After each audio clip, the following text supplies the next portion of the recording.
In giving freedom to the slave,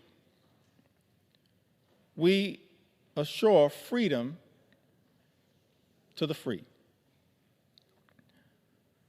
Honorable alike in what we give and what we preserve. We shall nobly save or meanly lose the last best hope of earth. That's America. Even to this day, the last best hope on earth. Extraordinary that Abraham Lincoln, in America's infancy, understood the importance of this country, not just for its citizens, but for the world. He urged this Congress, we shall nobly save or meanly lose the last best hope of earth. Other means may succeed, this could not fail. The way is plain, peaceful, generous, just. A way which, if followed, the world will forever applaud. And God must forever bless. That's presidential leadership. That kind of leadership is missing in the United States of America right now. Exhibit A is the fact that at President Trump's urging, Mr. Speaker, our House Republican colleagues are here ready to rubber stamp, recklessly rubber stamp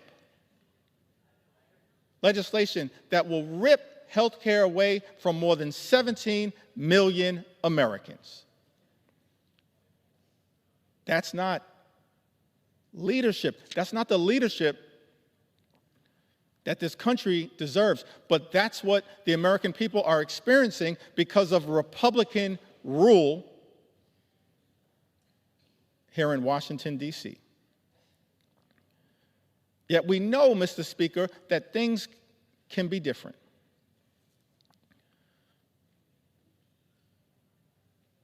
At the very beginning of the preamble of the United States Constitution, those words are written, we, the people, in order to form a more perfect union. I like that. We, the people, in order to form a more perfect union. That's a recognition of the aspirational objective that all of us should have as part of our sacred charge to make life better for the American people, while also acknowledging that at its birth and even to this day, America is not a perfect country. But the gift that we've been given is that sacred charge to strive for a more perfect union, to look out for every single American as best we can. Now, we've seen that kind of leadership across the years, across the decades, across the centuries, particularly as it relates to the social safety net. It's a social safety net that's under extreme assault right now. Donald Trump's one big, ugly bill represents an unprecedented assault on America's social safety net. An unprecedented assault on hardworking American taxpayers. It's the exact opposite of the type of leadership that we've seen in this country that is designed to march us toward a more perfect union. It's one of the reasons why we can't forget American history. We need to learn from and lift up American history. All types of history, and I'll address that issue later, but let me also parenthetically pause and make it clear, Black history is American history. We will never let anyone erase it. We need to learn from it, not erase it. And we will never let that happen. Our history teaches us that what leadership actually does is set us on a course toward a more perfect union. And leaders have recognized that part of doing that is to make sure we are there for everyday Americans who would otherwise find themselves in an incredibly vulnerable situation. President Franklin D. Roosevelt, reflecting upon Social Security,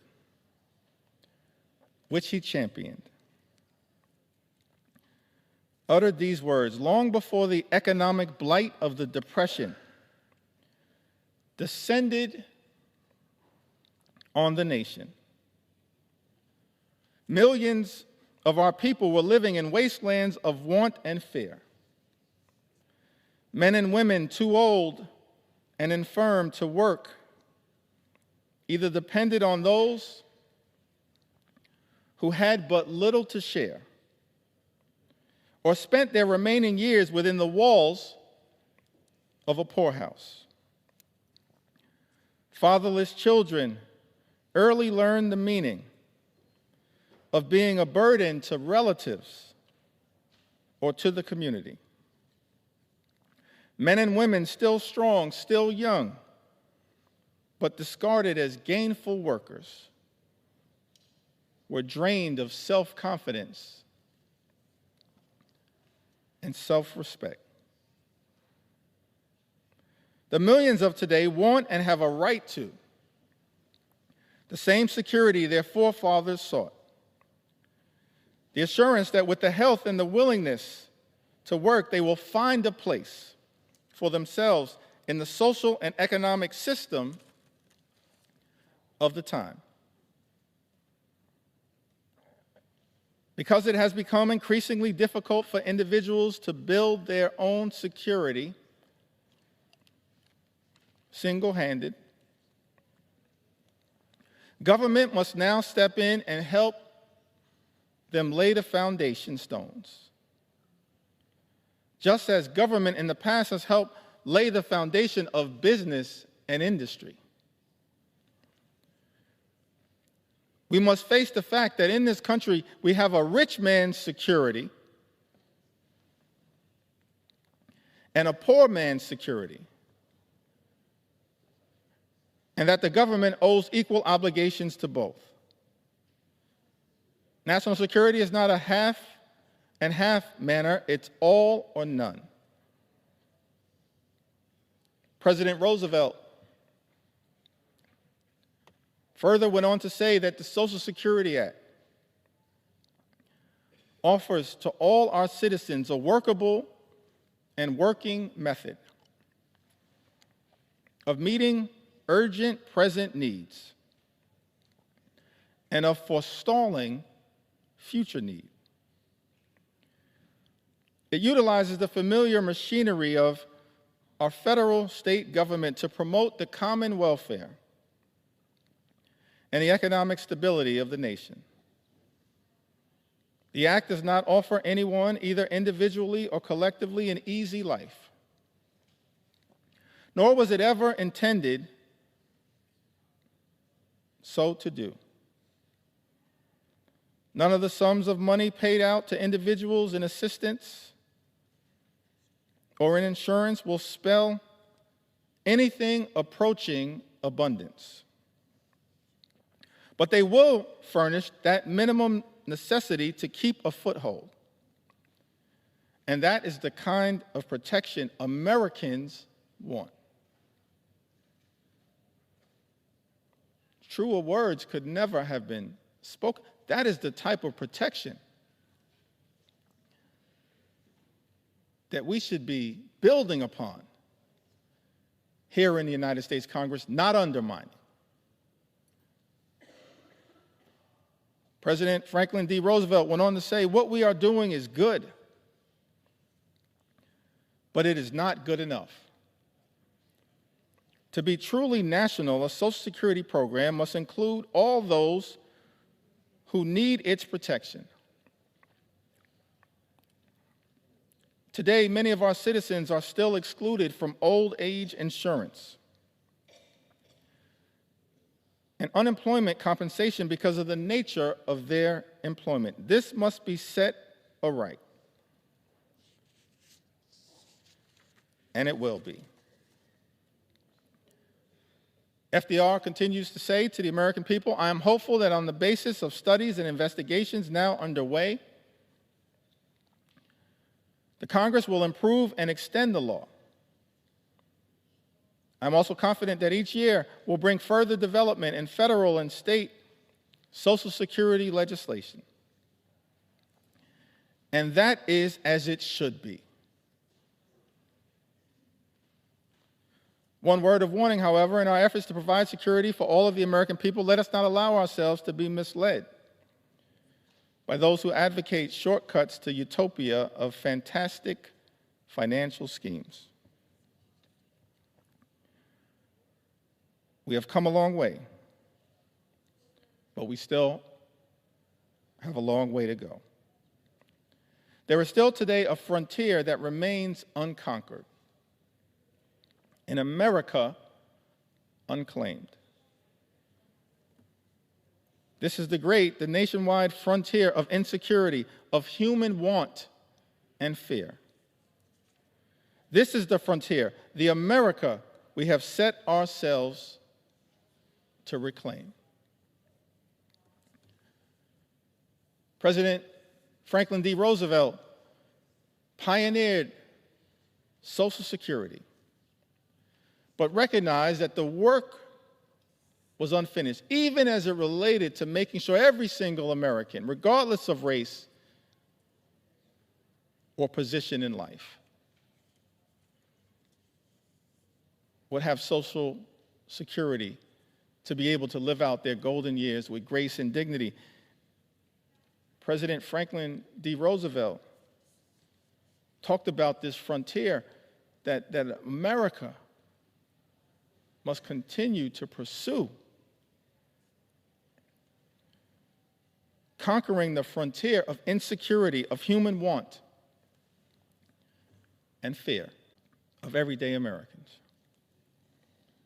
All of this is also unfolding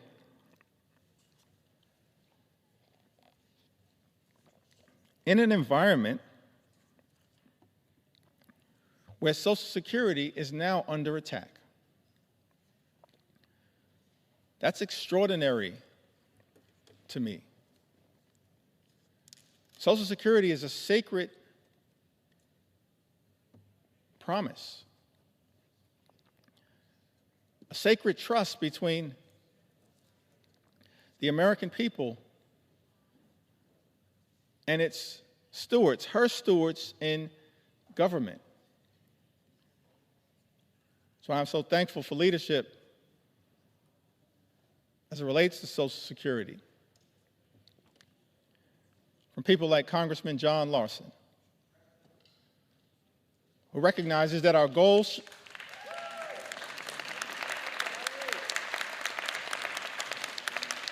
recognizes that leadership is not attacking Social Security. We as House Democrats, led by John Larson, are determined to protect and strengthen Social Security for the American people. Keeping FDR's promise of conquering that frontier of financial insecurity. That's what we should be doing here in the United States Congress, not attacking the social safety net, Mr. Speaker. Many of my colleagues on the other side of the aisle, they constantly call things like Social Security and Medicare entitlement programs. I think they label Social Security and Medicare entitlement programs, and by the way, as a result of this one big ugly bill, Medicare will be cut potentially by more than $500 billion, the largest cut to Medicare in American history, set in motion by Donald Trump's one big ugly bill, and now co-signed, it appears, by House Republicans. Mr. Speaker, House Republicans who've also co-signed this extraordinary assault on Social Security, closing offices, cutting off access to phone service, making it harder for seniors to access their hard-earned benefits. Social Security is not an entitlement program. Medicare is not an entitlement program, Mr. Speaker. I learned this very early on in life when I was packages. I was just a sophomore at Midwood High School in Brooklyn, my first job, earning minimum wage, $3.35 an hour. Thankful for that money, having been raised by my mom and dad in a working class neighborhood in Central Brooklyn, $3.35 an hour, coming of age in the middle of the crack cocaine epidemic in Central Brooklyn. And I couldn't wait to get my first check. And I was told that because I was working part-time and I was a high school student, that the money that I made would not be taxed. And so as I was anticipating that first check, I multiplied the amount that I was making, $3.35 per hour, by the number of hours that I expected to work during that pay period. I calculated the total, and, Mr. Speaker, that money was already spent. I couldn't wait to go to Albee Square Mall in Brooklyn and get some new sneakers so I could look fresh like Run DMC. Money was already spent, Mr. Speaker, because I was told that as a high school student working part-time, my first job, the money that I would make would not be taxed. And then I got my first check.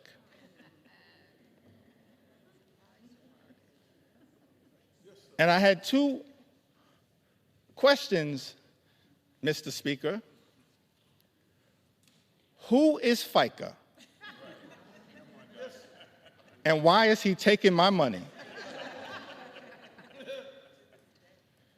You see, Mr. Speaker, what I learned is that every single American, from your first job to every single job that you hold until your last job, pays into Social Security and Medicare through FICA. Social Security and Medicare aren't entitlement programs, they are earned benefits. Earned benefits that people work hard for, earn throughout their entire life, and that they deserve. So keep your hands off Social Security and Medicare, the earned benefits of the American people. Hands off these earned benefits. Extraordinary that as a result of this one big ugly bill, Medicare could be cut by more than $500 billion, and these earned benefits of the American people could be jeopardized. Others have noted that because of Donald Trump's one big ugly bill, the insolvency of Social Security and Medicare could be accelerated. This is the exact opposite of that sacred charge that President Franklin D. Roosevelt articulated to the nation as he reflected upon the important first step that was taken with the establishment of Social Security. He's not the only one. This is a great country, an exceptional country. So many examples of what leadership actually looks like. Leadership that we are not seeing right now from the majority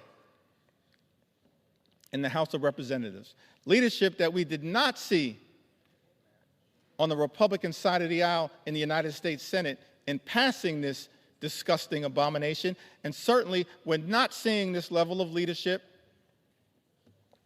coming out of 1600 Pennsylvania Avenue. But I'm thankful that we have examples of leadership echoing throughout our history that we can reflect upon and be inspired by as we navigate our way through these challenging times. President Truman, from the great state of Missouri, Emanuel Cleaver's state, the good Reverend Dr. Emanuel Cleaver, my friend and my mentor, President Truman, shortly after ending World War II, we're so thankful for the sacrifice and the bravery and the courage of the greatest generation. A few months after, he unexpectedly became president, replaced the great FDR. November 19th, 1945, he delivered a special message to Congress recommending a comprehensive health program. I want to read just a few of those words because shows us what leadership actually looks like, what it sounds like, what it feels like to have presidential leadership that we in Congress should aspire to working with, as opposed to bending the knee to an extreme agenda reflected in this one big, ugly bill. President Truman said to this Congress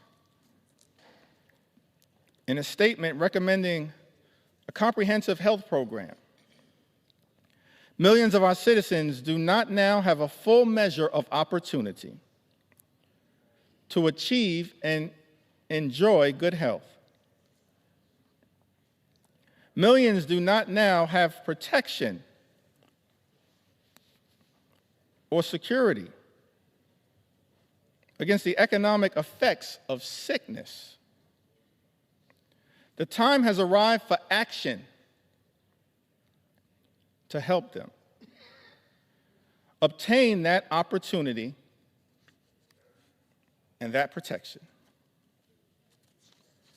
Truman goes on to say, President Truman goes on to say, our new Economic Bill of Rights should mean health security for all, regardless of residence, station, or race, everywhere in the United States of America. He says, regardless of residence, station, or race, that's presidential leadership. That brings people together, doesn't seek to divide us, which is what unfortunately is happening in the United States of America right now. President Truman goes on to say to Congress, we should resolve now that the health of this nation is a national concern, that financial barriers in the way of attaining health shall be removed, that the health of all its citizens deserves the help of all the nation.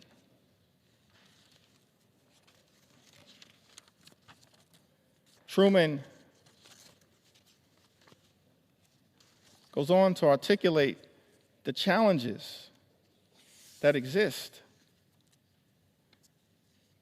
in America as it relates to illnesses. He articulates several of them, talks about the deficiencies in health care that existed across America, and the fact that in the aftermath of World War II, it was clear that so many people without coverage were medically infirm. And he made clear that's unacceptable in the United States of America. He articulated a forward-looking vision for universal health care, aspirational vision, a vision designed to lift the American people up, not rip health care away from them, which is what this one big, ugly bill will do, ripping health care away from more than 17 million Americans. That's shameful. It disgusts me that we're on the floor of the House of Representatives right now having to Congress with doing. And of course, he wasn't the only one. We're thankful for other leaders who worked with this Congress in prior years to actually advance the health, safety, and well-being of the American people. President Lyndon Baines Johnson, in connection with the Great Society, inspired in part by his own experiences growing up in the hill country of Texas, seeing rural poverty and the devastating impacts of it. Something that he was inspired to address, as opposed to this one big, ugly Republican bill that will result in rural hospitals closing in the United States of America. That's not the type of leadership that this country needs, that rural America needs. Thankful that we have examples of the type of leadership that hopefully, Mr. Speaker, we can aspire to achieving in this country. President Lyndon Baines Johnson, in connection with the signing of Medicare and Medicaid, spoke to the American people. He said, because the need for this action is plain, and it is so clear indeed that we marvel not simply at the passage of this bill, but what we marvel at is that it took so many years to pass it. And I am so glad that Amy Forand is here to see it finally passed and signed, one of the first authors. There are more than 18 million Americans over the age of 65. Most of them have low incomes. Most of them are threatened by illness and medical expenses that they cannot afford. And through this new law, Mr. President, every citizen will be able, in his productive years, when he is earning, to insure himself against the ravages of illness in his old age. President Johnson was referring to President Harry Truman, who was there at the signing ceremony, having recognized President Truman's vision. He says, and through this new law, Mr. President, every citizen will be able, in his productive years, when he is earning, to insure himself against the ravages of illness in his old age. That was the beauty of Medicare. You pay into it, it's an earned benefit. And you can reap the benefits in your golden years. President Johnson went on to say, this insurance will help pay for care in hospitals, in skilled nursing homes, or in the home. It's ironic. That's what presidential leadership looks like. LBJ says this insurance will help pay for care in hospitals, in skilled nursing homes, or in the home. And yet, Mr. Speaker, we're here 60 years later, and Republicans are trying to jam a budget down the throats of the American people that will close hospitals, close nursing homes, and detonate the ability of millions of people to access home care. That's shameful. It's not the type of leadership that this country needs right now, but that's what we're getting. Chaos, cruelty, and corruption. President Johnson went on to talk about Medicaid, which is the subject of an all-out assault now by this reckless Republican budget, the GOP tax scam, this one big ugly bill. So I want to make sure that the record reflects what enlightened leadership had to say about Medicaid. The benefits under the law are as varied and broad as the marvelous modern medicine itself.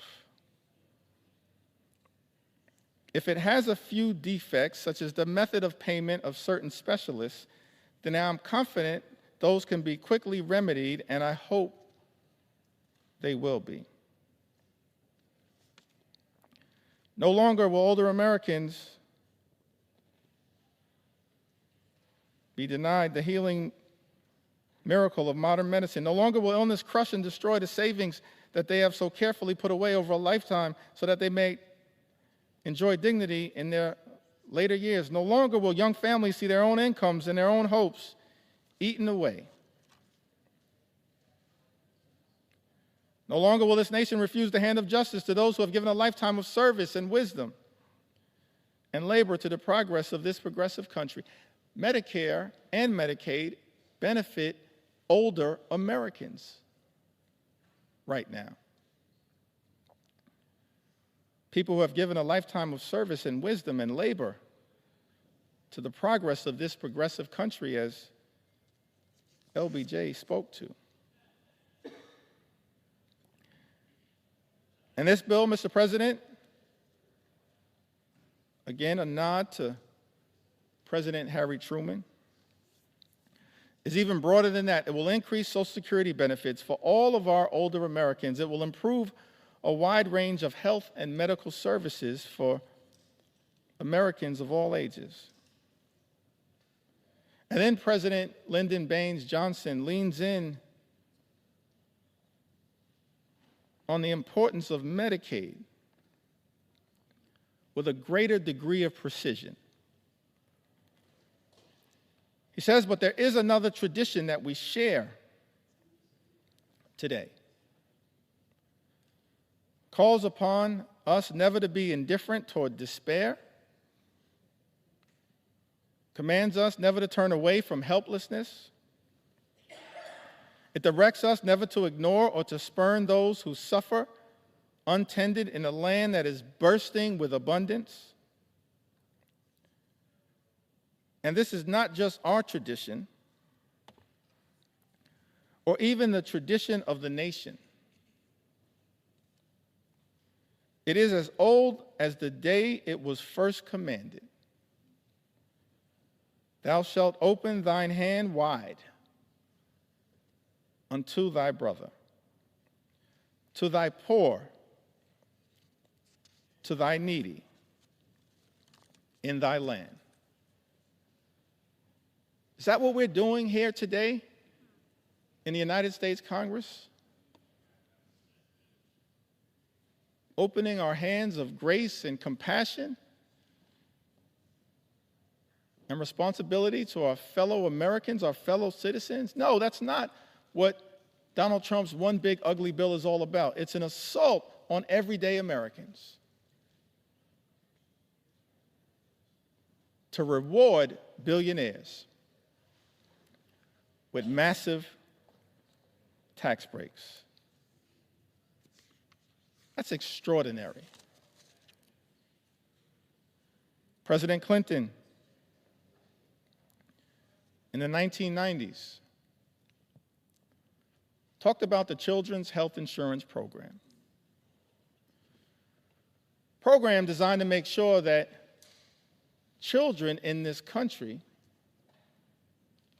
would have access to the medical care they needed to live a life of dignity and respect. And it's extraordinary to me, Mr. Speaker, that in Donald Trump's one big ugly bill, the eligibility for the Children's Health Insurance Program will also be diminished as part of an all-out assault on the health care of the American people. So I thought it not robbery in the time that I have that we lift up the original spirit of the Children's Health Insurance Program. President Clinton said to the nation, because we have acted, millions of children across this country will be able to get medicine and have their sight and hearing tested and see dentists and doctors for the first time. Millions of young Americans will be able to go on to college.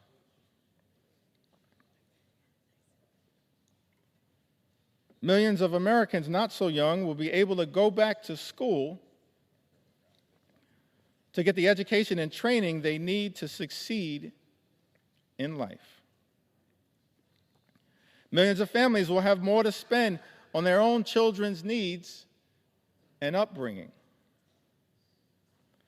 This budget is an investment in their future and in America's.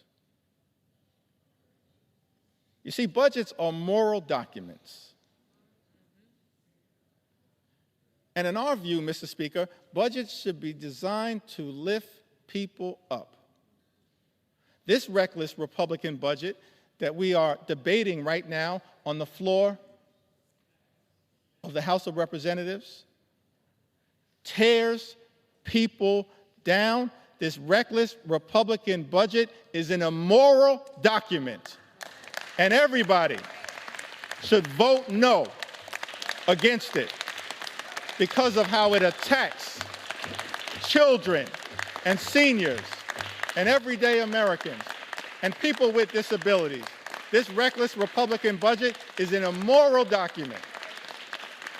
And that is why I stand here on the floor of the House of Representatives with my colleagues in the House Democratic Caucus to stand up and push back against it with everything we have on behalf of the American people. In the spirit of John Lewis, show up, stand up, and speak up for what we know is right. It's an immoral document that we're debating right now on the House of Representatives. This budget also represents an attack on the Affordable Care Act. For some reason, Republicans have been obsessed, Mr. Speaker, with attacking the Affordable Care Act. Gave it a nickname, Obamacare. But the great Jim Clyburn flipped the script and said, yes, it's Obamacare because President Barack Obama cares about the American people, just like we do as House Democrats. That's not what is being reflected right now on the other side of the aisle. We care about the American people. We care about their health. We care about their safety. We care about their well-being. And so I'm proud to stand here on the floor saying, yeah, we're going to continue to defend Obamacare until the very end, no matter what it takes. So President Obama spoke to this Congress as well. He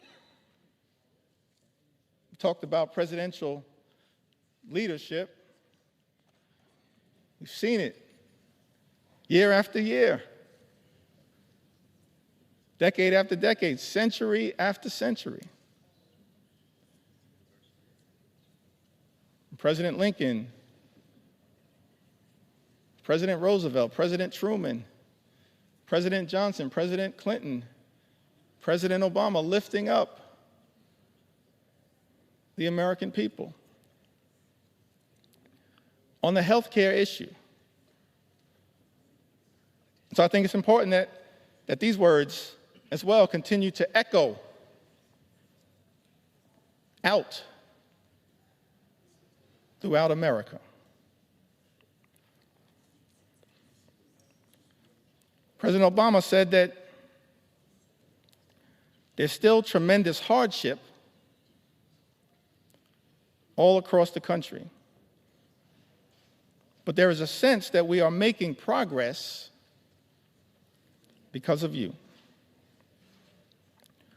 But even before this crisis, he of course speaks about the Great Recession. Even before this crisis, each and every one of us knew that there were millions of Americans across America, millions of people across America who are living their own quiet crises.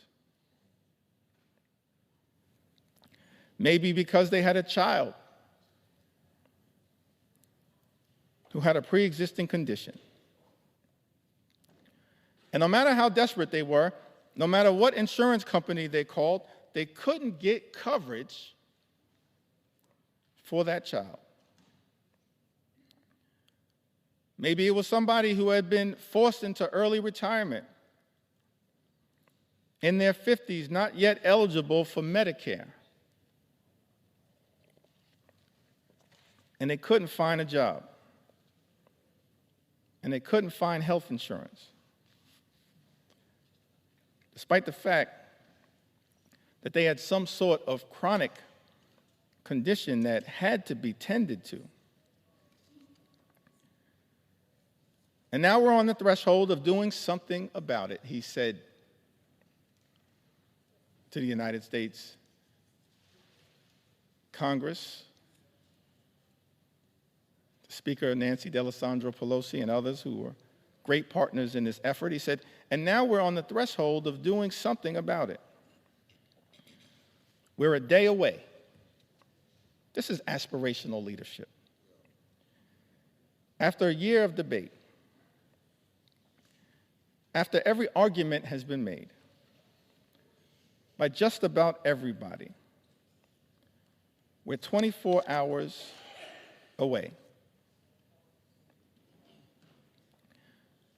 But it may also be possible, referring to his critics that existed at the time,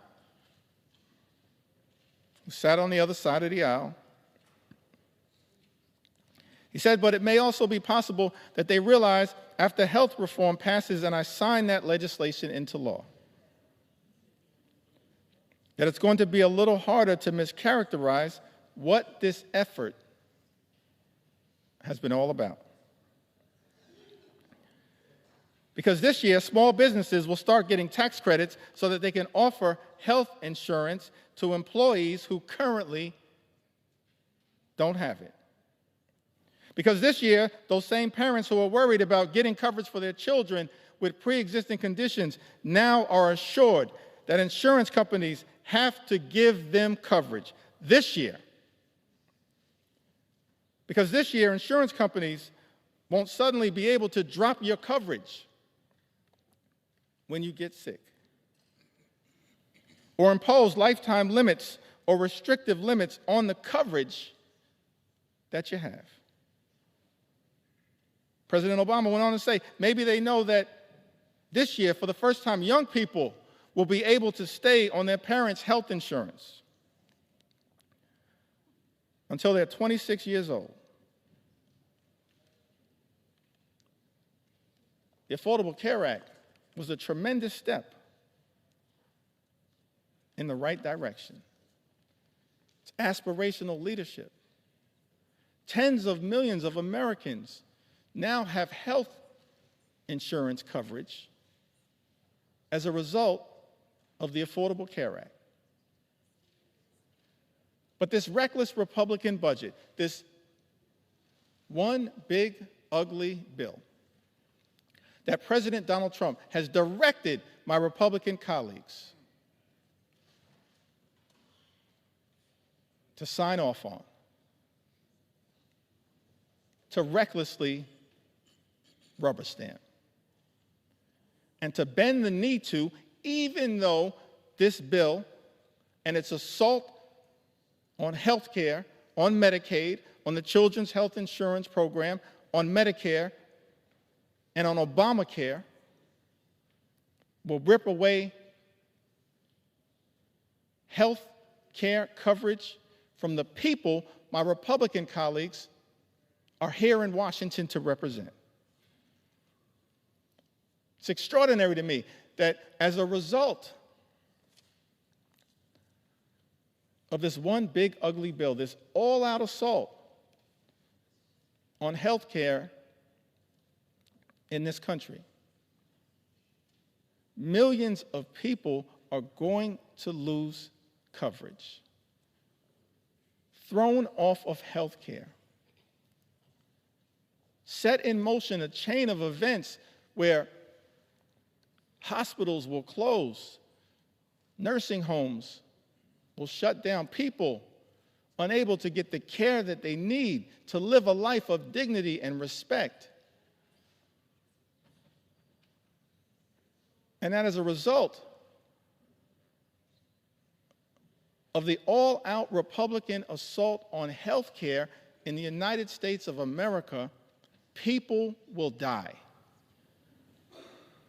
Tens of thousands, perhaps year after year after year, as a result of the Republican assault on the health care of the American people. I'm sad. I never thought that I'd be on the House floor saying that this is a crime scene. And House Democrats want no part of it. No part of it. It's a crime scene going after the health and the safety and the well-being of the American people. And Mr. Speaker, we want no part of it, which is why we're fighting so hard to stop it. Serving in the United States Congress on this glorious floor, having to be part of a crime scene. Shameful. All-out assault on the American people. President Biden worked hard with many of the people in this Congress who still serve to try to build upon this great legacy, this journey that we've been on, set in motion in modern American presidential history by FDR, inspired by the great vision of President Truman, enhanced in years that were cut short far too early by President Kennedy, and then powered in such an extraordinary way by President Lyndon Baines Johnson. Built upon aspirationally by President Jimmy Carter. And then advanced the Children's Health Insurance Program by President Bill Clinton. Furthered in such an extraordinary way by President Barack Obama. And then built upon and enhanced by President Biden. None of us are perfect, but that's part of our march toward a more perfect union. That's part of the charge that we have as public servants, given that sacred charge in the preamble of the United States Constitution. We the people, in order to form a more perfect union,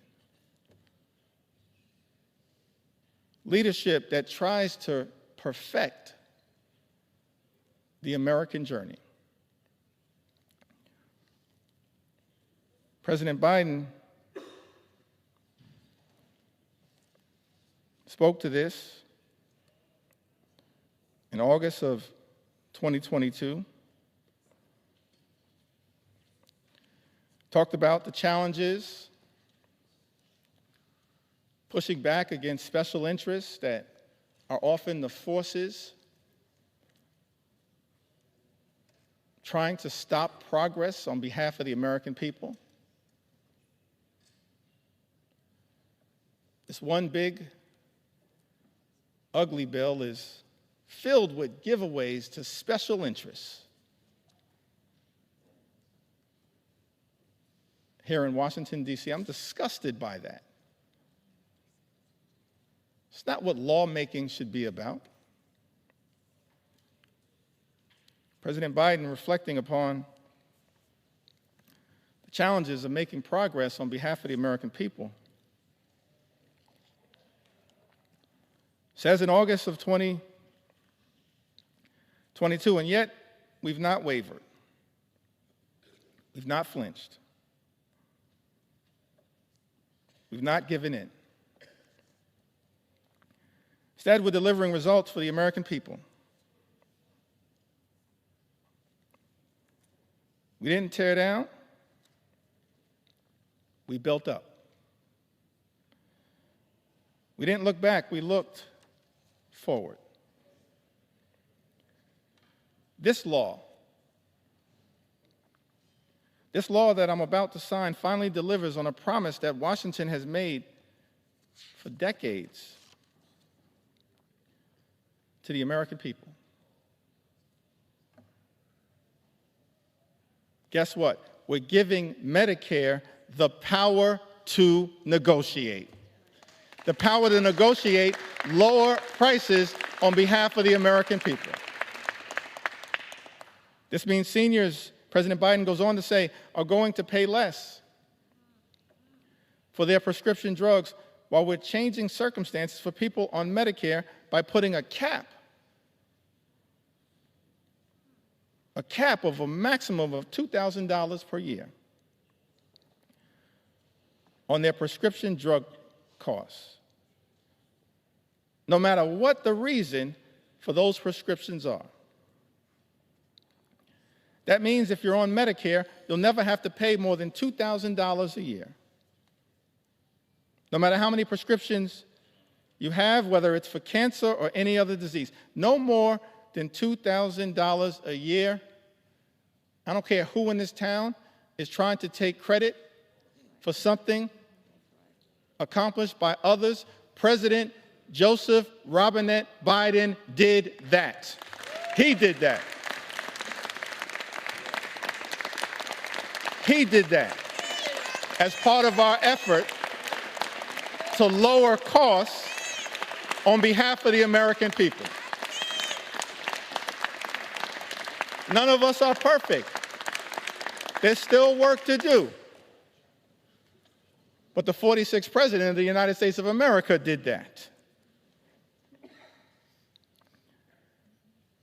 Inflation Reduction Act, he went on to say, locks in lower health care premiums for millions of families who get their coverage under the Affordable Care Act.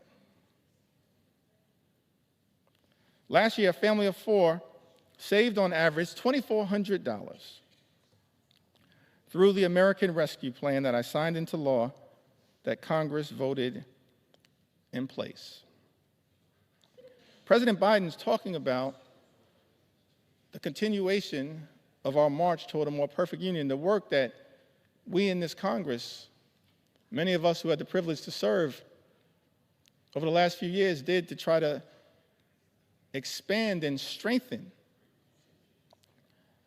the Affordable Care Act, Obamacare, by enhancing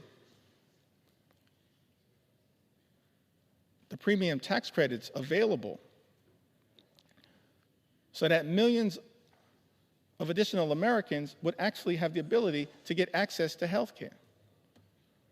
And in this one big, ugly bill, Republicans are setting in motion the explosion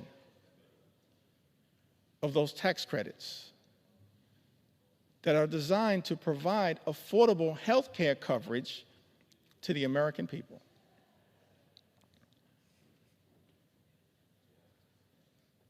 Leadership requires courage, conviction, compassion.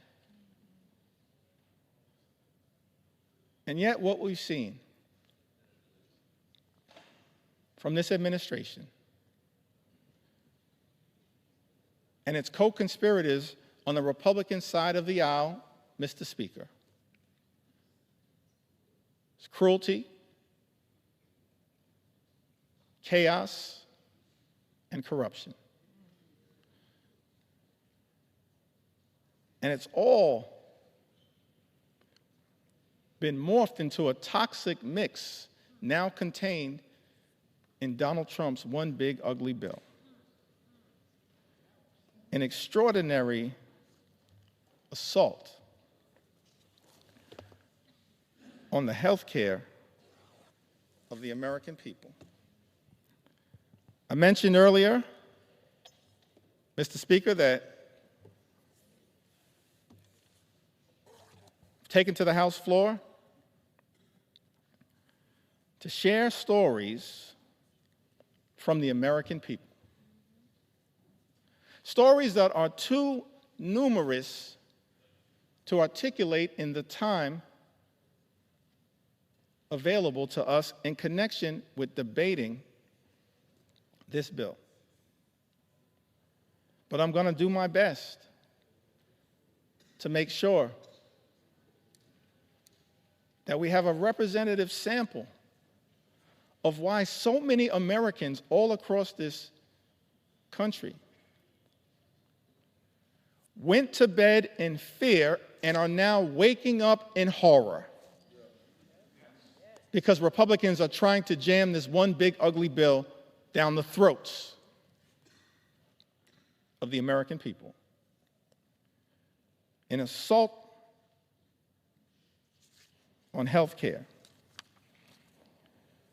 an assault on nutritional assistance, an assault on children, an assault on veterans, an assault on farmers, an assault on everyday Americans. Crystal, who's also from the great state of Alaska,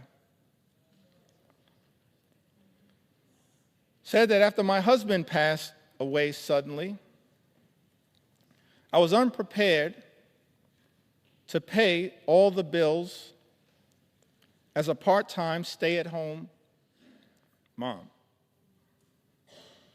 And working part-time while my young girls were in school. I applied for SNAP benefits.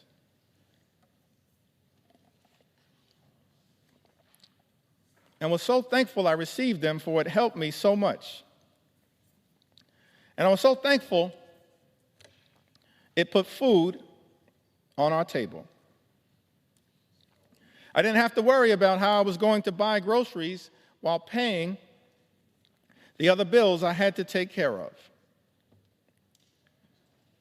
The SNAP program has helped me many times, and through those times, I was struggling financially. And so I'm so thankful it was there when I needed it most. I am no longer on the program, but it was one of the biggest blessings in my life. During those hard years after my loss, thank you to the government for helping me. We all need help at times in life. And I think this program should remain available to those who really need it, who are struggling. Thank you, Crystal, for sharing your story with us.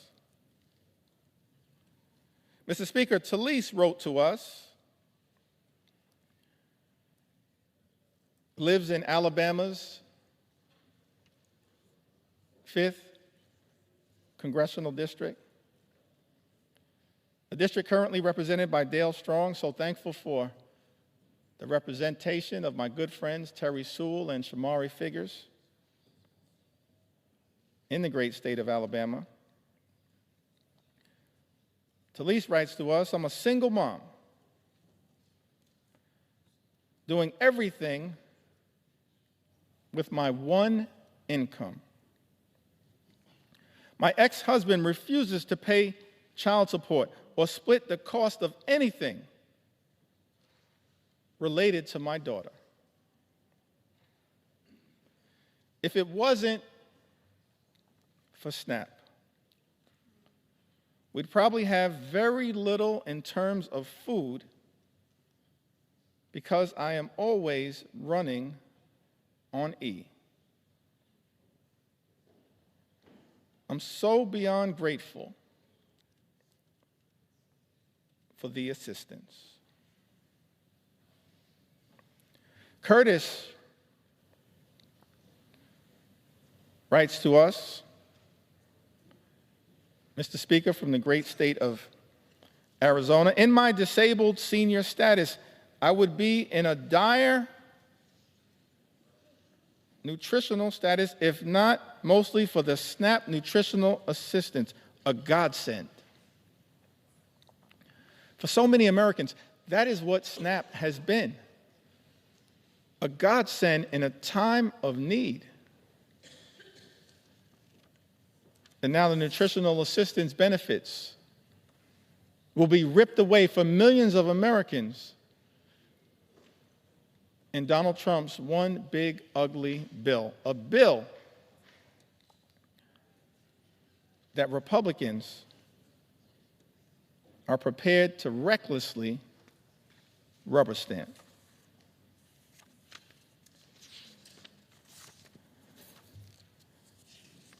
We also heard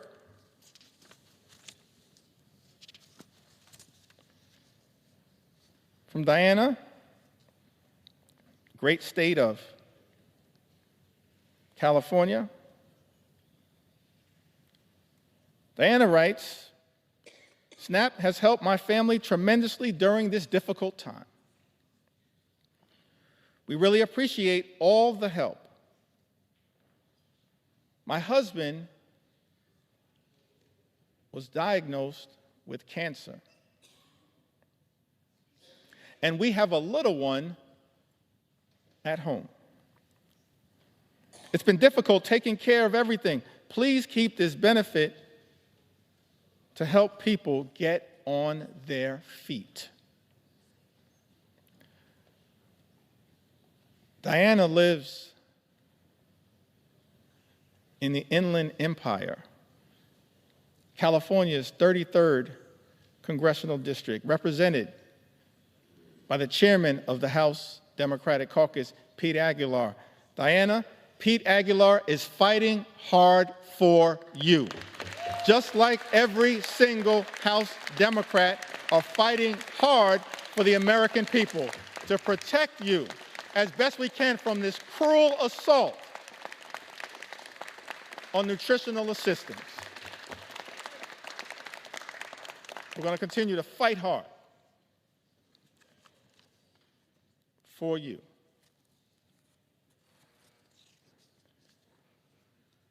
In Ohio, Julie writes to us, I'm so thankful for Amelia Sykes, Marcy Kaptur. Marcy Kaptur is the original gangster of the Ohio delegation. The longest-serving woman in the history of the United States Congress, fighting hard on behalf of the people she incredibly represents, along with Amelia and Shontel Brown and Greg Landsman, and of course, Y'all know I couldn't leave out my big sister, Joyce Beatty.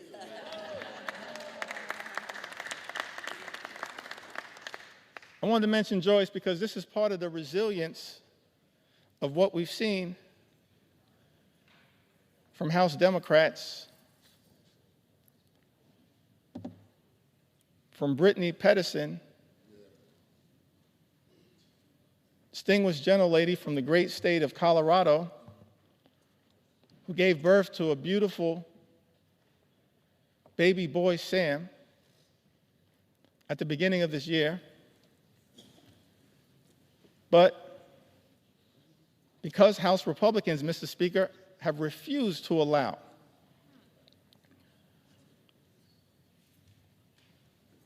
proxy voting, virtual voting, for expectant mothers and new mothers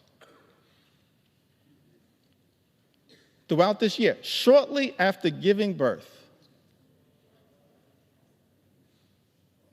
Congresswoman Brittany Pedersen, each and every week, often with her baby boy, Sam,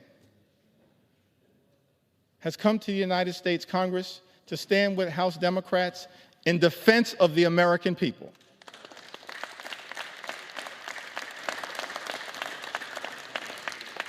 And she did it in connection with that first vote that set this whole disgusting abomination into motion in February. That same day,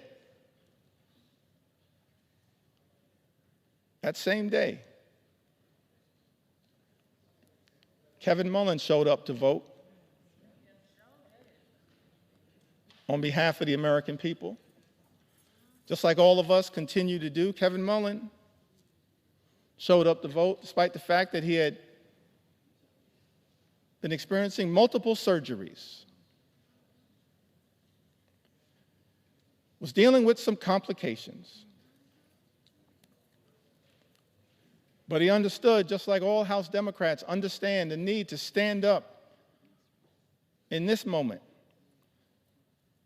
and fight hard for the American people, the need to be here throughout this entire toxic journey that Republicans have set us on. Connection with this one big, ugly bill. Kevin Mullen, coming off of multiple surgeries,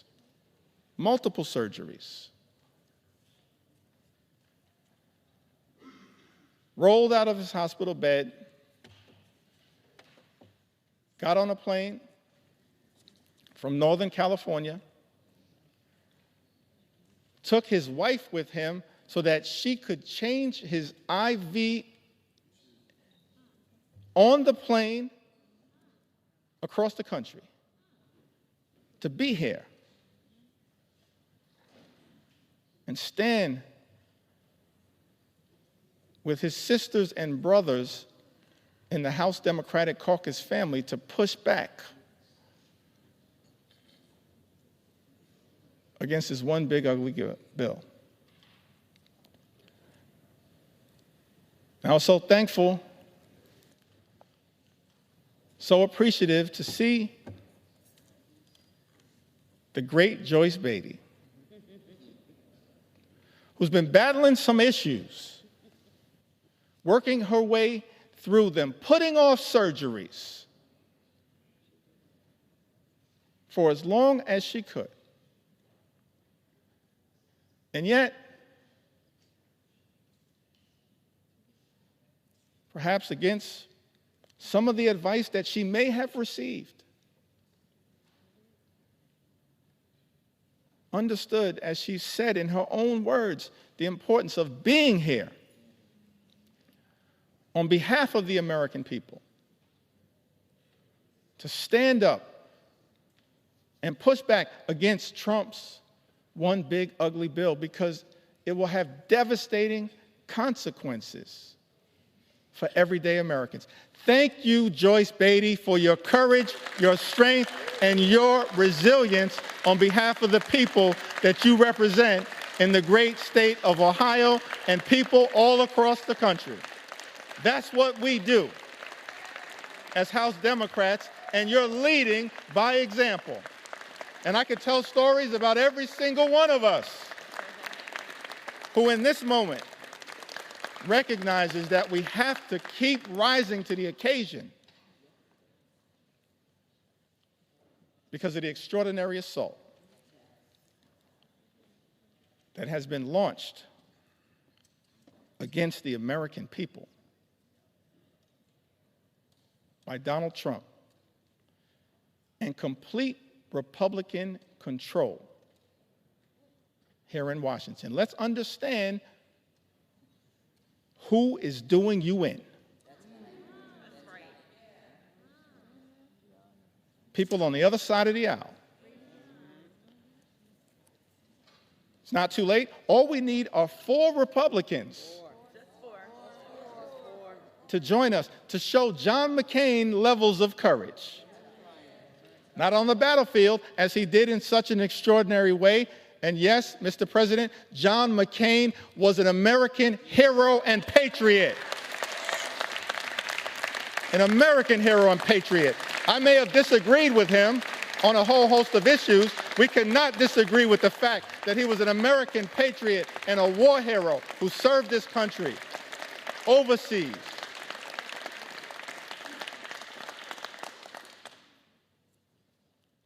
And then he came back home after being a POW year after year after year.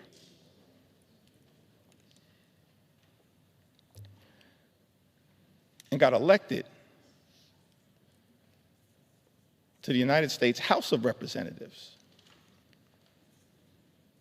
Did I get that right, y'all? To the United States House of Representatives. Just making sure y'all are paying attention. All good things start in the United States House of Representatives, as far as we're concerned. And then he went over to the Senate. And then in one of his final acts of courage, he pushed back against the effort to rip away health care from millions of Americans. All we need is 4 Republicans to show John McCain levels of courage when it comes to protecting the health, the safety, and the well-being of the American people, protecting the nutritional assistance of the American people. I think earlier today, I may have neglected to mention the leadership of Jim McGovern,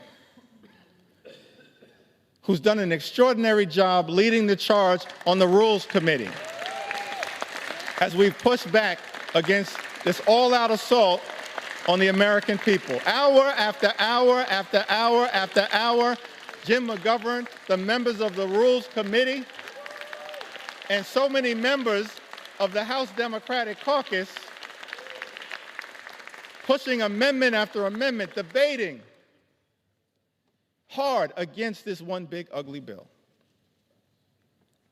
on behalf of the American people. Jim McGovern, of course, longtime champion for combating hunger in the United States of America.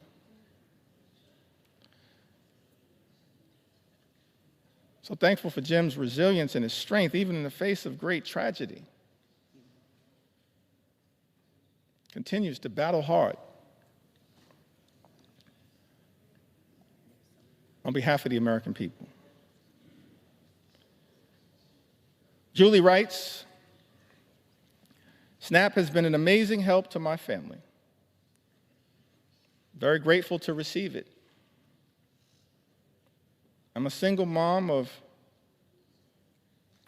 twin 13-year-old girls. I've been on my own with my girls since they were 1 and have never received child support. I do work. People who receive Medicaid work.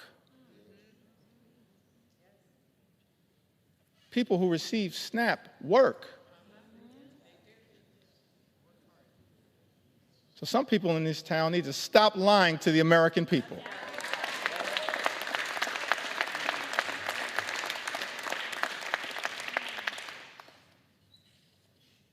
Mr. Speaker, I said some people in this town need to stop lying to the American people. Julie said, I do work, but don't make enough money to cover all my expenses. It's a big misunderstanding that people on SNAP don't have jobs.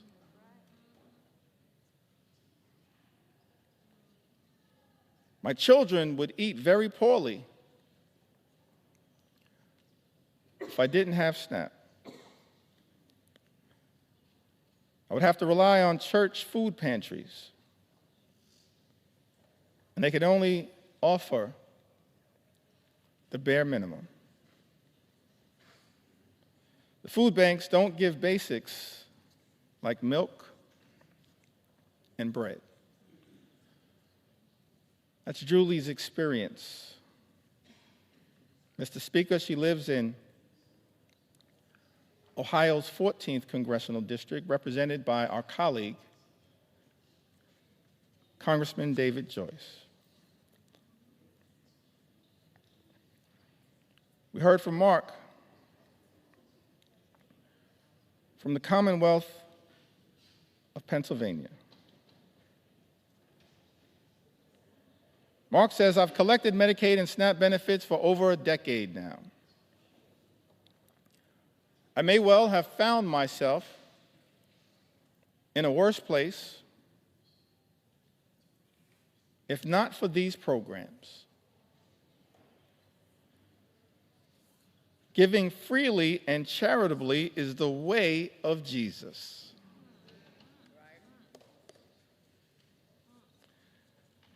Reverend Cleaver, some people in this chamber need to hear those words again. Giving freely and charitably is the way of Jesus. That's someone who's talking like a Matthew 25 and 35 Christian. SNAP and Social Security benefits have been life-saving for me. They literally keep me alive. I suffer from severe depression, anxiety, OCD, and have Asperger's. This is why I'm on Social Security and SNAP. I believe that everyone should have access to these benefits. And in an ideal world, our communities would be centered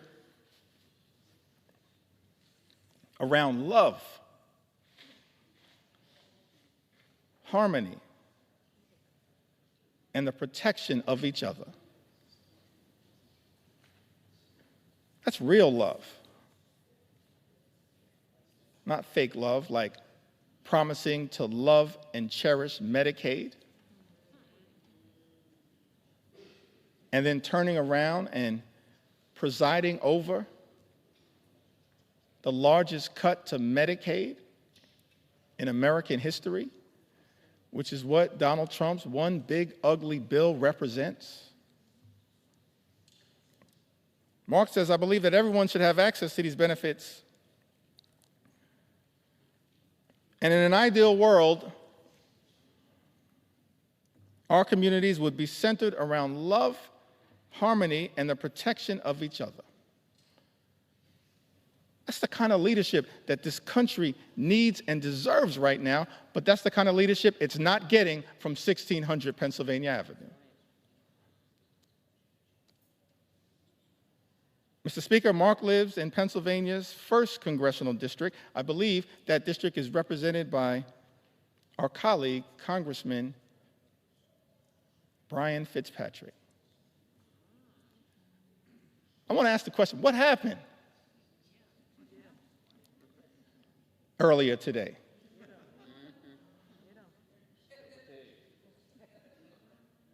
How was it that a few hours ago, several of my Republican colleagues had principled opposition to Donald Trump's one big, ugly bill?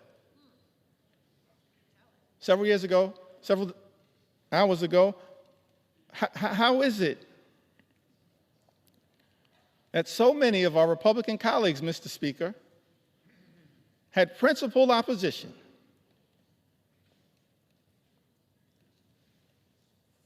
to Donald Trump's one big, ugly bill? Either because of the devastating assault on Medicaid, health care, supplemental nutritional assistance, assault on veterans, assault on clean energy jobs, assault on the cost of living, which is represented in this bill, or because of the assault on the fiscal irresponsibility of a bill that will explode the deficit, increase the debt by trillions of dollars, send us on a death spiral potentially as it relates to our economy? How is it, Mr. Speaker, that so many of our colleagues on the other side of the aisle had principled opposition just a few hours ago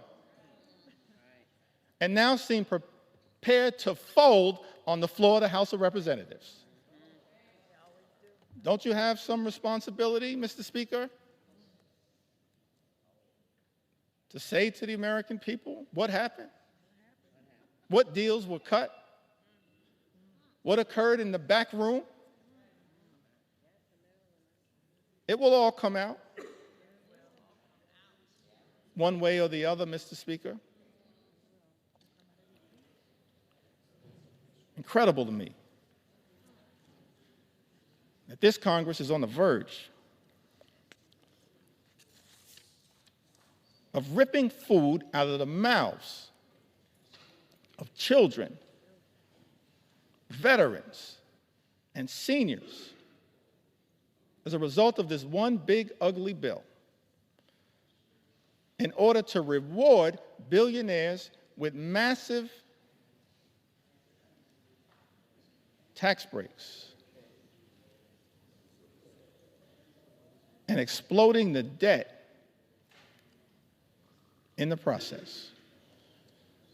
I mentioned earlier in my remarks that as House Democrats, we envision a different country than the one that is being ravaged by such extremism right now. Imagine a country where every single American can afford to live the good life. Good paying job, good housing, good health care, good education for your children, and a good retirement. Work hard, play by the rules, live the good life. That's the America that we should be working hard right now to bring about for every single American. But we know there are far too many Americans in this country struggling to live paycheck to paycheck.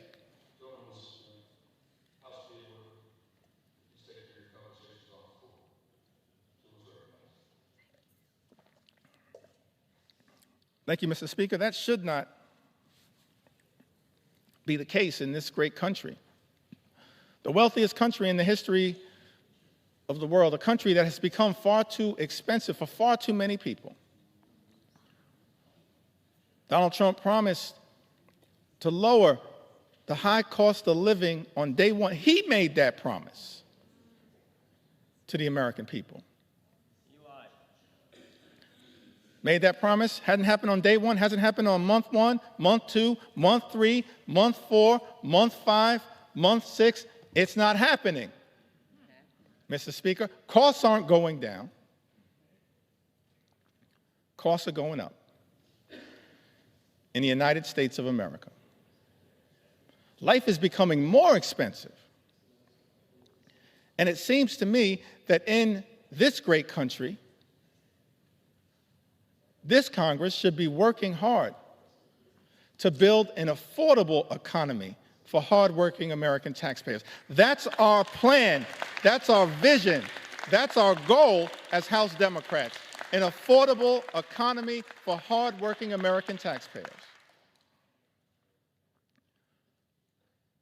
But Donald Trump's one big ugly bill will make life more expensive for the American people. Lynette wrote to us. She's also a resident of the Commonwealth of Pennsylvania. Said, I'm a single mom of 3 girls. Although my 2 older girls are out of the home, they and I struggle. I work full time, but it's not enough to get by. Without the help of SNAP and Section 8, I would not be able to afford anything. I sacrifice every day so my daughters can have food and a place to come home and call home. I get $124 a month in food stamps. $124 a month in food stamps, which isn't enough as food prices keep going up. With the little help I do get from the government, I am grateful and blessed. Last year, I passed out after a church service and was rushed to the hospital.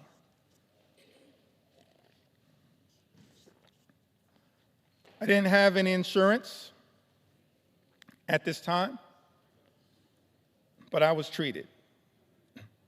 However, I could not pay back the services that I received, and I still need treatments. I have been choosing to pay for rent and food, but I have these bills and other appointments that I need to go to but don't have the extra money, and I don't qualify for Medicare, don't make enough to get insurance on the marketplace for insurance. Lynette, without the help of SNAP and Section 8, I would not be able to afford anything. Mr. Speaker, Lynette resides in Pennsylvania's 7th congressional district, a district represented by our colleague, Congressman Ryan McKenzie. Wendy writes to us from the Commonwealth of Virginia. Says that I am a single mother of 2 children, and due to bone cancer, I now live with a disability and am unable to work. I have not only survived cancer, but my children and I also survived domestic abuse. I have been making ends meet while not working or receiving any child support for almost 2 years. To my family, SNAP is literally life or death. And while I hope that one day my circumstances will improve to the point that I will not need the assistance for now, Wendy tells us, it is our lifesaver. That's what these safety net programs represent. Lifesavers for Americans in need. And instead of protecting these life-saving programs, these life-sustaining programs, what we see from this one big ugly bill is that nutritional assistance for the American people will be decimated. And as a result, millions of Americans, our fellow Americans, are at risk of going hungry. That is not right in the United States of America. It's not right. And that is why we're fighting hard for people like Wendy, who, Mr. Speaker, lives in Virginia's 5th Congressional District, a district represented by Congressman John McGuire. Jamie, from the great state of Wisconsin, the heartland, part of the heartland of the United States of America, the magical Midwest, the hardworking people of the great state of Wisconsin. I was privileged to just be there this past weekend. Jamie said, I work, I am a single mom. I need help to feed my kids. All the bills have skyrocketed. I'm doing this on my own. Please don't take away SNAP. That's a plea that I think is being heard all across this land. Please don't take away SNAP. It's a lifesaver. It's being ripped away from the American people as part of this Republican effort, Mr. Speaker, to provide massive tax breaks for billionaires. Jamie is represented. She lives in the 3rd Congressional District of Wisconsin, currently represented, Mr. Speaker, by Congressman Derek Van Orden. Healthcare under assault. Nutritional assistance under assault. Farmers in this country have also been under assault. And one of the reasons why so many Americans are cynical about our politics of the moment is that there are people who run for office, they say one thing and then they do the exact opposite. And many of the policies that we've seen come out of the Trump administration are inconsistent with the rhetorical promises that were made on the campaign trail. Donald Trump and House Republicans promising to look out for people in farm country, and then supporting policies that do the exact opposite. April is from Iowa. Says that 4th-generation farmer on land her family has worked for almost 125 years in north-central Iowa. And then says, if there's all this uncertainty out there, how can we plan? We need a path forward. It's like changing a tire while we're still driving down the road. That's what our farmers are being asked to do, change a tire while they're still driving down the road because of the uncertainty that has been unleashed by an administration far too focused on chaos, cruelty, and corruption. Those are my words. April goes on to say, we're kind of holding our breath for this fall. That's when it will hurt the most farmers. We need trade with Mexico and Canada too. That's why I think the reciprocal tariffs are going to hurt us more.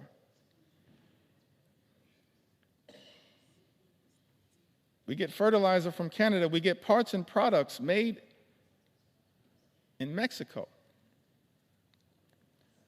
So House Democrats, we're focused on creating more good-paying jobs, on economic strategies that make sense, that are designed to lift up the American people. But I can't find anything in this 900-plus page bill that is actually designed to permanently sustain a positive trajectory for farmers in this country and for everyday Americans. In fact, the chaotic uncertainty of the economic policies that have been unleashed by the Trump administration and complete Republican rule in Washington, D.C., will have devastating consequences for the American people and for farmers like April. John writes to us from the great state of North Carolina.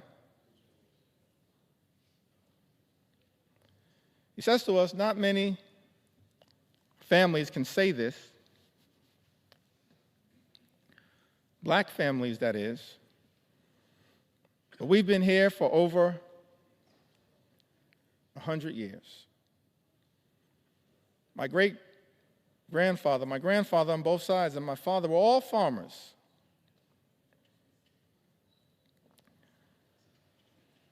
Honestly, I cannot understand it. I have not heard anybody from that administration that could tell me anything that makes any sense of what he's causing. John further writes, you cannot take a chainsaw and do surgery.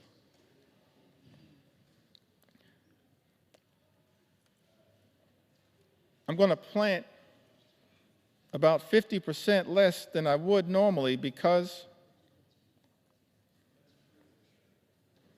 I don't know what the price is going to be.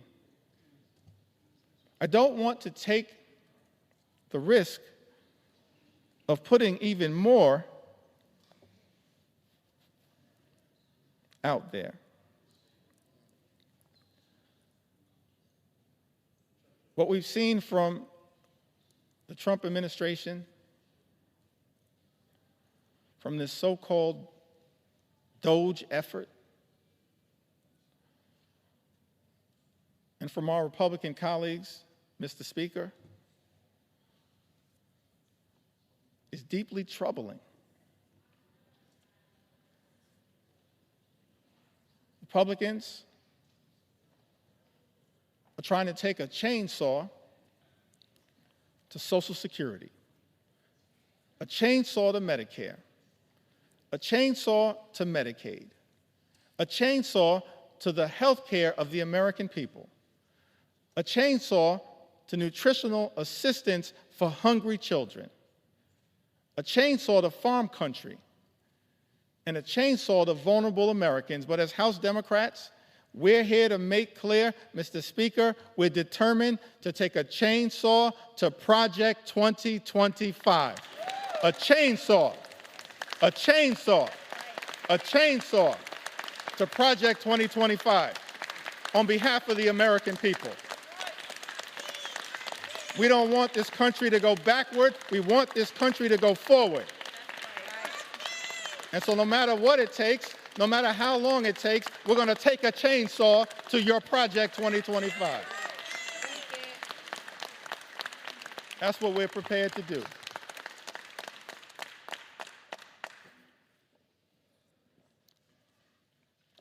Thank you, John,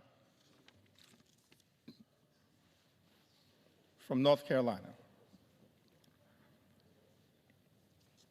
One last farmer whose voice I want to elevate at this moment. And then I'd like to have a discussion about,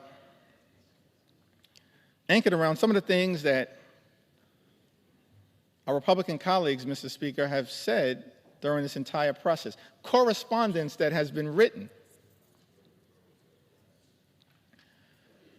by Republicans as it relates to this one big ugly bill. Correspondence that I'm struggling to understand now, because it appears that almost every single House Republican is prepared to recklessly rubber stamp Donald Trump's extreme agenda and sign off on this one big ugly bill. So I'm going to go through some of the correspondence momentarily that maybe at some point our Republican colleagues can help us figure out. But I want to enter into the record one last story from a farmer. Can we respect the farmers in the United States of America? Can we respect them?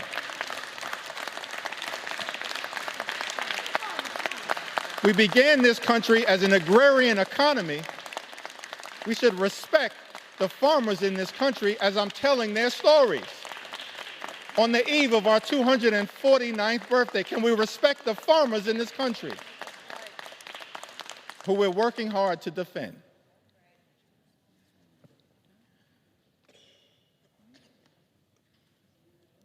Susie is from Missouri. In a district, Mr. Speaker, represented by Ways and Means Chairman, our colleague, Jason Smith. She writes to us, she says that Susie and her husband, they moved back to her family farm over 2 decades ago, where they raised their children, including a son with complex medical needs who relies on Medicaid for essential therapies and care. Over the years, Susie has seen firsthand how Medicaid has been a lifeline for families like hers, especially in rural communities. A proud mother and daughter of hardworking Missourians, Susie apparently has voted for both Democrats and Republicans, and her husband is a registered Republican. But as farmers, they both believe that access to health care should never be a partisan issue. We agree. Thank you, Susie. Access to health care in the United States of America should never be a partisan issue. It should never be considered a privilege just for the wealthy, the well-off, and the well-connected. It is a right that should be available to every single American, and that is what we are fighting hard right now to defend here in the United States of America, and to push back against this one big, ugly bill.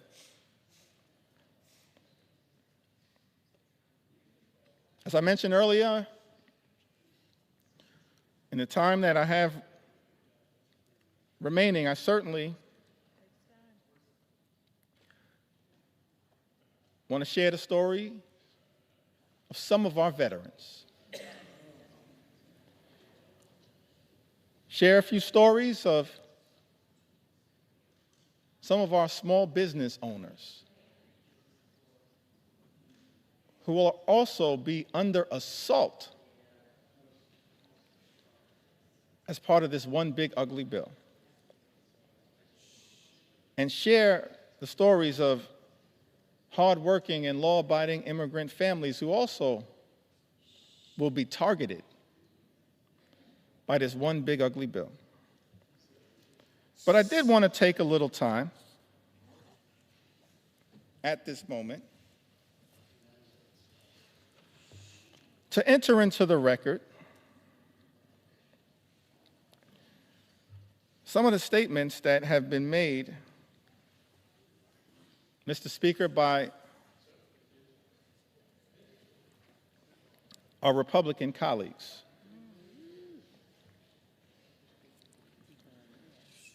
That I just don't understand.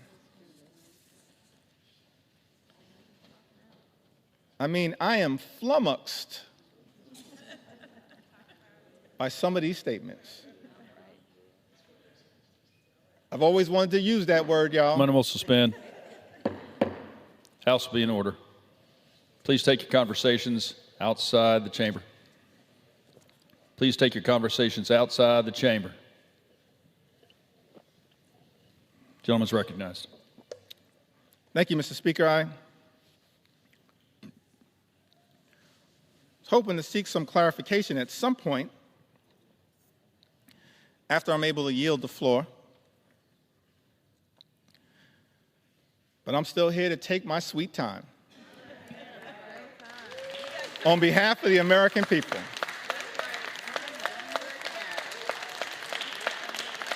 Because it was totally unacceptable that you would try to jam this bill, Mr. Speaker, down the throats of the American people with 15 minutes allocated for a debate that would hurt everyday Americans, allocated to the committees of jurisdiction. 15 minutes.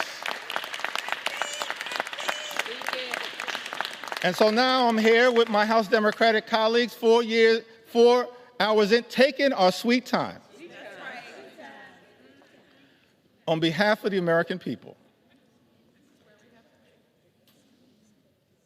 And I'm flummoxed. Maybe it's flummoxed. As I mentioned, Mr. Speaker, I always wanted to use that word.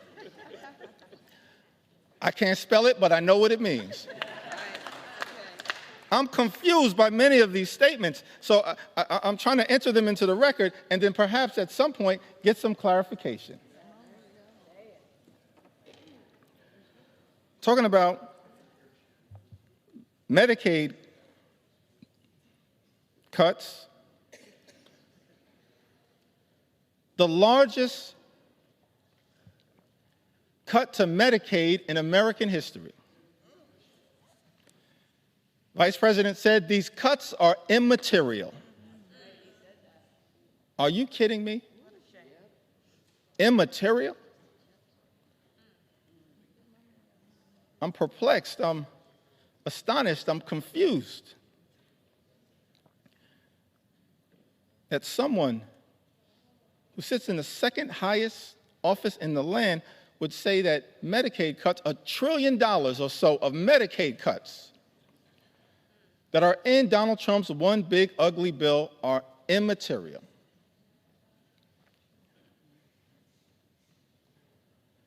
I'm confused, Mr. Speaker, by the statement that was made by the former Senate Majority Leader, Mitch McConnell, who, when talking about the Medicaid cuts that millions of Americans have been reaching out to us, pouring into us their heartfelt concerns at the devastating impact that these Medicaid cuts will have on their health, their safety, and their well-being. I'm confused, Mr. Speaker, by the statement that Mitch McConnell made. He said, people will get over it. No, Mitch. The American people will not get over it, but they will get even next November. That's what's going to happen because of these cuts being unleashed on the American people. I'm confused, perplexed, astonished, flummoxed by some of these statements. This one is a beauty. In the great state of Iowa, Senator Joni Ernst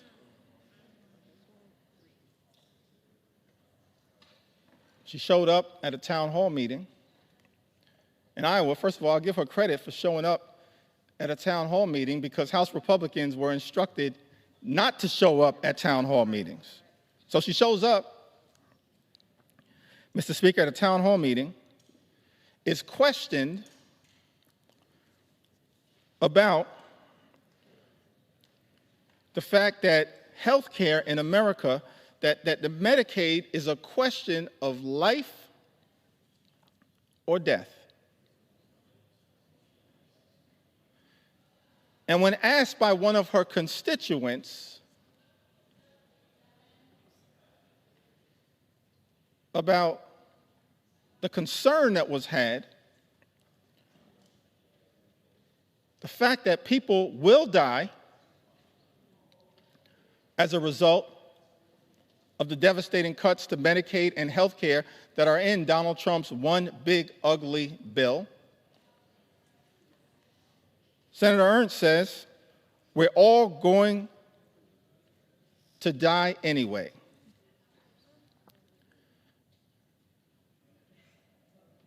Yes, Joni,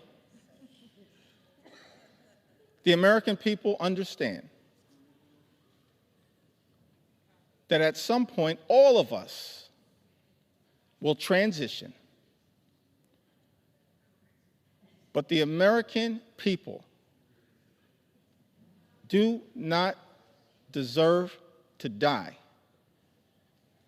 as a result of the Republican cruelty that is in this legislation.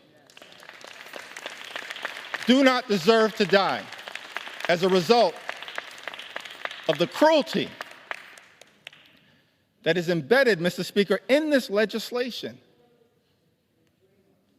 Ending Medicaid as we know it, the largest cut to Medicaid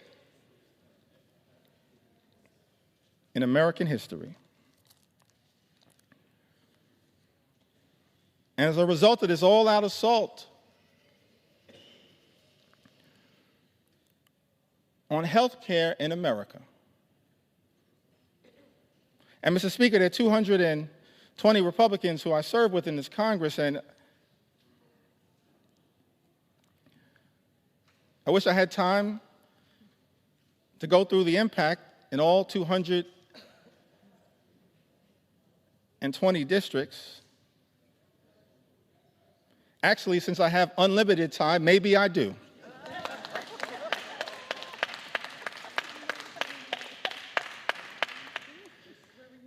But, Mr. Speaker, I figured that, I'll start in my home state of New York.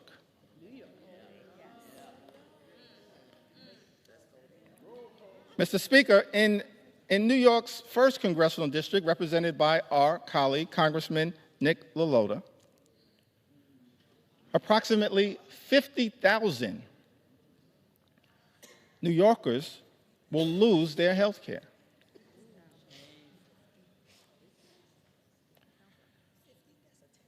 In New York's 24th Congressional District, Mr. Speaker, represented by our colleague, Congresswoman Claudia Tenney, over 30,000 New Yorkers will lose their health care.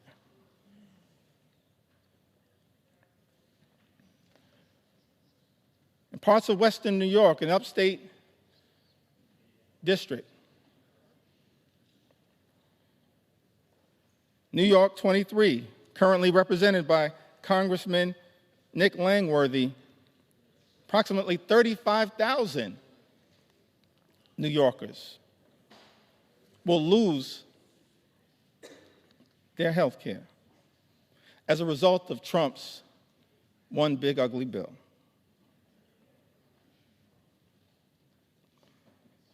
In New York 17, currently represented by Congressman Mike Lawler, more than 30,000 New Yorkers will lose their health care. In New York 21, the North Country,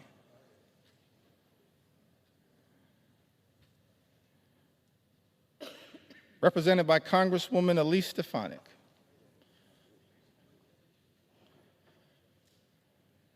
welcome back to Congress. I'm sorry it did not work out for you. That's a lesson that should be learned by all those who pledge fealty to the wannabe king. That's right. But I digress.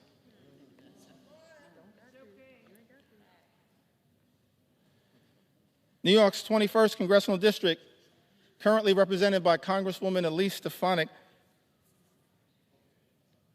approximately 44,000 New Yorkers will lose their health care.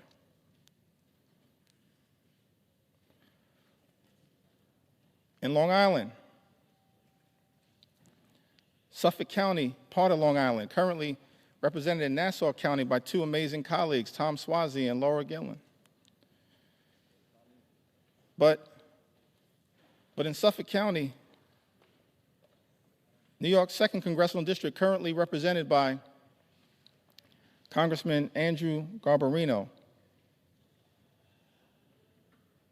48,000 New Yorkers will lose their health care.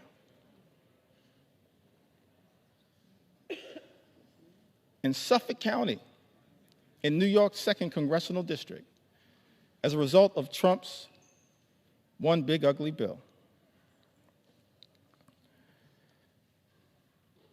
And in the 11th Congressional District, a district that includes all of Staten Island,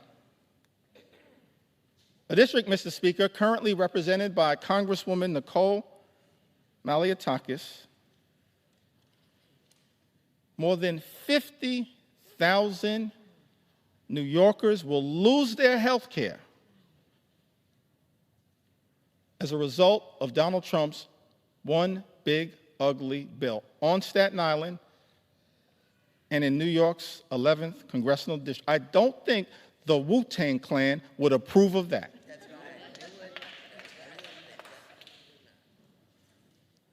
It's incredible to me. In district after district after district, Mr. Speaker, represented by my Republican colleagues, so many Americans will stand to lose their health care as a result of Donald Trump's one big ugly bill.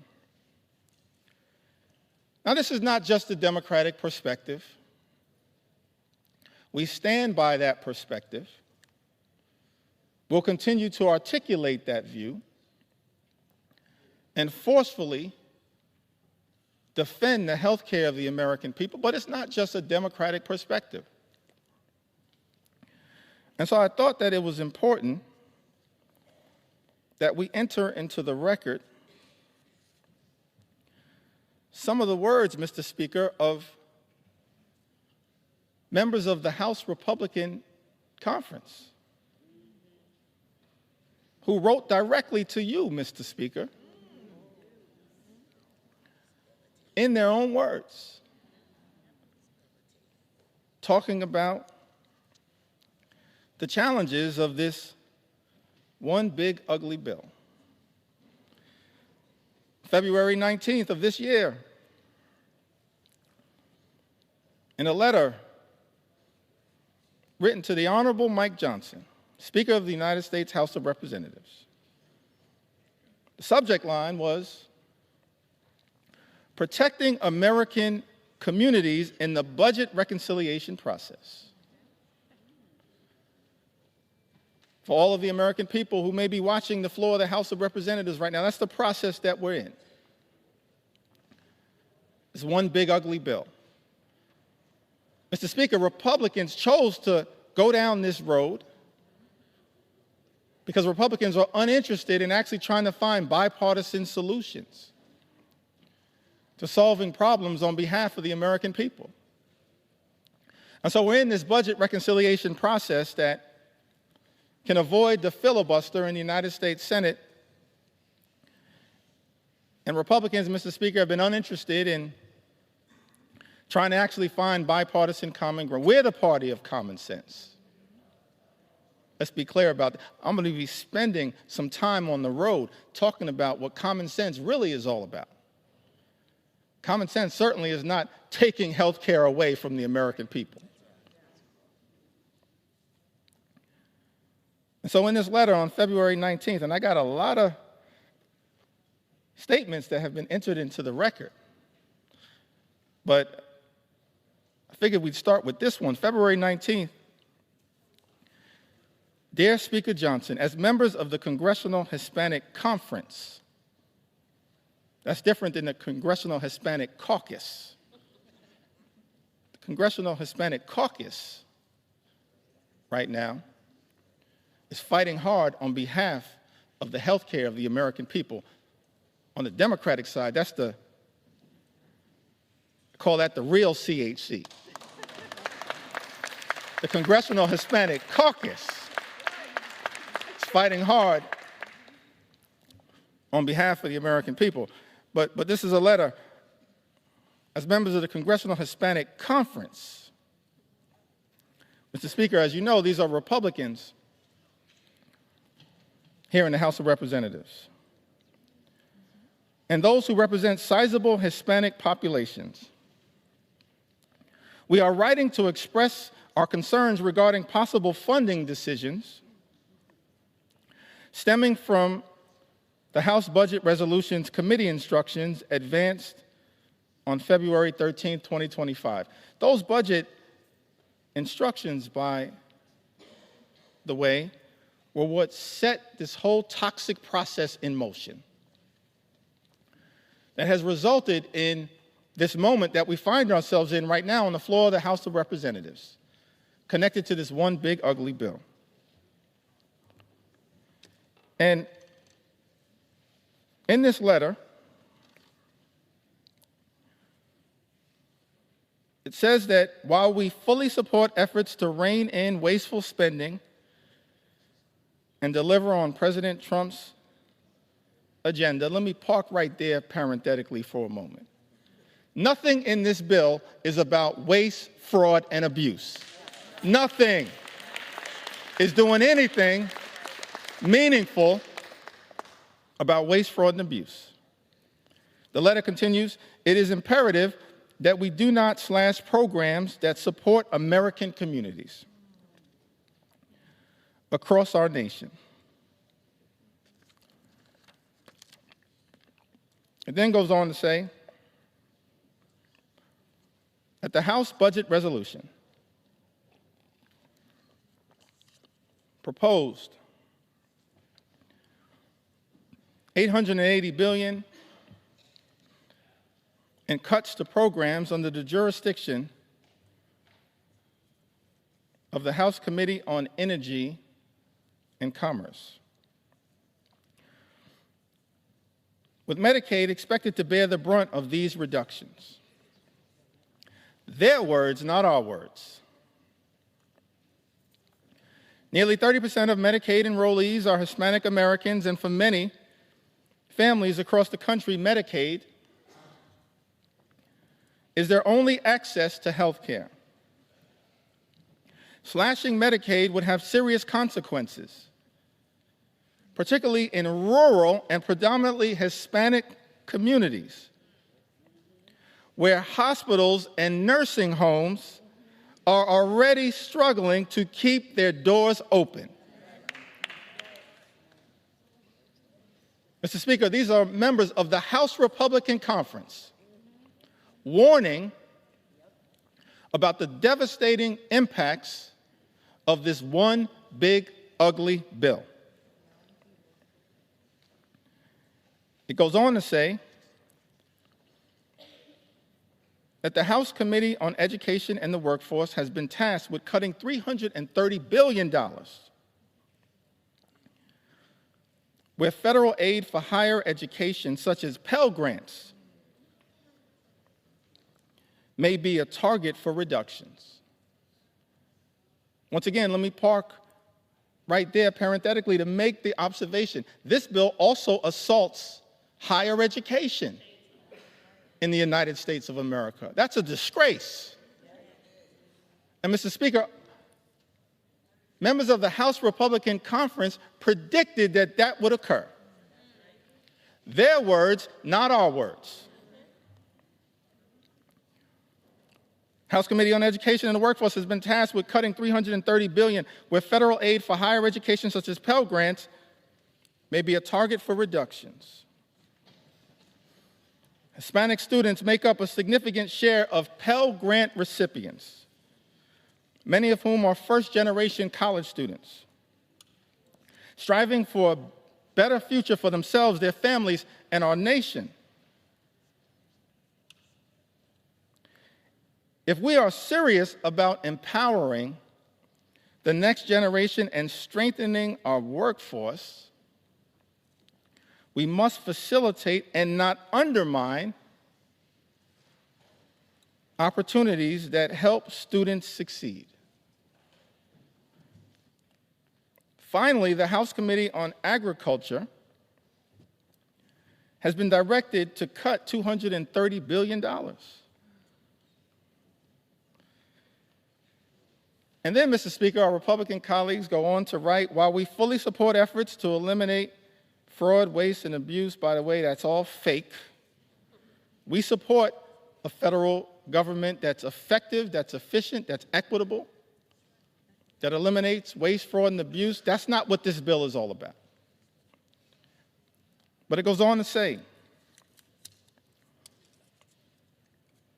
while we fully support efforts to eliminate fraud, waste, and abuse, we must ensure that assistance programs such as SNAP remain protected.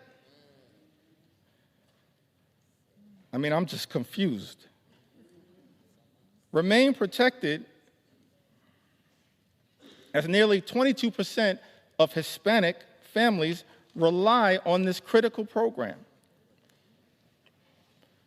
as a temporary safety net during difficult times. And then this letter concludes,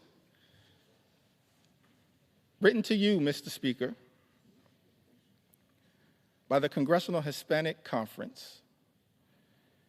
Hispanic Americans are the future of the Republican Party. I'll reserve judgment on that statement. As House Democrats, we're going to fight for every single community in the United States of America, including the Hispanic community. Every single community. We want every single community to experience the good life, to afford to be able to live the good life. That's what we want. For every single community, good paying job, good housing, good health care, good education for your children, and a good retirement. That's what we want for every community.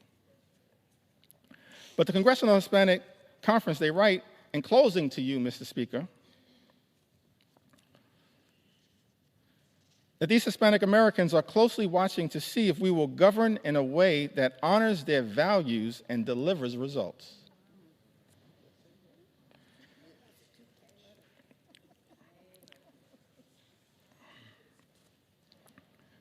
Just to make sure that appropriate authorship is conferred, I'm going to enter the names of the signatories to this extraordinary letter. Mr. Speaker, Tony Gonzalez, Nicole Maliatakis,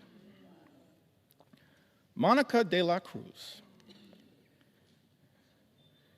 David Valadeo, who represents more Medicaid recipients than any other member of Congress, Juan Ciscomani, Rob Bresnahan, what a beauty, James Moylan, Kimberlyn King Hines. They all signed this letter. And the question that many Americans have to ask right now is that after signing a letter indicating your commitment, Mr. Speaker, to protecting Medicaid and SNAP and access to affordable higher education through Pell Grants, how is it possible that, Mr. Speaker, some of our Republican colleagues will turn around and devastate Medicaid, devastate supplemental nutritional assistance, and devastate the ability of Hispanic communities to achieve the type of upward mobility, in part through higher education, that is talked about in this letter? That letter was written in February. And then we go to March. Can I talk about it?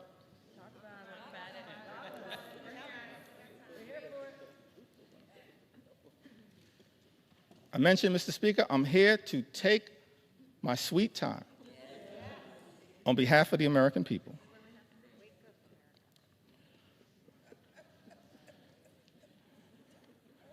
And so on March 9th, there's a letter that's written to Ways and Means Chairman Jason Smith, Mr. Speaker. By my count, 21 Republicans signed this letter. And it's about the importance of the clean energy economy in the United States of America. I would assume, based on this letter, that all of the signatories to this particular piece of correspondence are now horrified by the attack on clean energy jobs, and the clean energy economy in this one big ugly bill. But we'll see shortly, because everyone is going to have to go on record. But in this particular letter, written on March 9th, Mr. Speaker, 21 members of the House Republican Conference write to Chairman Jason Smith. Countless American companies are utilizing sector-wide energy tax credits, many of which have enjoyed broad support in Congress to make major investments in domestic energy production and infrastructure for traditional and renewable energy sources alike.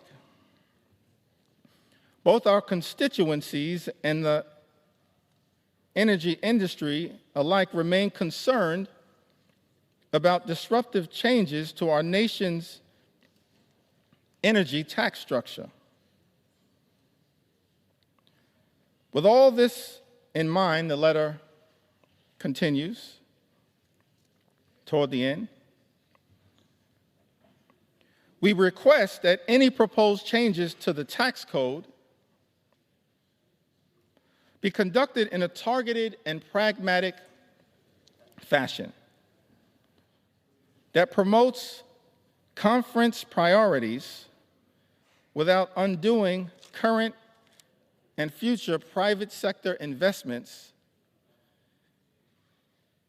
which will continue to increase domestic manufacturing, promote energy innovation, and keep utility costs down. I mean, the language that was chosen there is pretty interesting, but the translation is protect the clean energy economy. That's what this letter was all about. Written by my count, 21 House Republicans. Mr. Speaker, Andrew R. Garbarino, Jennifer Higgins, Juan Ciscomani, Gabe Evans, David Valadeo. What a prolific writer.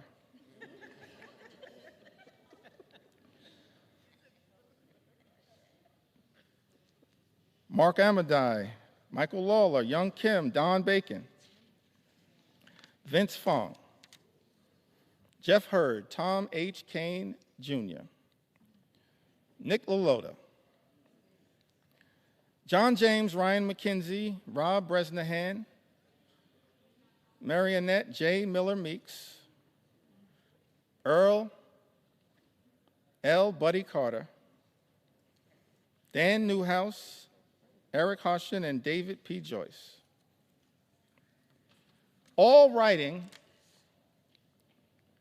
in support of a clean energy economy. We as House Democrats, we know that there's an all-of-above approach that is underway right now, but we support wind and solar energy, renewable energy, because renewable energy is cheaper energy, and cheaper energy means reducing the high cost of living for everyday Americans.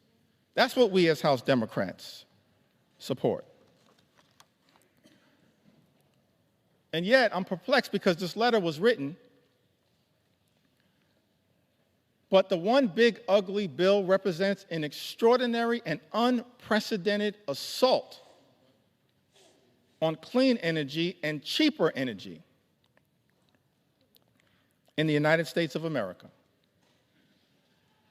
Mr. Speaker, I asked the question, what are those 21 Republicans going to do when it comes to voting for this one big ugly bill?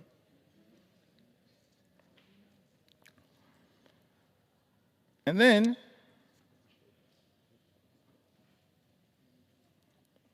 we've got another letter in April. So we've got a February letter, a March letter, an April letter. Quite elegant with these letters. April 14th, 2025, this is correspondence written by 13 House Republicans, Mr. Speaker. Written to you and Steve Scalise. Majority Leader written to Tom Emmer. The Majority Whip, and written to Brent Guthrie, the Chairman of the Energy and Commerce Committee. It says, as members of Congress who helped deliver a Republican majority, many of us representing districts with high rates of constituents who depend on Medicaid, we would like to reiterate our strong support for this program.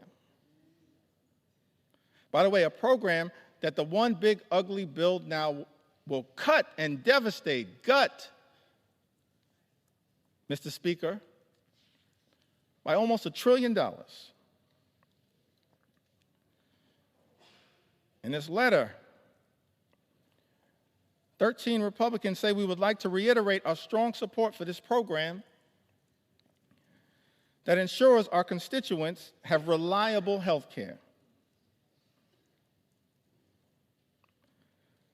Balancing the federal budget must not come at the expense of those who depend on these benefits for their health and economic security. Mr. Speaker, that's their words, not our words.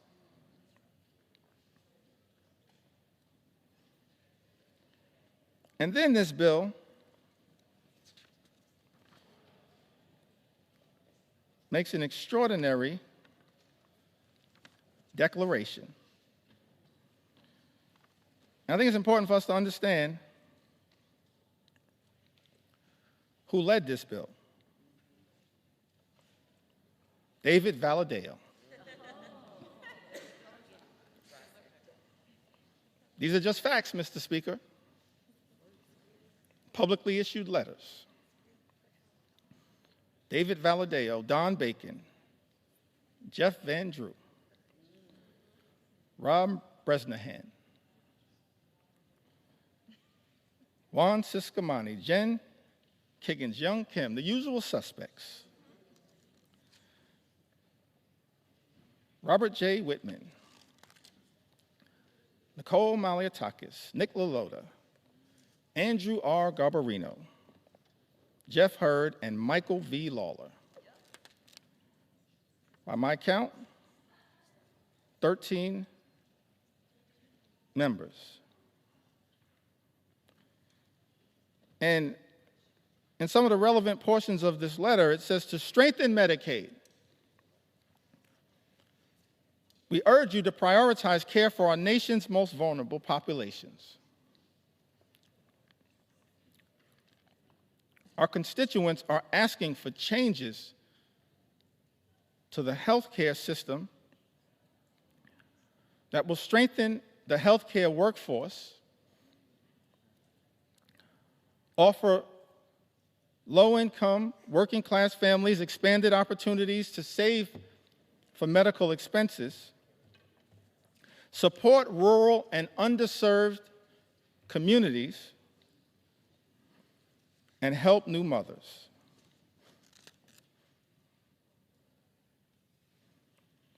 And in the second paragraph of this letter dated April 14th, 2025, Mr. Speaker, these 13 members of the House Republican Conference make this extraordinary representation. It says, however, we cannot and will not support a final reconciliation bill that includes any reduction in Medicaid coverage for vulnerable populations. This bill represents the largest cut to Medicaid in American history. It will devastate vulnerable populations all across America. And so the reality is, all 212 House Democrats are going to stand up and protect the health care of the American people. We're going to protect the Medicaid of the American people against this assault on vulnerable communities. And I'm looking forward to all 13 of you joining us to protect the health care of the American people that you represent. That's the promise, Mr. Speaker, that your Republican colleagues made in this April letter. What's changed? We're looking forward to all 13 Republicans in this letter joining us to protect the Medicaid of the American people.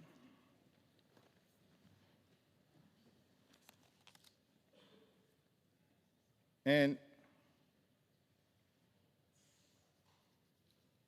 you know, this SALT issue is also an interesting one.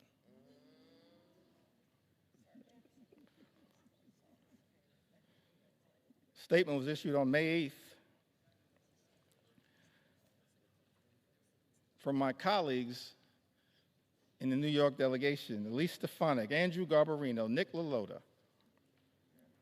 Mike Lawler. Just facts right now. Big talk about standing up to protect the state and local tax deduction. And what's interesting, let's make sure we set the record straight here.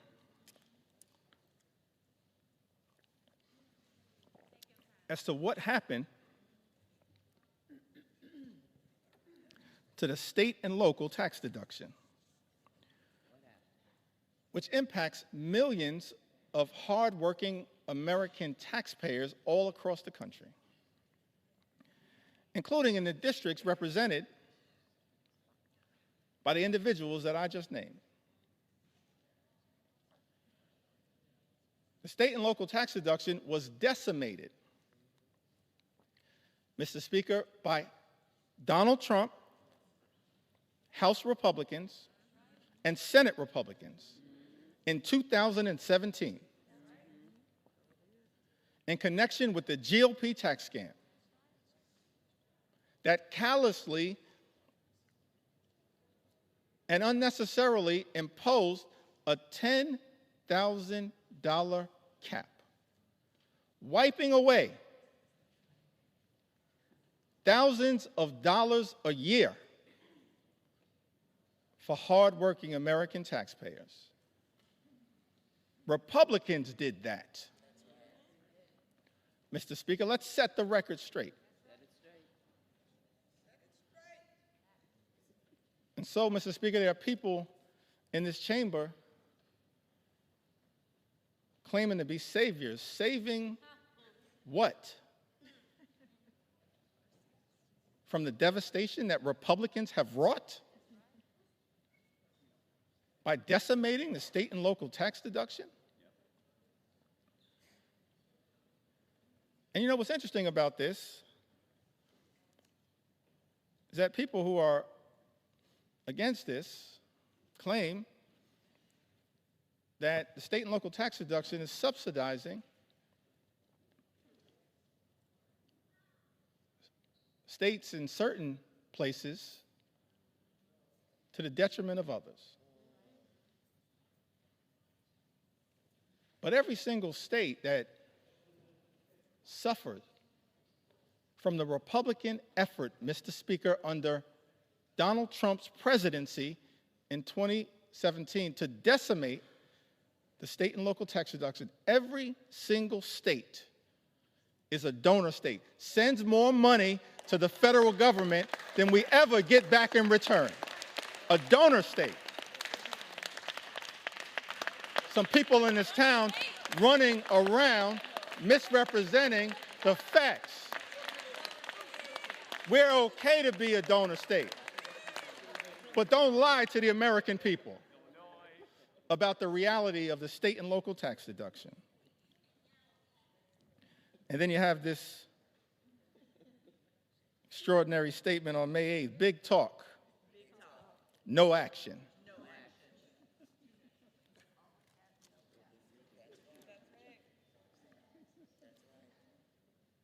I guess in Texas they say all hat, no cattle.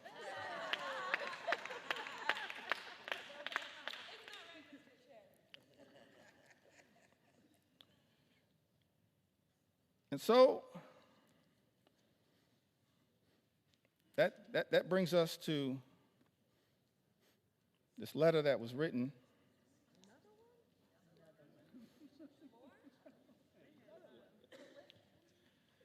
prolific writers,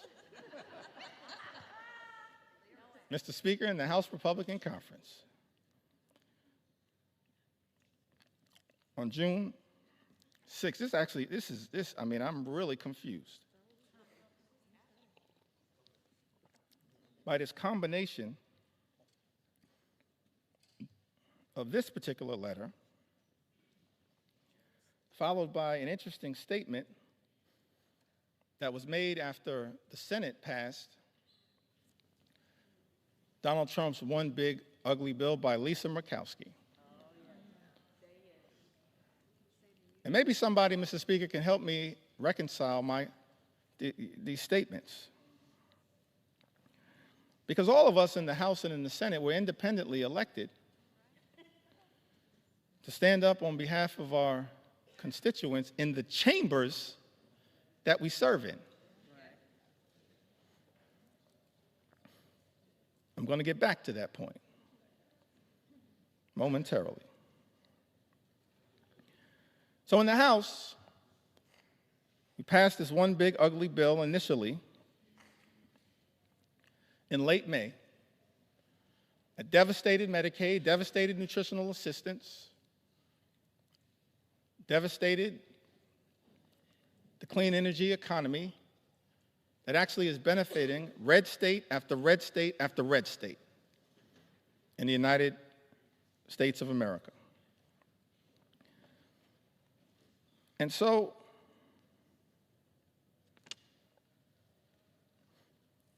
members of the House Republican Conference wrote to Majority Leader Thune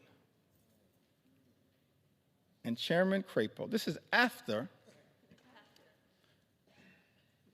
passing a bill in the House of Representatives that devastated the clean energy tax cuts that they are talking about in this letter on June 6th. It says, as members of the House Republican Conference, we write to express our continued support for common sense energy policy and to urge the Senate to substantively and strategically improve clean energy tax credit provisions included in the House-passed reconciliation bill.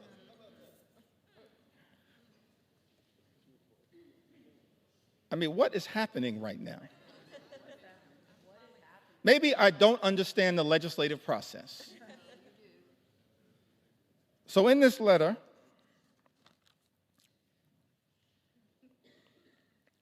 it goes on to say,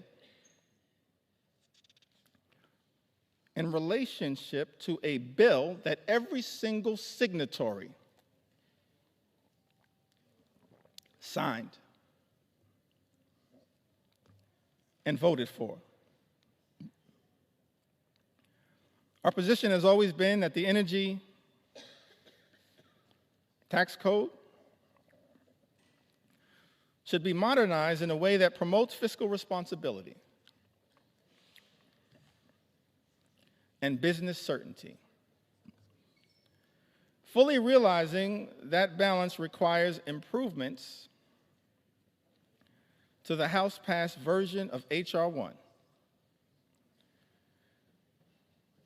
We believe that the Senate now has a critical opportunity to restore common sense and deliver a truly pro-energy growth final bill that protects taxpayers while also unleashing the potential of U.S. energy producers, manufacturers, and workers. In other words,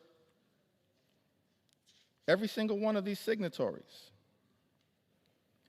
Jen Kiggins, Brian Fitzpatrick, Juan Ciscomani, Nick LaLota, Mike Lawler, Andrew Garbarino, Don Bacon, Mark Amadei, Gabe Evans, Young Kim, David Valadeo,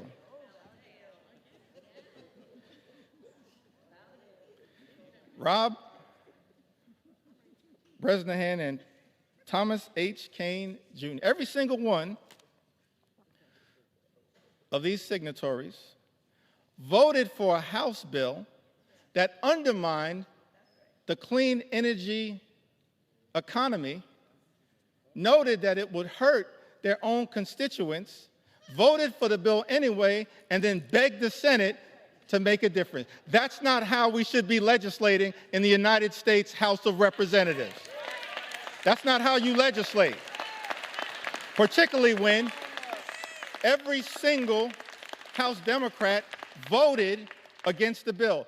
It left the House, limped out of the House by a single vote.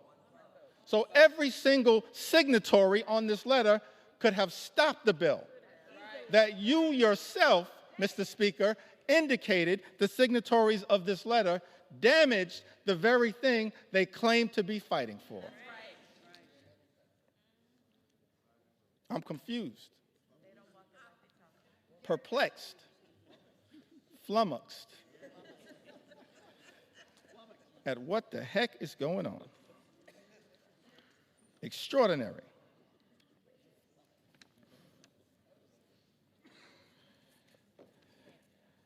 I mean, I'm just overwhelmed by the amount of correspondence. I had to just pick out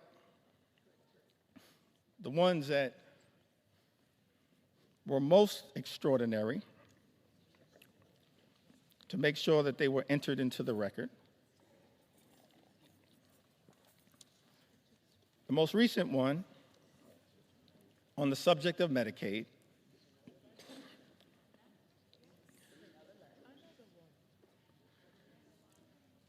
was written on June 24th. It was directed to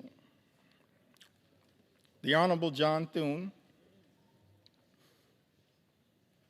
Majority Leader of the United States Senate, the Honorable Mike Johnson, Mr. Speaker, Speaker of the U.S. House of Representatives. I think it had, by my count, 16 members. No surprise, y'all. It was authored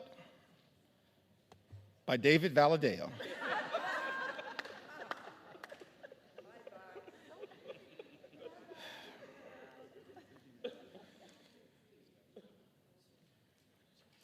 I mean, these letters can make up a book, Mr. Speaker.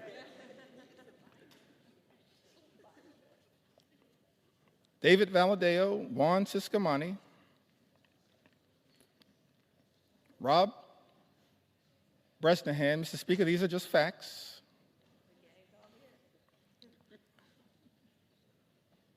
Chuck Edwards, Young Kim, Andrew Garbarino, Mike Lawler, Jen Kiggins, the gang is all here again. Jeff Van Drew, Don Bacon, Dan Newhouse, Zach Nunn, Robert J. Whitman, Nicole Maliotakis, Marionette J. Miller Meeks, and Jeff Hurd.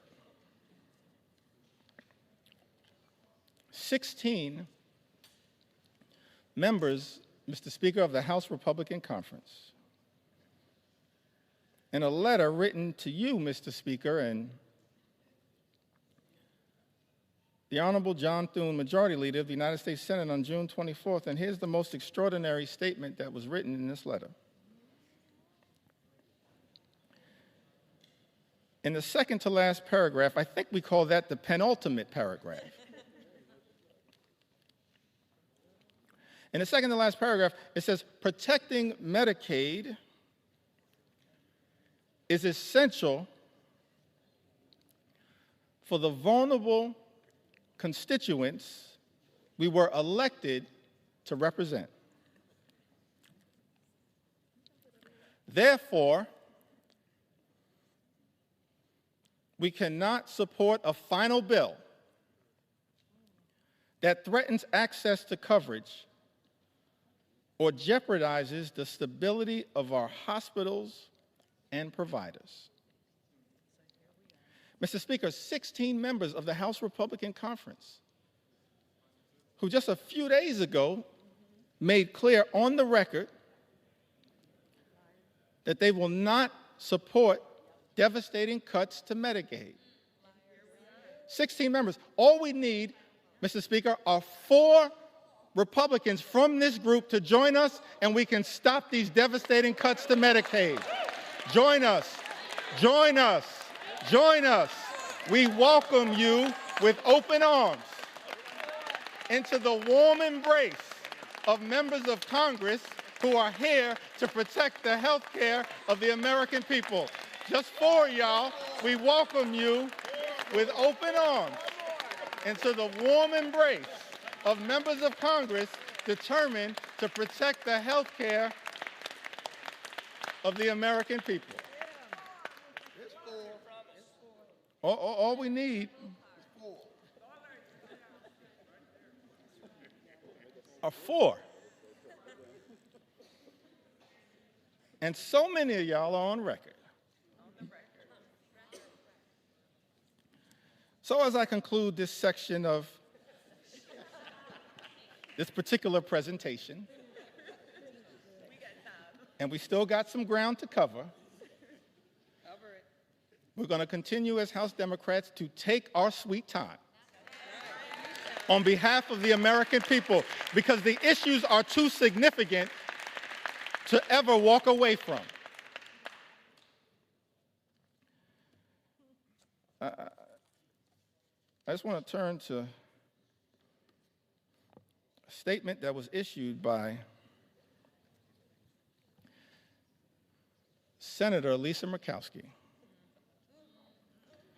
I want to give some love to the other side of the Capitol.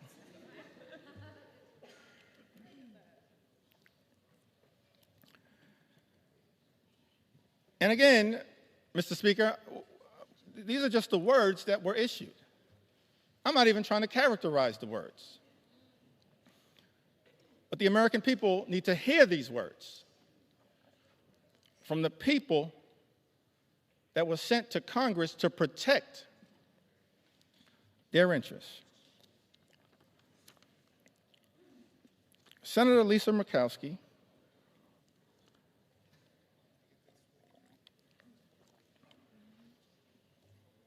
says this was one of the hardest votes I have taken during my time in the Senate. Let me just editorialize there briefly. This should not be a hard vote, Senator Murkowski. This should be a hell no vote on behalf of the people you were sent to Washington to represent. It's a hell no vote for us because we're standing up on behalf of the American people. It should be a hell no vote. But, Mr. Speaker, these are the words. Senator Murkowski says this was one of the hardest votes I have taken during my time in the Senate.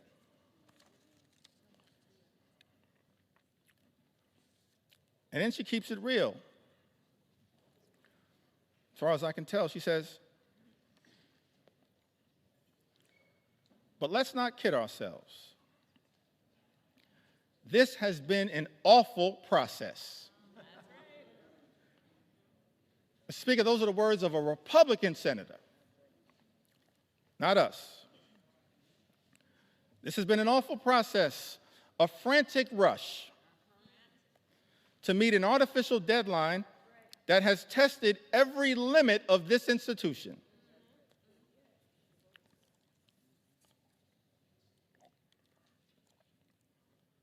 While we have worked to improve the present bill for Alaska,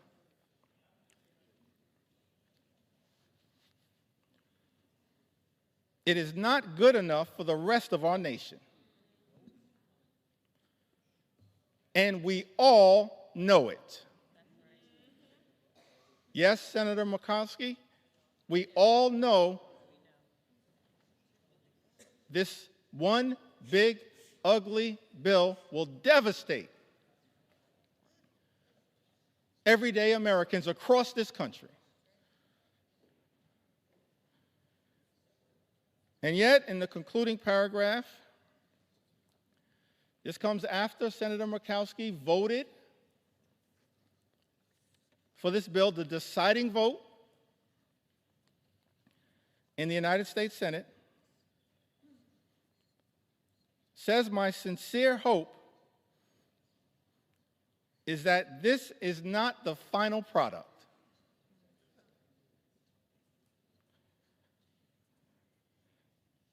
This bill needs more work across chambers and is not ready for the president's desk. We need to work together to get this right. So let me get this straight. I think the number was 16 House Republicans, Mr. Speaker, vote for a bill they know will hurt the communities, Mr. Speaker, that they represent, vote for the bill anyway, when any one of them could have stopped this bill from ever leaving the House of Representatives, and then write a letter to the senators in the other side of the Capitol saying, fix this bill. When any single one of them could have stopped the bill dead in its tracks. And then Senator Murkowski, in her chamber, turns out to be the deciding vote for a bill that she says, Mr. Speaker, is not good enough for the rest of the nation, and we all know it, votes for it anyway, and then begs the House to fix the bill. That is not how the people's business should be done in the United States Congress. We have a responsibility to stand up for what is right and stand up for what is right in the chamber that we serve in. That's what we should all be doing. And so our House Republican colleagues, Mr. Speaker, have one last opportunity to join us as Democrats. Every single Democrat who's going to stand up and protect the health care of the American people, stand up and protect the nutritional assistance of the American people, stand up and protect our farmers, stand up and protect our veterans, stand up and protect the clean energy economy, stand up to protect our public schools. Every single one of my House Republican colleagues have the opportunity now in this chamber, not the other chamber, in this chamber, to join us as Democrats and stand up for what is right. The eyes of America are watching. Started this process, Mr. Speaker, 3:28 in the morning, this debate. Took to the House floor, maybe an hour and a half after that. And we still have a lot to say. On behalf of the American people. For such a time as this, every single one of us have an opportunity to stand up for what is right here in the United States of America. I want to speak for just a few moments about some of the people who've been targeted in a callous way by this administration, some of the stories that need to be told on behalf of the American people. I mentioned, of course, Mr. Speaker, throughout this process, we have been thankful for the stories shared by everyday Americans who went to bed last night fearing the worst and have woken up this morning horrified by Donald Trump's one big ugly bill that will hurt everyday Americans and rewards billionaires with massive tax breaks that will serve to devastate the social safety net and explode our nation's debt. And so I want to tell a few stories on behalf of our nation's veterans who've also written to us to share their concerns with this one big ugly bill. Victoria from Arizona.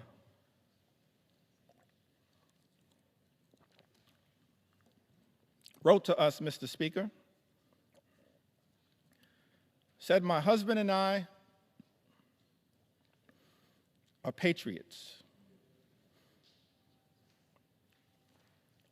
We are both Army veterans who were disabled as a result of our service. We have 5 children and run a small electrical contracting business. We live on a fixed income and, like most families, have struggled with rising costs. One of our sons is adopted. He is a wonderful, loving 7-year-old who has autism and ADHD. He qualifies for Medicaid because he was adopted, and it has been the saving grace for his health and well-being. Medicaid is the reason we were able to get his formal diagnosis of his autism and ADHD. It also covers his regular doctor's visits and dental care. We use Medicaid to access in-home therapy for him, and it was a huge help. Slashing Medicaid will have especially dire consequences for rural communities like ours. Forcing hospitals to close. Health resources are already slim in our area. And then this Army veteran writes, President Trump is causing enormous stress and hardship for families like mine. He and his billionaire friends don't need more tax breaks. It's outrageous. The last thing we should even be considering is cutting Medicaid. These programs are lifelines. We agree with you, Victoria. She lives in Arizona's 6th Congressional District. District, Mr. Speaker, currently represented by Congressman Juan Ciscomani. Troy,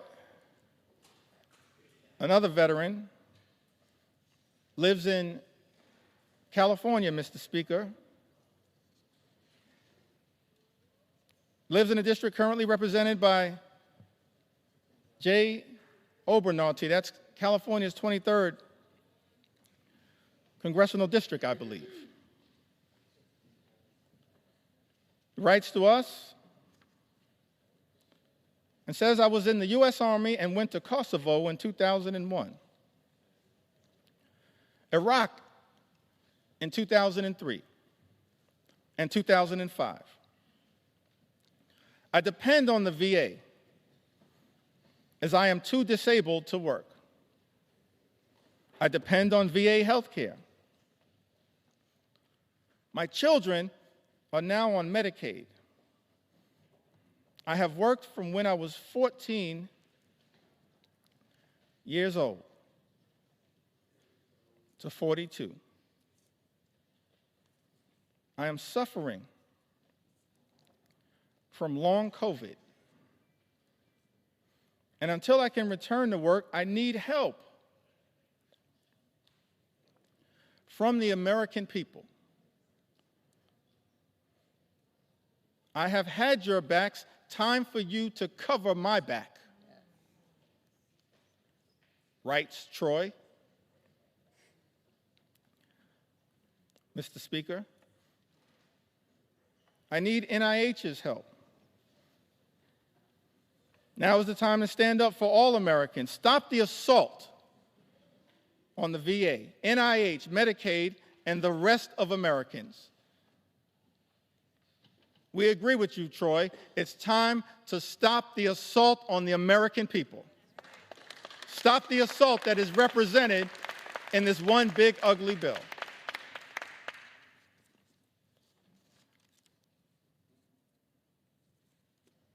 Christy, another veteran,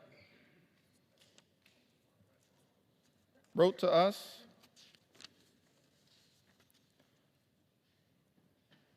and says, I was drafted in 1970. My choice was incarceration or militarization. So I enlisted in the Navy and became a Navy corpsman serving on the USS Long Beach, CGN 9, and her Marine detachment, where I was assigned to the 3rd Marines, 1st Medical Battalion. I was blessed. I lived through 2 tours, giving medical care to my shipmates. Every other day, I was assigned to flight ops to transfer or pick up the wounded and dead Marines from shore to ships waiting offshore about 8 miles. I hated the smells of war. This veteran writes, death and misery were my constant companions. The war left me unsettled, mentally and morally corrupt.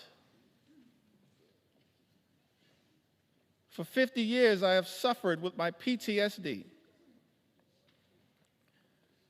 which went undiagnosed for years. After 12 years of VA therapy and working hard for my soul to be repaired, I find myself living alone and isolating from others. And I am one of the lucky ones, thanks to the care I have received from the VA. Veterans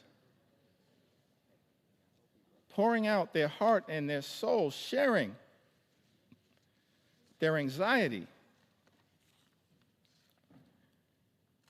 with all of us, urging this Congress to do something, to stand up on behalf of the veterans who are going to be hurt by this one big ugly bill. Devastated by this one big ugly bill.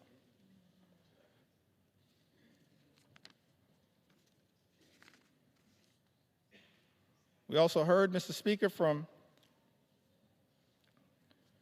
Timothy, who I believe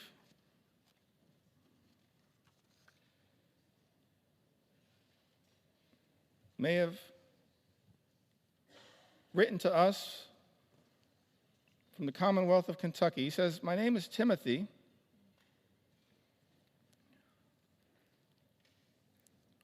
And for the past 5 years, I have worked at the Department of Housing and Urban Development in field policy and management, a Department of Housing and Urban Development that was once led so ably by our former colleague, Congresswoman Marcia Fudge, and now has been taken in a very different direction. Timothy writes, in this role, I have educated the community about HUD's programs such as FHA loans and housing counseling that allow people to purchase homes, affordable rental housing that help people pay their rent, and homeless services that help people find shelter and leave the streets. I have worked with internal data that focused on improving our programs.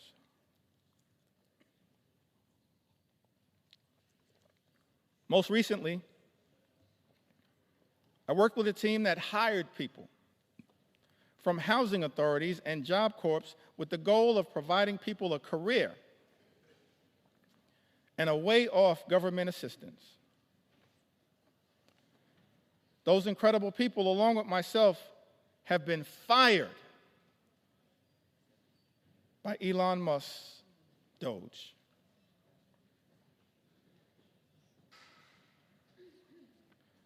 My entire professional career, I have taken jobs that I considered bigger than me. I served in the military, both enlisted and as an officer. I deployed. And I'm now a disabled vet with a rating of 90%. After the military, I focused on giving back and challenging myself in a way while continuing a job that was bigger than myself, so I joined the Peace Corps. Served in Ukraine for years, working as a youth development volunteer. Now as a HUD employee, I'm being fired by an unelected official and being called lazy by my president. I want to know why Elon Musk has this power and authority and why our elected officials are not doing more to stop it. I have served this country and the government my entire life because I love my country. Why is this happening? Tim writes to us. That is such an important question, Mr. Speaker. Why is this happening in the United States of America? Why are we living in a country where this administration has launched an all-out assault on veterans in the United States of America? Firing veterans like Tim in the United States of America. Jeopardizing services from the VA, earned benefits that these veterans are entitled to because of their extraordinary service. Men and women in uniform who serve this country, Mr. Speaker, benefits that they've earned, and now find themselves in the legislative line of fire from their own government, their own country, and stand to be hurt in such an extraordinary way by this extreme Republican budget, this one big, ugly bill. We're here on the House floor, Mr. Speaker, to say to Tim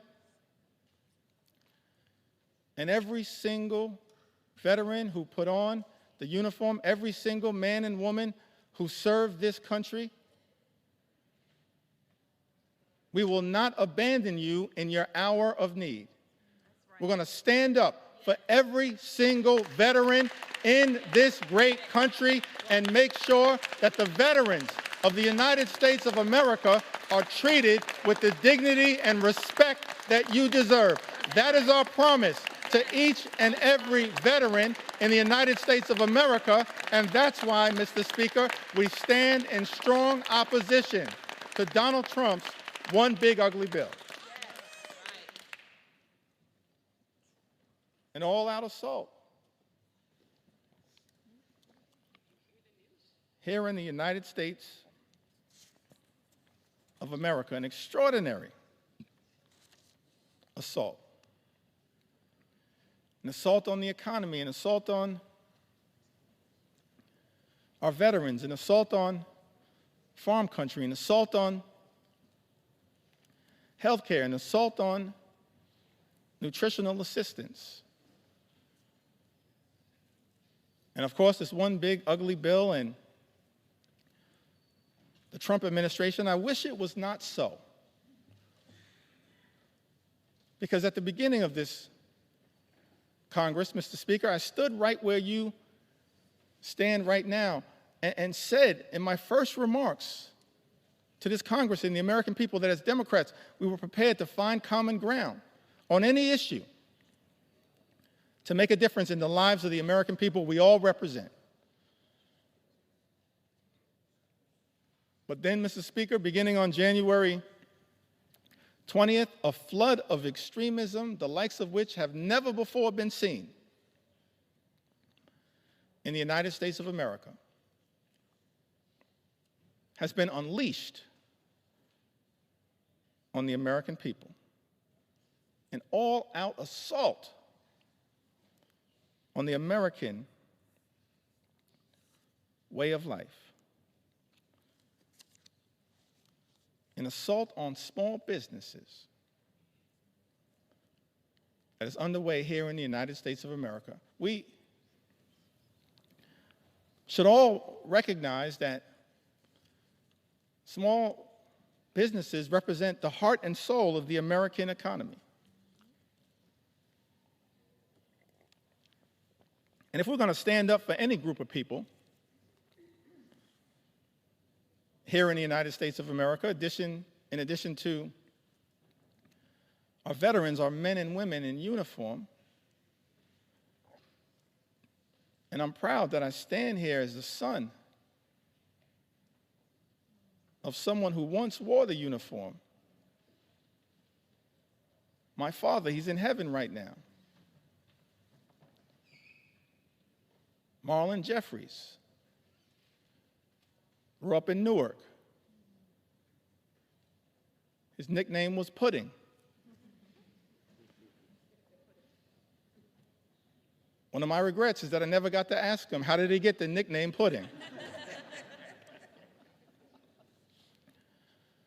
But he left Newark as a high school graduate and put the uniform on, enlisted in the Air Force,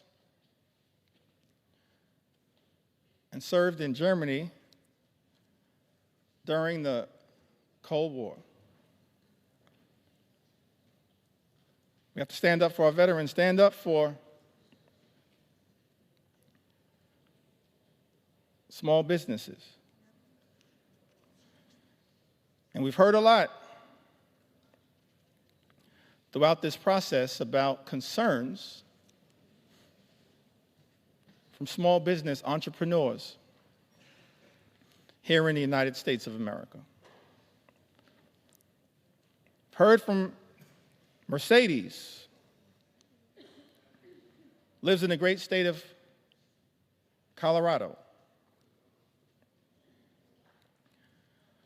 Mercedes writes, my husband and I are the owners of a small business. Without the ACA, my family would not be able to afford health insurance. My daughter also receives free dental coverage as a result of the ACA. I still have major issues with our health care system, but at least we have health insurance. My mother, who is retired, also receives benefits from Medicaid in addition to her Medicare. She would not be able to afford health insurance or dental insurance due to the fact she lives on a fixed income. Any cuts to these programs would be detrimental to our health and welfare as a family. I want to thank Mercedes for reaching out and sharing her story because it helps to put to bed the lie that's been told, Mr. Speaker, by some people in this town. That the people, the everyday Americans who are participating in, have access to programs like the Affordable Care Act, are unworthy, aren't hardworking American taxpayers. They are hardworking American taxpayers.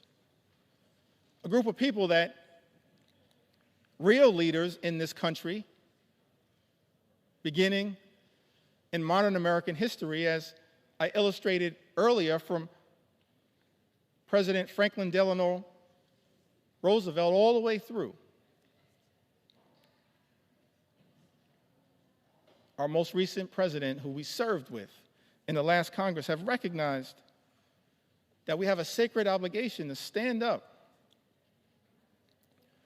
for everyday Americans who are struggling right now, including our small business entrepreneurs, the heart and soul of the American economy, who right now are dealing with such economic uncertainty because of the erratic, reckless, and dangerous Trump tariffs that have unleashed so much chaos and uncertainty, raising costs for small business owners all across the country, undermining their ability to fully achieve their entrepreneurial dreams. This is not who we should be in the United States of America. Small business owners under assault by this administration. And there's a target on the back of many of these small business owners as a result of this one big, ugly bill. Janice wrote to us. She's from the great state of Michigan, the heartland of our country. So thankful to all the members of the Michigan delegation and what they represent. Janice, however, she resides, Mr. Speaker, in the 7th Congressional District, represented by Congressman Tom Barrett.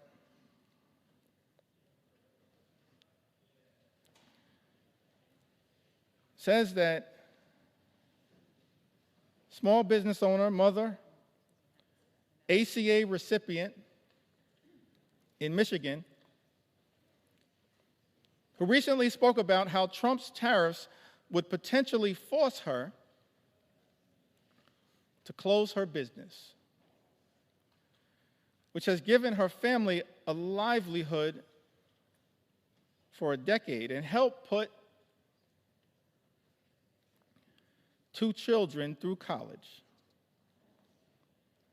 I just don't understand why Trump thinks putting tariffs will help American businesses. It's not. She writes, it's going to decimate us. People like us will be hit the hardest. But then Janice shows the great resolve of the American people, the great spirit of resilience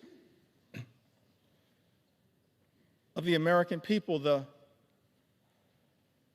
refusal to run away from difficult circumstances.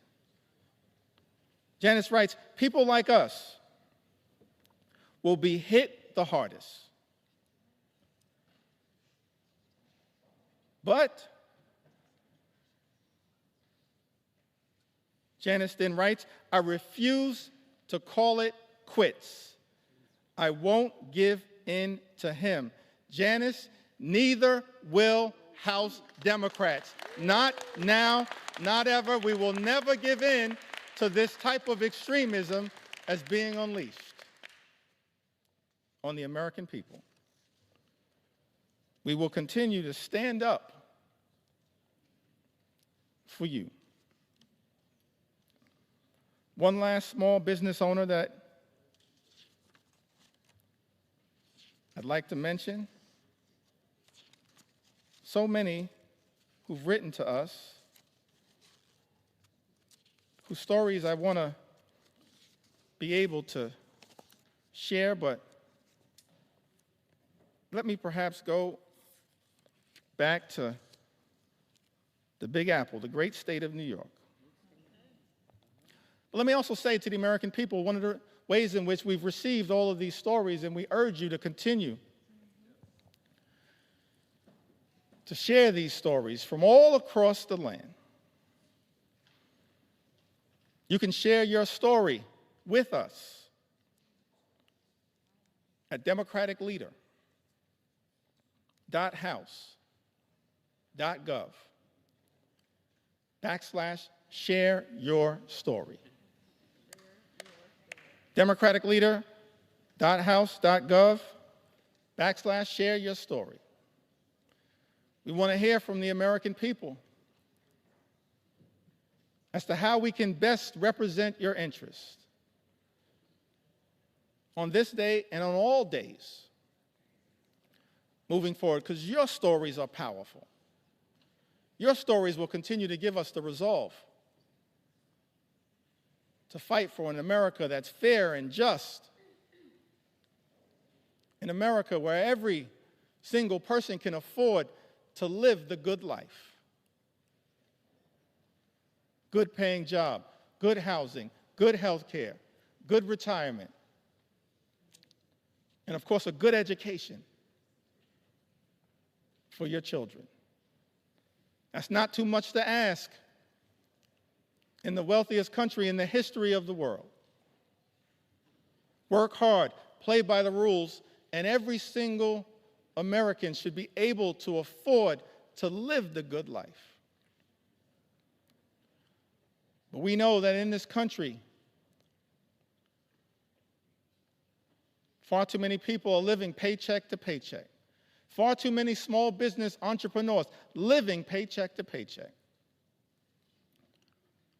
And justifiably expect better from this government. We should be working hard in a bipartisan way to make their life better, not unleashing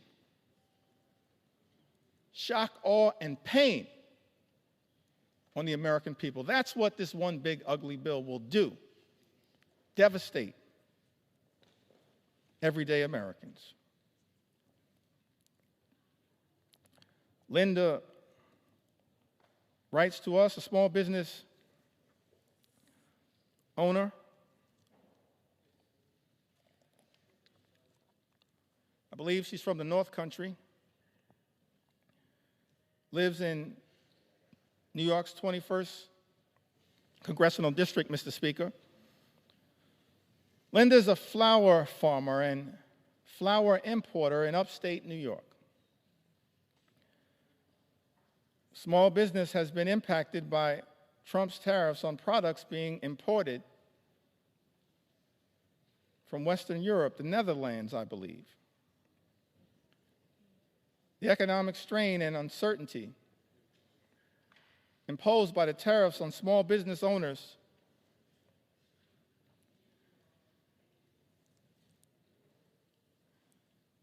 operating on slim margins has caused Linda and her customers to incur additional expenses. Linda tells us, Mr. Speaker, everything was going really well until the tariffs. And now she worries the business will go bankrupt and be forced to close if the tariffs stay in place. How is it that we're living in America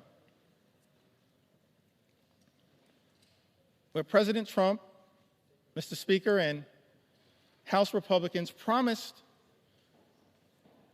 to address the high cost of living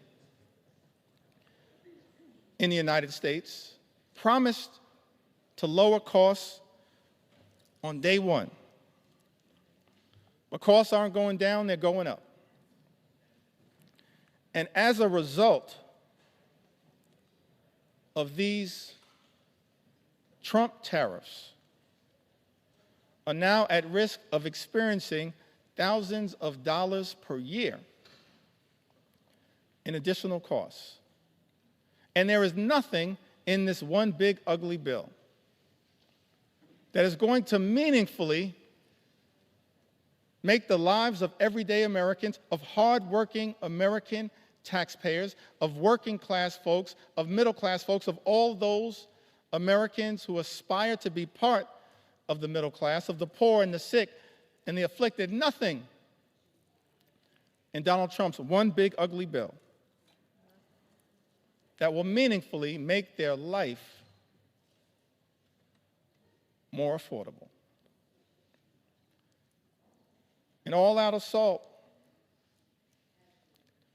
on the economy. We're dealing with an all-out assault on health care, on Medicaid, on the Affordable Care Act, on the Children's Health Insurance Program. All-out assault on the care, Mr. Speaker, being provided by Planned Parenthood.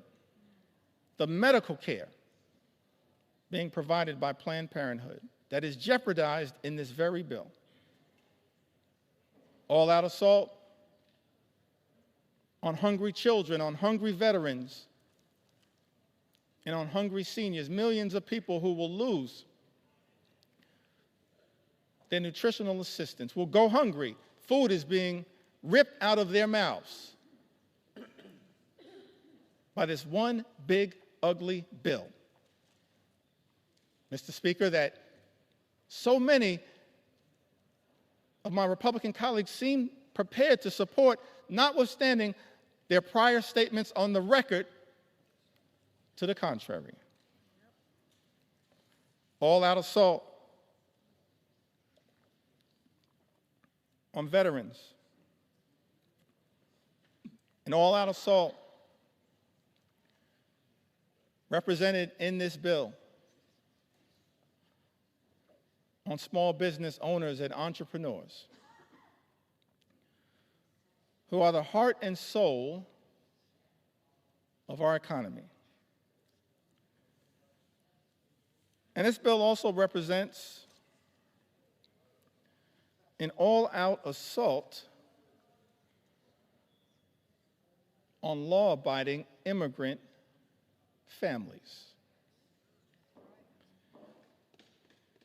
And Mr. Speaker, we're going to tell their stories as well.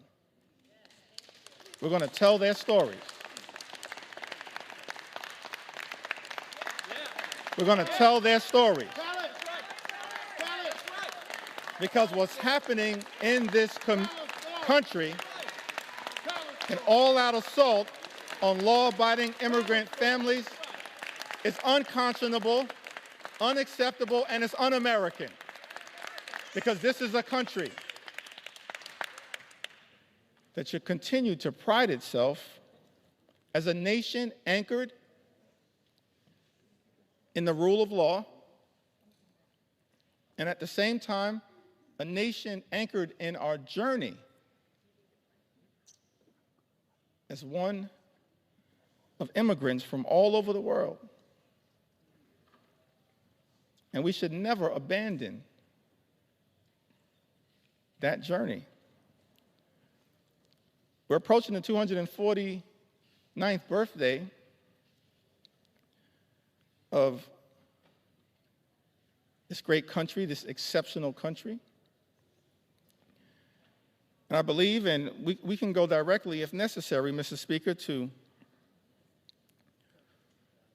the words that were initially issued by Thomas Jefferson, the author of the Declaration of Independence.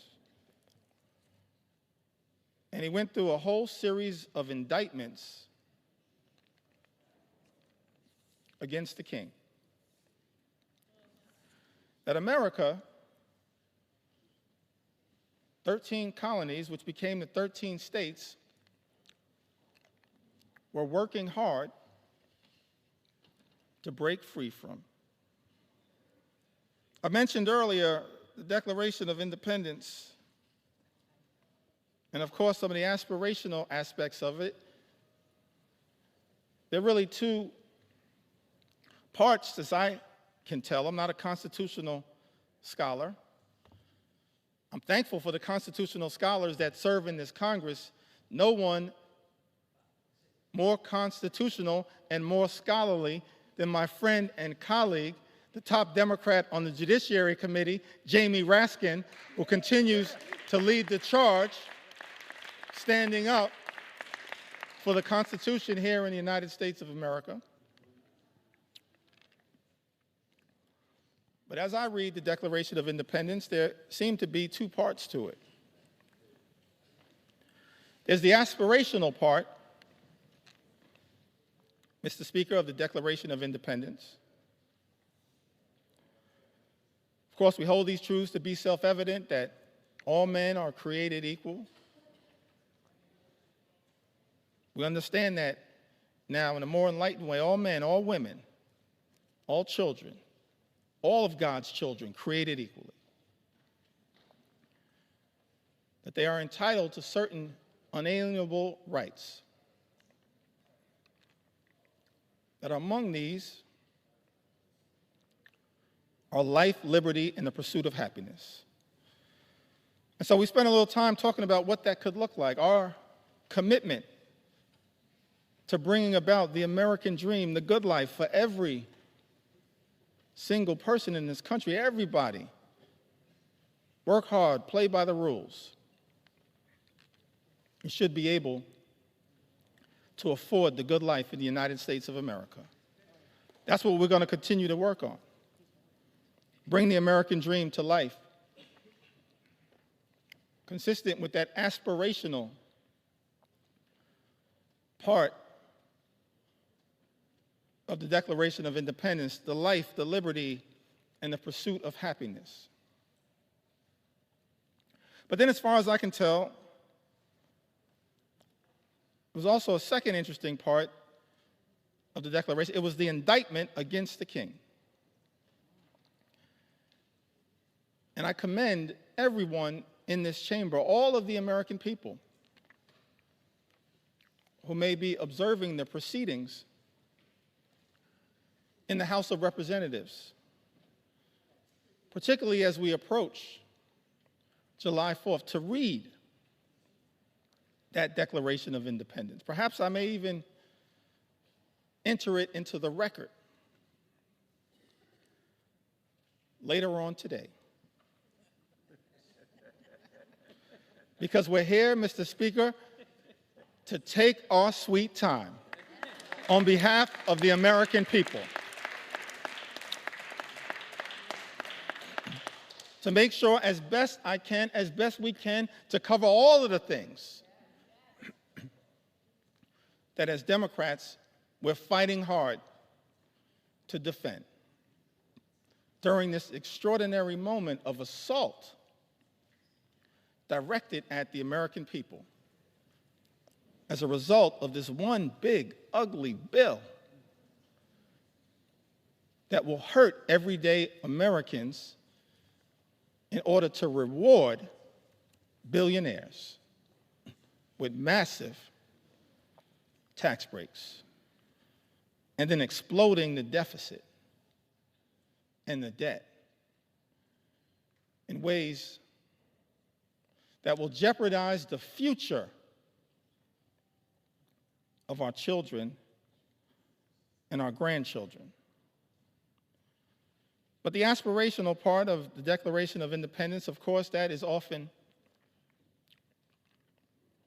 famously quoted. But then if you read other parts of the Declaration of Independence, extraordinarily written document, it reads like an indictment against the extremism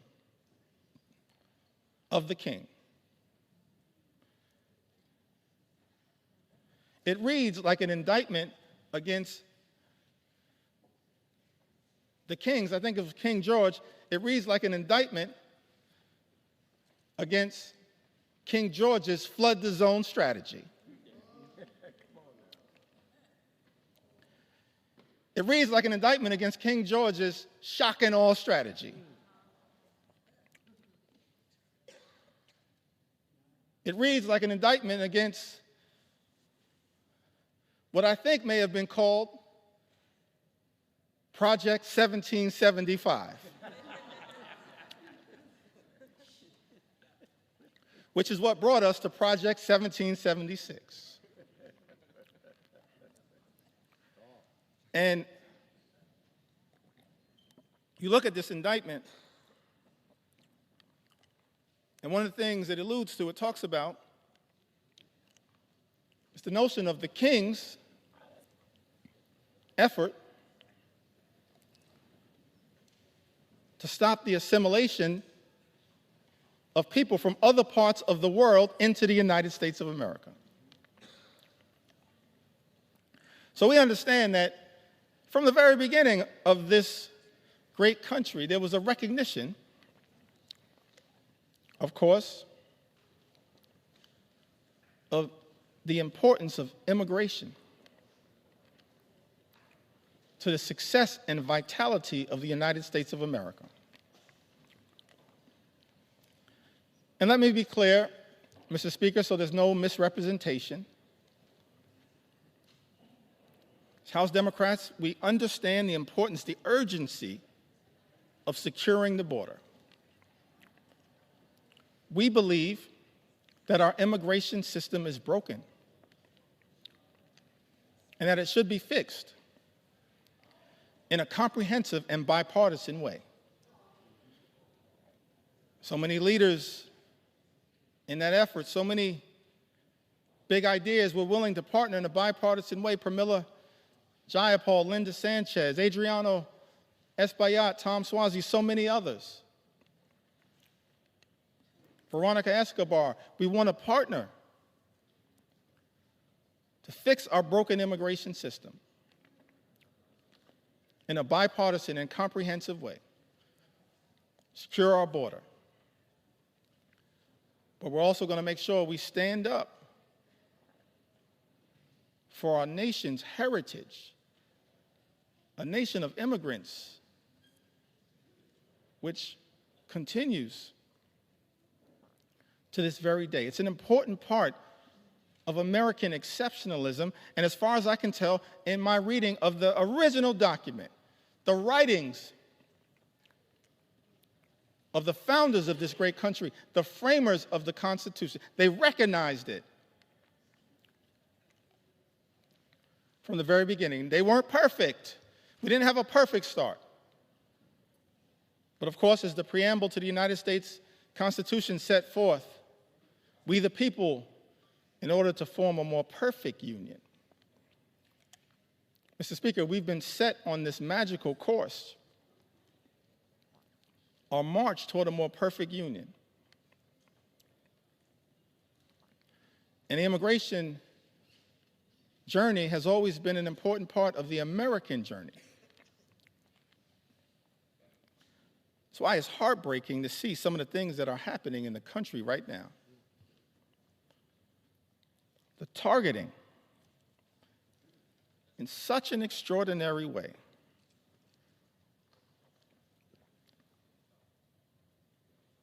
of law-abiding immigrant families, including American citizens. How can this be in the United States of America? Some people who might suggest that we should stay away from these stories. No, I'm going to lean into this part of the American journey because we support our heritage as a nation of immigrants. And we're going to stand up for dreamers, stand up for farm workers, stand up for law-abiding immigrant families all across this country. U.S. citizen children have been deported, Mr. Speaker. Is this who we've become in the United States of America? How can this be? This is extraordinary. 2-year-old American named Manu Borges Santos was born in Fort Lauderdale, Florida, in September of 2022. February, she was taken into custody in Florida alongside her mother and father, both of whom were undocumented. And as a result of this situation, 2-year-old Manu was deported to Brazil. Because of the Trump administration, Manu, a U.S. citizen, only 2 years old, is now effectively stateless. Manu is not a citizen or resident of Brazil. She's a 2-year-old girl, an American citizen.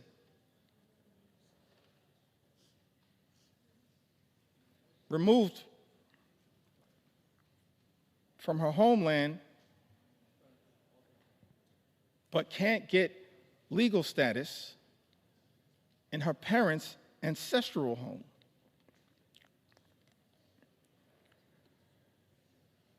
And as a result of her inability to get citizenship down in South America,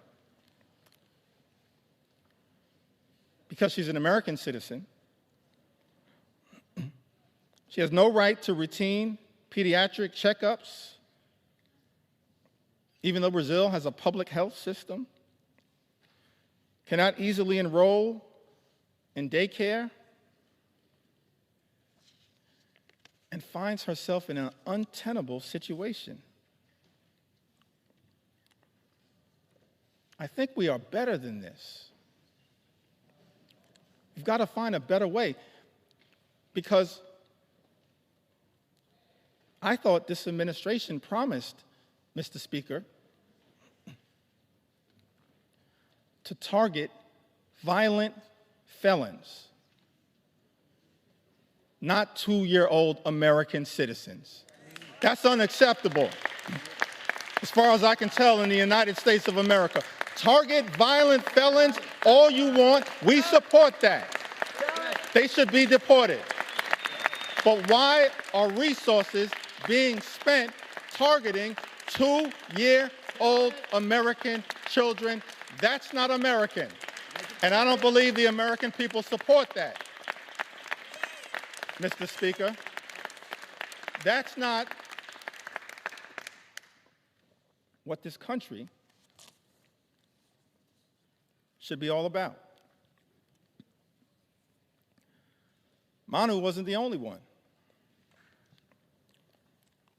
The only American citizen who's been targeted by the deportation machine, a deportation machine that will be unleashed on steroids by this one big ugly bill. We know that, in fact, is the case. That's not hyperbole. It's not a hypothetical. It's not hype. J.D. Vance told us the other day, don't worry about the cuts to Medicaid. Don't worry about the fact that this is the largest cut to Medicaid in American history. Don't worry about the fact that millions of Americans, more than 17 million Americans, will lose their health care, and many more will experience higher premiums, copays, and deductibles, whose life will measurably get worse as a result of this one big, ugly bill. Vice President J.D. Vance said, don't worry about that because it's all about the deportation machine. That's not targeting violent felons. Apparently, much of what has been unleashed on the American people targeting American citizens, like a 2-year-old American girl with the initials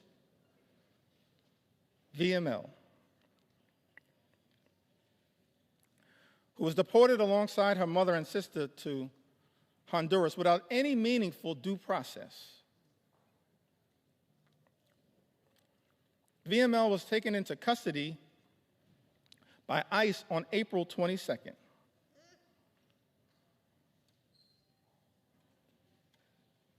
April 22nd happens to be the birthday of my mom.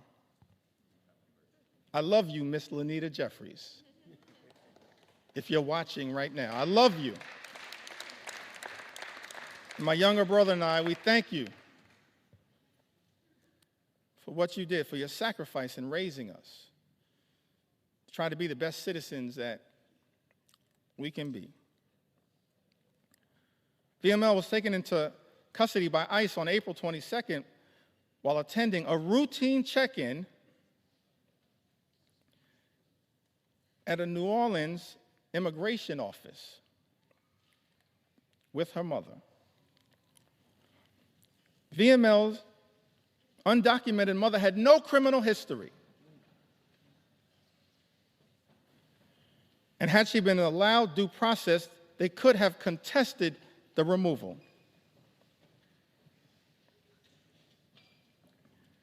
Instead, this 2-year-old American citizen was never given a chance to exercise her rights by the Trump administration.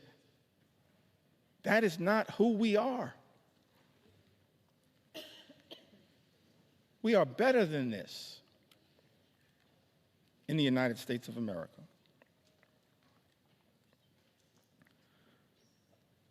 Carlos or Carrie Lopez Alvarado, a U.S. citizen, arrested while she was 9 months pregnant, masked men wearing Border Patrol uniforms, followed by a white truck into a building's private parking in the city of Hawthorne. In that truck was Carrie's partner, Brian. When she tried asking questions about who the agents were and what authority they had to arrest her partner, she was arrested.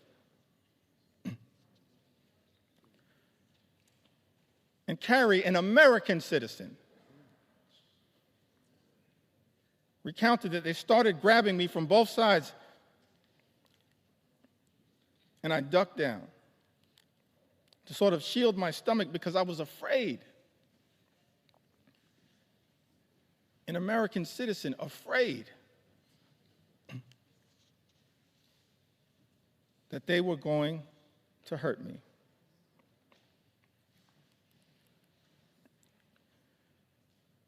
She told them her due date. She was 9 months pregnant.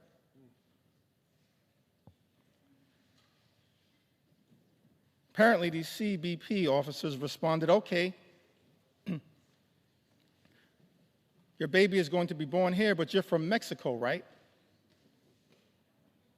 They were wrong. They were detaining an American citizen.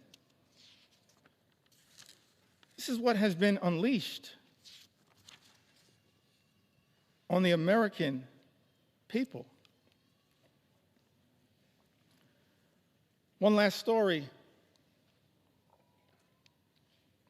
that I feel compelled to share on this issue. Mr. Speaker, I still got some ground to cover. Take your time. Take your time.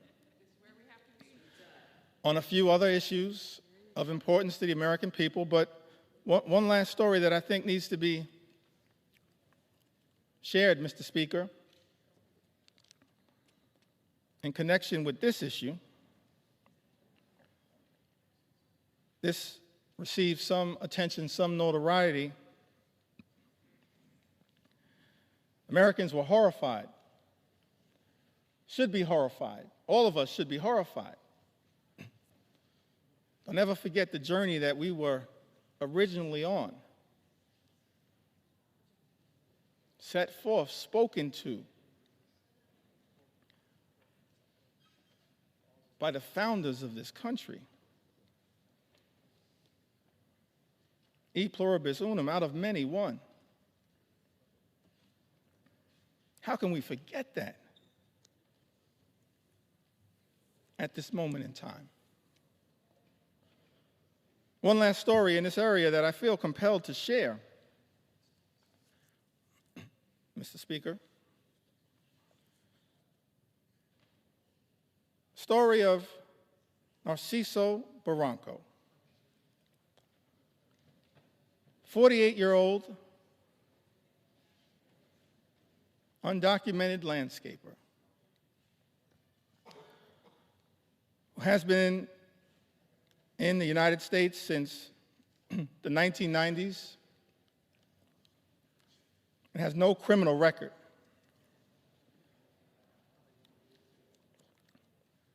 Here's the thing that got me about this story. Caused me to ask the question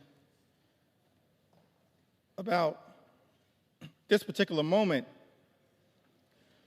the type of deportation machine that has been unleashed on the American people.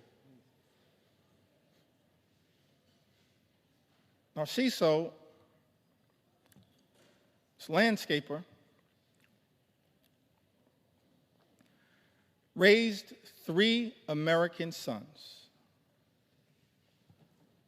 all of whom became Marines, 2 of whom are currently, Mr. Speaker, on active duty Marines.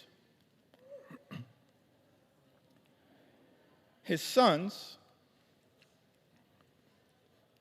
juggling their military assignments, have been trying to deal with the costs and the paperwork required to adjust their father's immigration status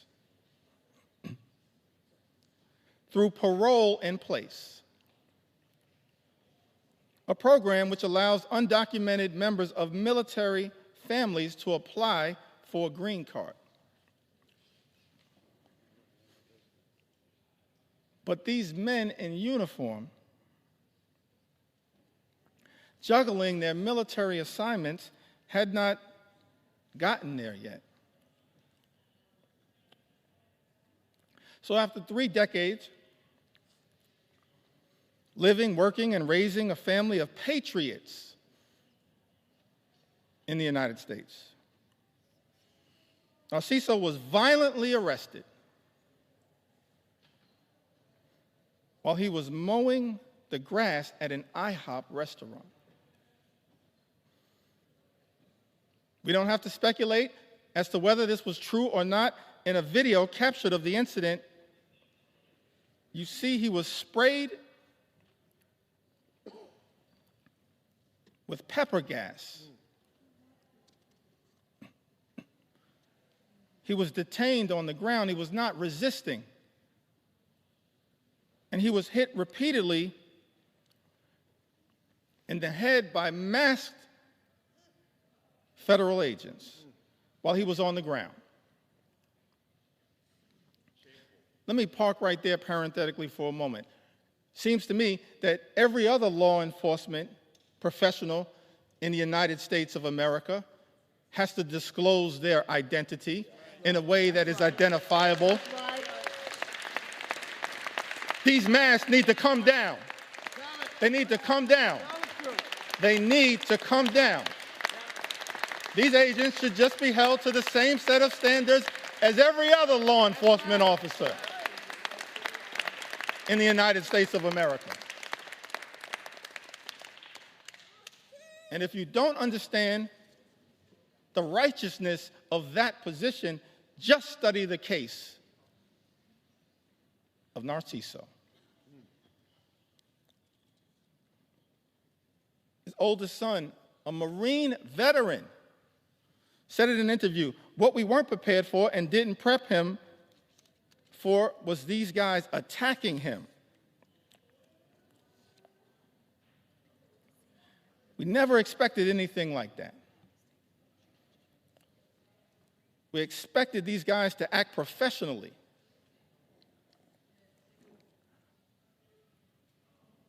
And up to the standards of the United States government. Are masked, armed federal agents who beat people on the ground really the standards the United States government should be standing by? Are these the types of actions, Mr. Speaker, that House Republicans endorse and support? This is not the way that anyone in the United States of America should be treated, particularly the father of 3 patriotic Marines. No one should be treated this way, but certainly not the father of 3 patriotic Marines in the United States of America. It's outrageous. It's out of control. And it's completely and totally unacceptable. Unacceptable. Unacceptable here in the United States of America. We are better than this. Better than this. Mr. Speaker, I've talked about the aspirational vision that we have for a country where everybody can afford to live the good life and work hard, play by the rules, experience the American dream, live the good life, good paying job, good housing, good health care, good education for their children, and a good retirement. That's not too much to ask in the United States of America, the wealthiest country in the history of the world, a great country, an exceptional country, as Abraham Lincoln once observed in a speech in the chamber of the House of Representatives. America, the last best hope of Earth. Spent a little time talking about the type of things, the type of America that we should be working hard at a bipartisan way to bring about, and spent some time critiquing this one big, ugly bill. And it's not like Republicans, Mr. Speaker, weren't given every opportunity to try to address the concerns that we have raised. I'm thankful for my colleagues in all of the committees of jurisdiction who worked hard, pulling all-nighters, offering amendments to try to improve this one big, ugly bill. We've actually introduced throughout this process, Mr. Speaker, hundreds of amendments. Just yesterday before the Rules Committee, hundreds of amendments. And before that, in late May, when the initial bill was being debated in a marathon session before the Rules Committee, more than 125 or so Democrats offering more than 500 different amendments to improve this bill, to stand up for the American people, doing so over and over and over again throughout this process. And so, Mr. Speaker, I think it's important for the American people to understand what exactly House Republicans have rejected. What changes have House Republicans rejected to this one big, ugly bill?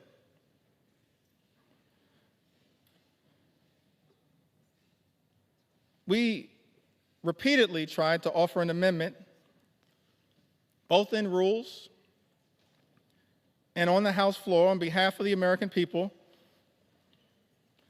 to strike every single provision that would cause the largest cuts to health care and food assistance in history, which will result in 17 million people or more losing health coverage and jeopardizing nutritional benefits for about 42 million Americans who might otherwise go hungry. Republicans voted down that amendment.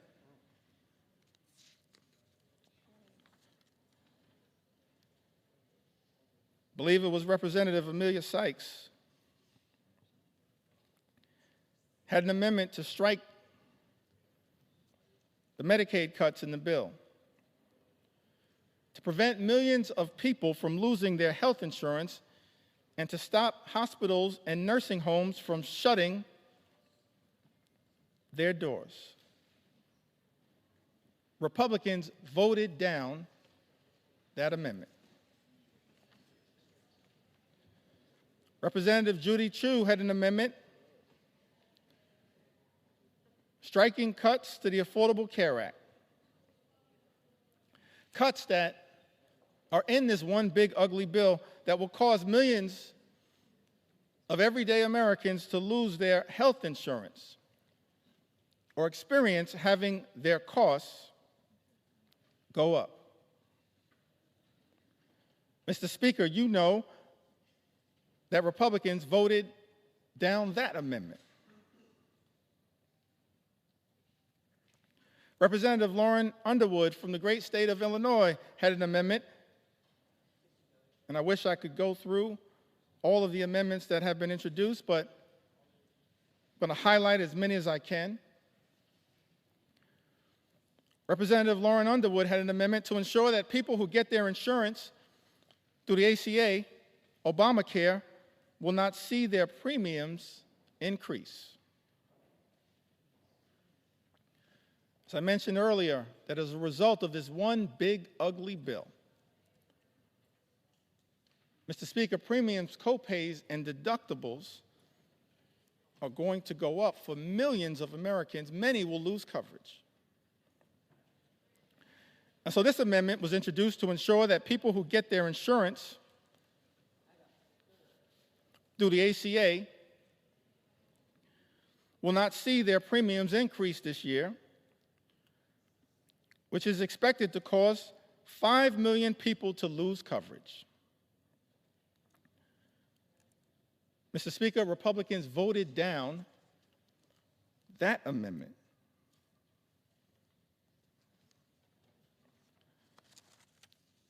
Representative Kelly Morrison had an amendment that strikes the defunding of Planned Parenthood, which provides access to life-saving cancer screenings and reproductive health care. Now, last year, Republicans, Mr. Speaker, promised that reproductive health care, reproductive freedom, was a state issue. President Trump promised that reproductive health care, reproductive freedom was a state issue. And yet in this bill, there's a backdoor attack on reproductive freedom. by targeting health care, preventative health care, that Planned Parenthood provides to millions of people all across this country. Representative Kelly Morrison had an amendment that strikes the defunding of Planned Parenthood, which provides access to life-saving cancer screenings along with reproductive health care. Republicans voted that down. Let me pause there parenthetically just to make one observation on this issue of reproductive freedom. What we're seeing right now in the House of Representatives, Mr. Speaker, Republicans unleashing a march toward a nationwide abortion ban. That's what's going on right now. What does this provision have to do with making life more affordable for everyday Americans? Nothing. This is all part of a right-wing ideological extreme effort to undermine reproductive freedom in the United States of America. Let me make something clear, Mr. Speaker. House Democrats believe in a woman's freedom to make her own reproductive health care decisions, a decision that should be between a woman, her family, her faith, and her doctors. That's it, period, full stop. And we will continue to fight for reproductive freedom in the United States of America. And we will not rest, Mr. Speaker, until the Women's Health Protection Act becomes the law of the land here in the United States of America. Big difference between us and them. Big difference.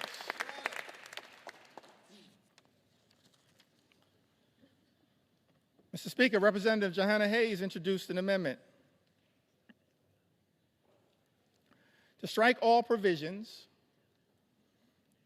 that would cut food assistance for children, seniors, and veterans. Republicans voted that down.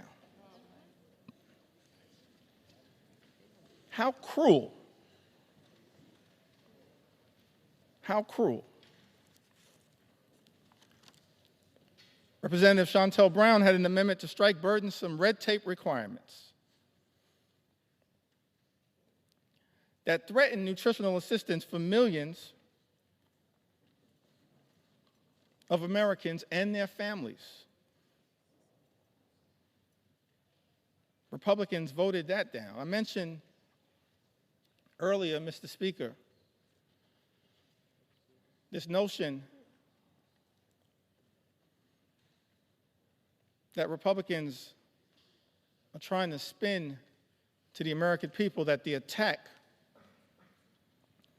on nutritional assistance, imposing these paperwork requirements, or as Frank Pallone would say, red tape requirements,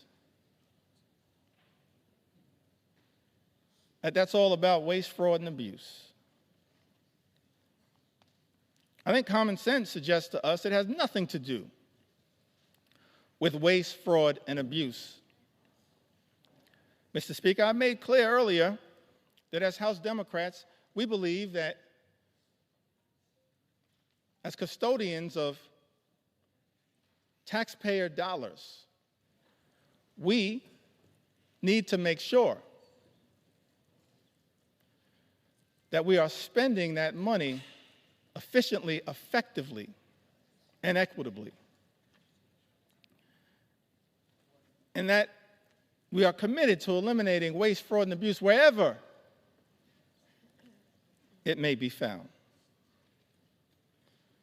I mean, one of the things that's interesting about this bill, this appears to be part of the deal that was negotiated by the senator from Alaska,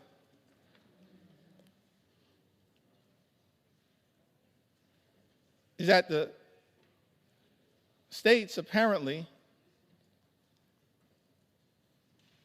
that have the highest error rates with respect to supplemental nutritional assistance are shielded from the initial impact of the nutritional assistance cuts. Let's think about that for a moment. How can it be that Republicans, Mr. Speaker, are claiming that this bill has anything to do with waste, fraud, and abuse, and yet the states with the highest error rate, as Republicans during the Rules Committee acknowledged under questioning from Jim McGovern and Mary Gay Scanlon and Joe Neguse and Teresa Leger Fernandez, acknowledged that the states with the highest error rates actually shielded from the initial impact of the cuts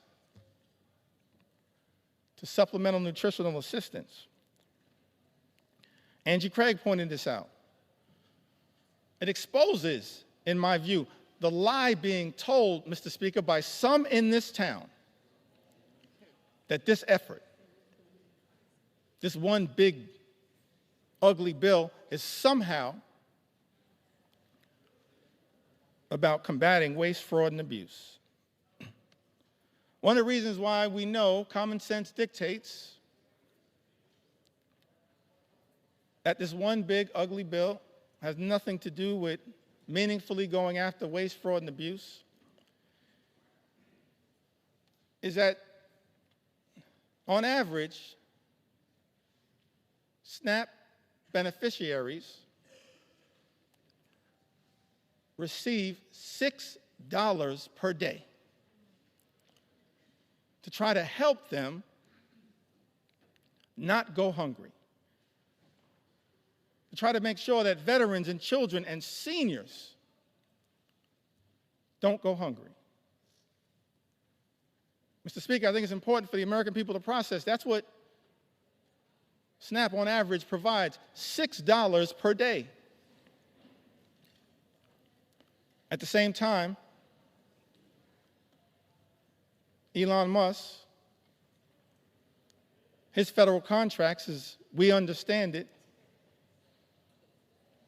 amount to $8 million per day.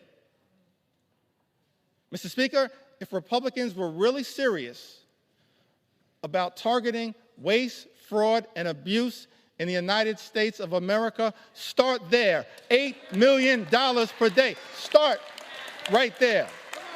Don't take it, don't rip it from the mouths of children, seniors, or veterans.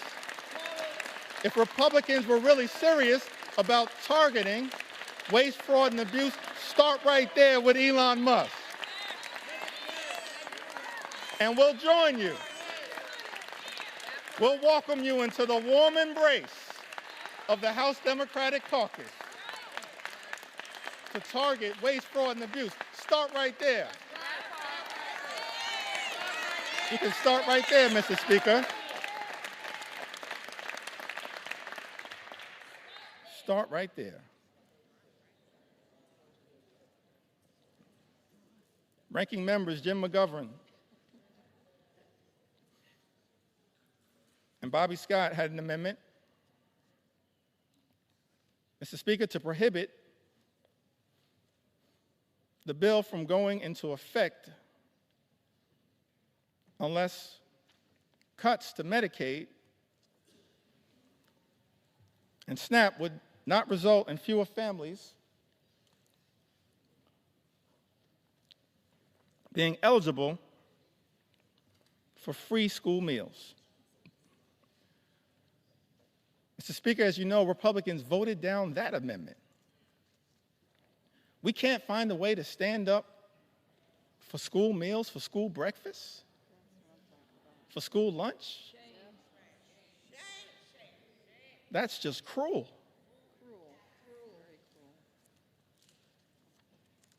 It is callous. It's a corrupt perversion of this process, targeting, as this one big, ugly bill does, school children, hungry school children in the United States of America. Speaker, Representative Mike Thompson had an amendment that would have ensured Americans would not see their energy costs go up, and to protect the millions of good-paying jobs that this bill will eliminate, because this one big ugly bill puts a target on the backs of the clean energy economy, on clean energy jobs, which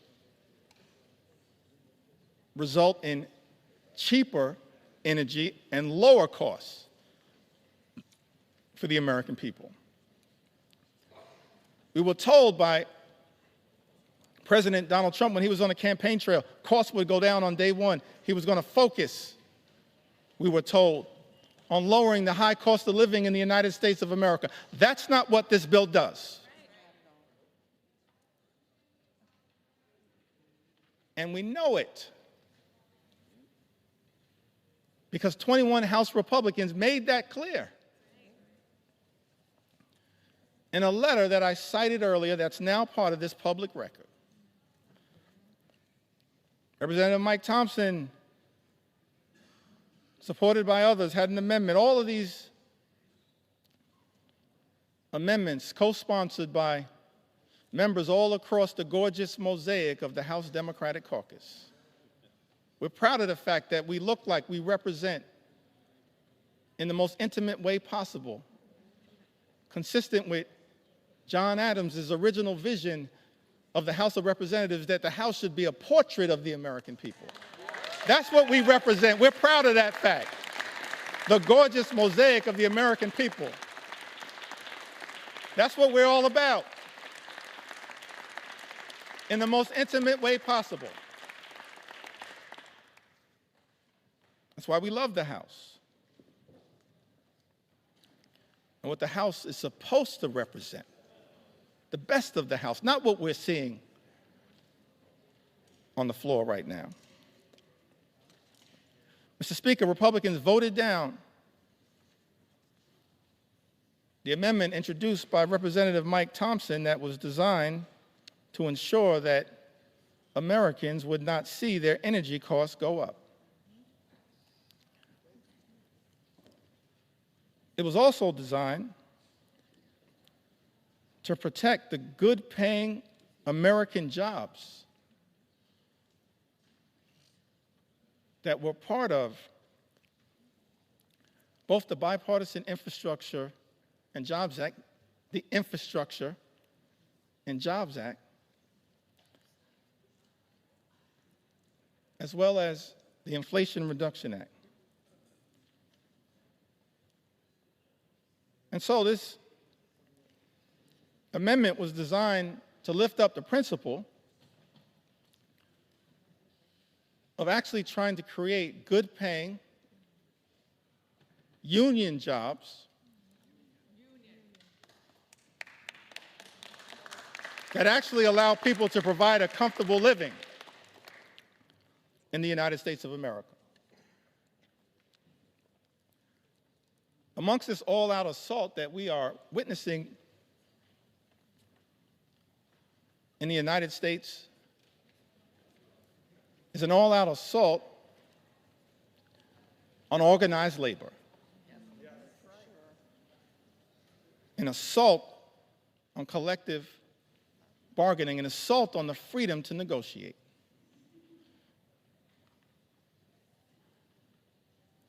What's the difference, Mr. Speaker, between us and our colleagues on the other side of the aisle? I think one of the things that is a clear difference, Mr. Speaker, is that we believe, we recognize that in connection with this journey, work hard, play by the rules, imagine and dare to dream the ability to live the good life, to experience the American dream. An American dream that when you work hard and play by the rules, you should be able to provide a comfortable living for yourself and for your family. educate your children, purchase a home, have access to high-quality health care, go on vacation every now and then one day retire with grace and dignity. That's the American dream. That's the ability to afford and access the good life. And we believe, as House Democrats, that no single force in the United States of America has done more to bring the American dream to life than organized labor, and we will continue to stand up for organized labor today, tomorrow, and always. Not undermine good-paying union jobs. That's what this bill, this one big ugly bill, does in the United States of America. We're going to stand up. Stand up. Stand up for organized labor.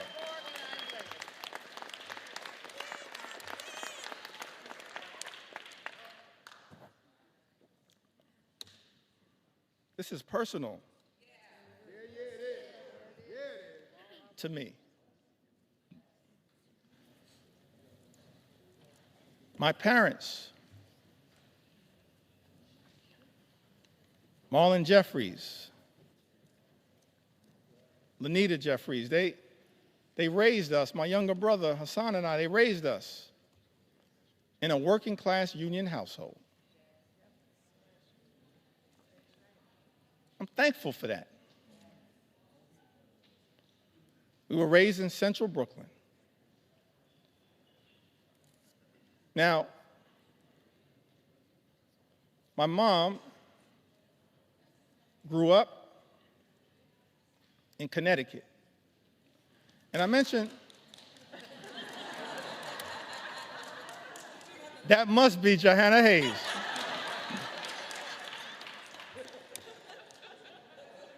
I don't see Rosa DeLauro in my sightline, but we're so thankful for all of the members of the Connecticut delegate. I'm an unofficial sixth member of the Connecticut delegation. My mom raised in Bristol, Connecticut. She went to Bristol High School. Thankful for my mom. And my dad, I mentioned earlier, he grew up in Newark.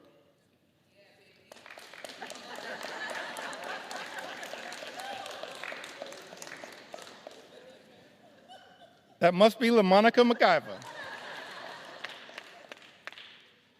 I grew up in Brick City. I mentioned earlier he had the nickname Pudding.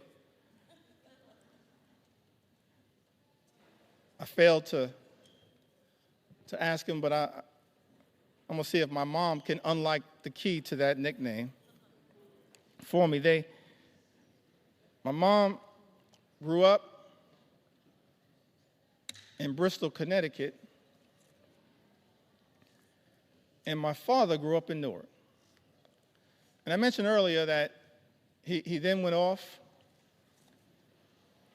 to serve this country in uniform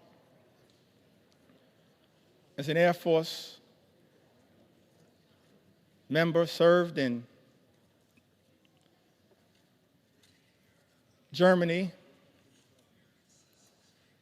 during the Cold War. I think about that a lot. I didn't get to talk too much about it. I wish I would have had the opportunity to talk a little bit more with my dad about that. It's an extraordinary thing in the United States of America that someone could grow up in inner city Newark and then have the ability, in part, thanks to President Harry Truman, to serve with people of all races to defend this great country. I wish I would have had the opportunity to talk to my dad a little bit more about his experience in Germany, because the one thing that I've been able to take away from that experience was that he came back having fallen in love with Heinekens and Becks.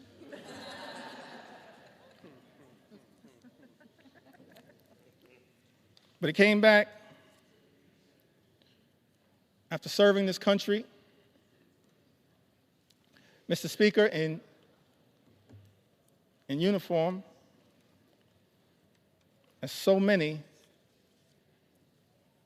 men and women do right now in uniform. And let me make clear, we're so thankful, we're so appreciative of the courage of the men and women in uniform who serve in the United States military, and we will always stand behind you. We thank you for your service, your patriotism, your courage, your heroism, and your sacrifice, lifting up the freedom that is America. You are not suckers, you are heroes. You're not suckers, you're heroes.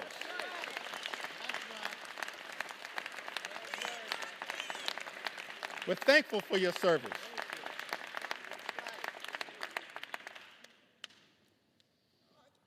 The men and women,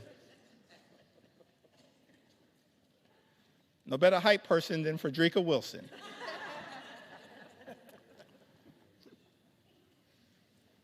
So my dad, as I mentioned, grew up in Newark. My mom in Bristol, Connecticut. So they meet at Central State University.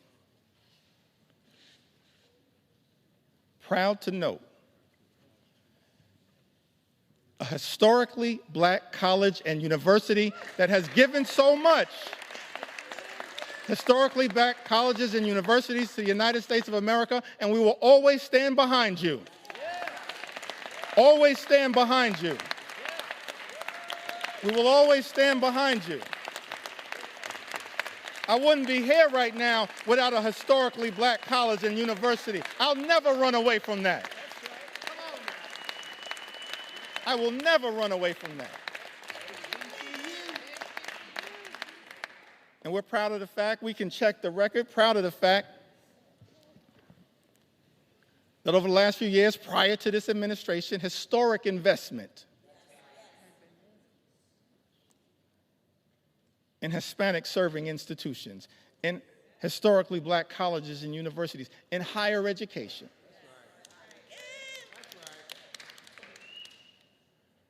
That's part of who I am right now. I don't know if I'll have time to tell the story of my grandmother. Maybe I will.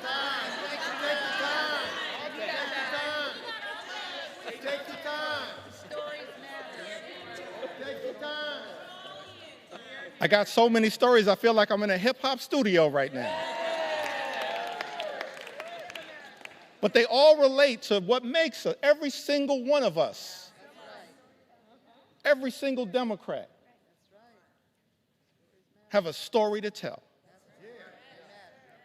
A story to tell. Brooklyn will get that. Every single one of us have a story to tell. That leads us to this moment. It's the reason why we're fighting hard against this incredible and unprecedented assault on the American way of life and an assault on organized labor. So my parents, they meet Central State University,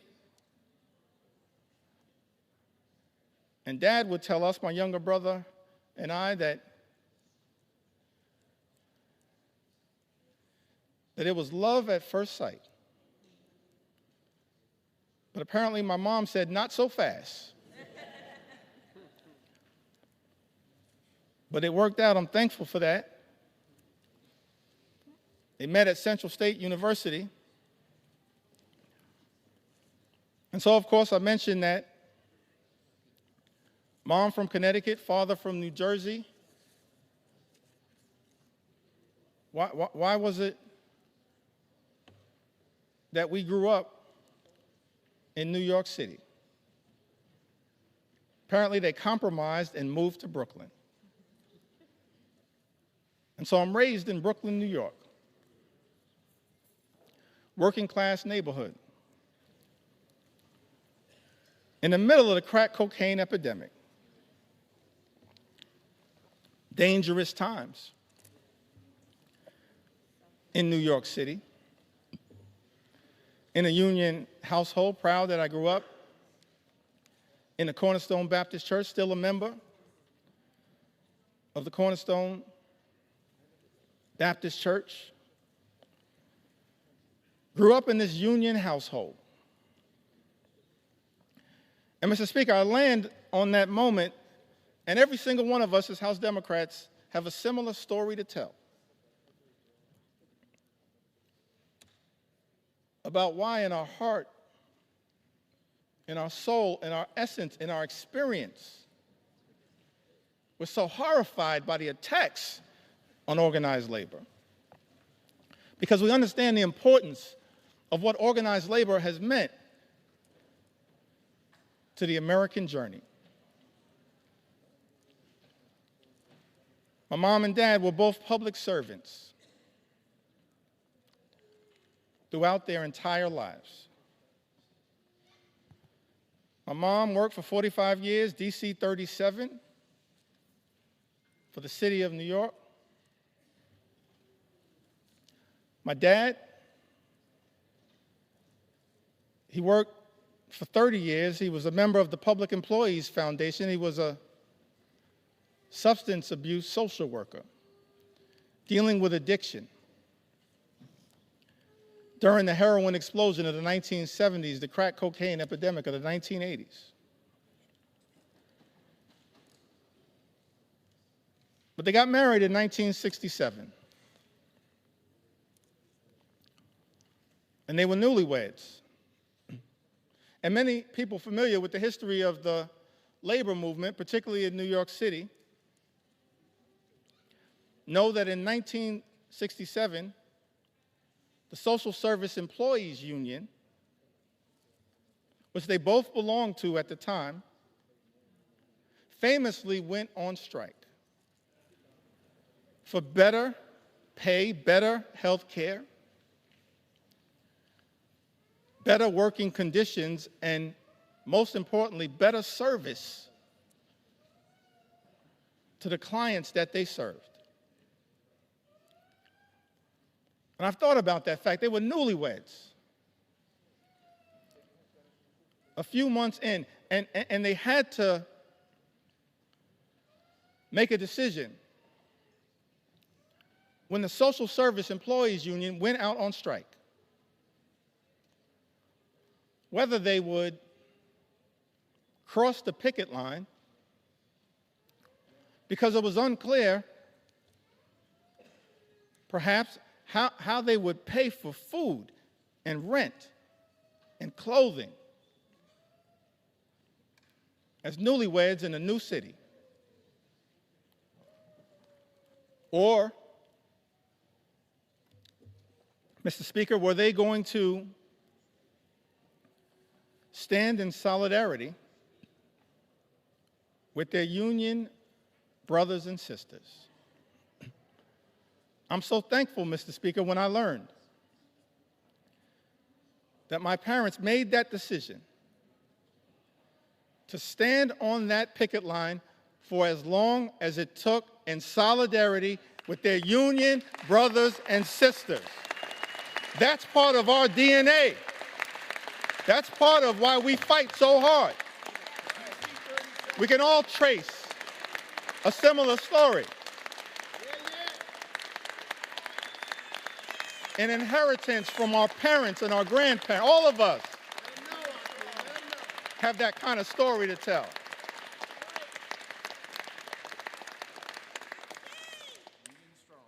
Why am I so thankful that my parents made what I believe was a tough personal decision, but of course the right decision?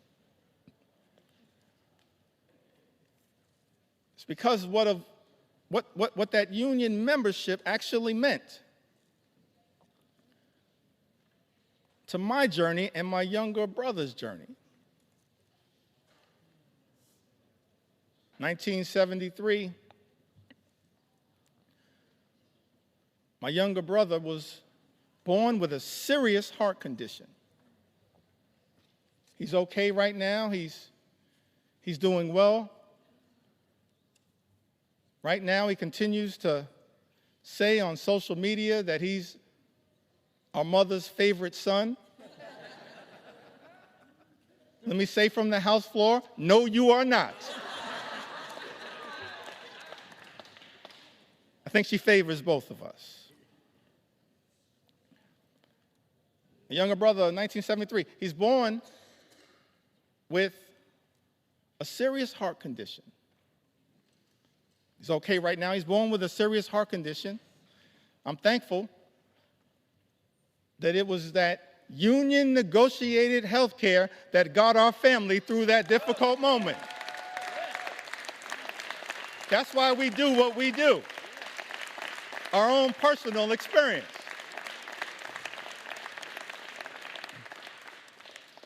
And then in the early 80s, my parents, modest living.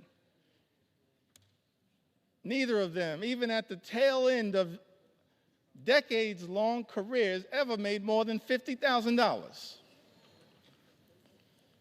Modest living. But in the early 80s in Crown Heights, rough neighborhood, central Brooklyn, they bought their first and only home. They were able to buy that home, the home that my younger brother Hassan and I were raised in, because of that union negotiated salary, and pay off the mortgage down to zero because of that union negotiated salary. This is personal to us, our own journey. And lastly, as it relates to this part of my journey, why we all fight for what we fight for, why we stood behind Mike Thompson's amendment to protect good-paying union jobs. I went to college. I went to Binghamton University.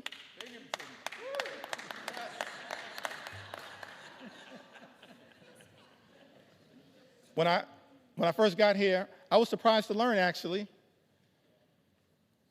that I was the first graduate of Binghamton University ever elected to the United States Congress. I was shocked to learn that, but not the last. Because Vindman and Mannion have now joined us. And so we tripled the size of the Binghamton University delegation.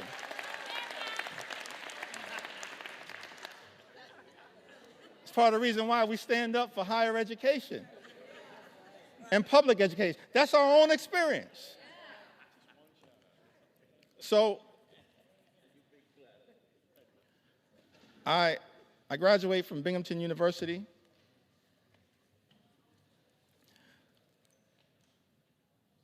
My younger brother graduated from Morehouse University.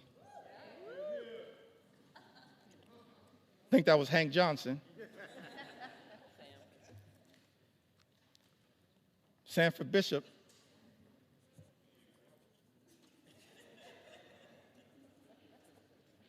Graduated from Morehouse. I graduated from Binghamton University. Somehow, we managed to graduate from college without owing anything. And for the life of me, I couldn't figure out how. Because as I mentioned, my mom, my dad, they just earned a modest living all throughout their careers.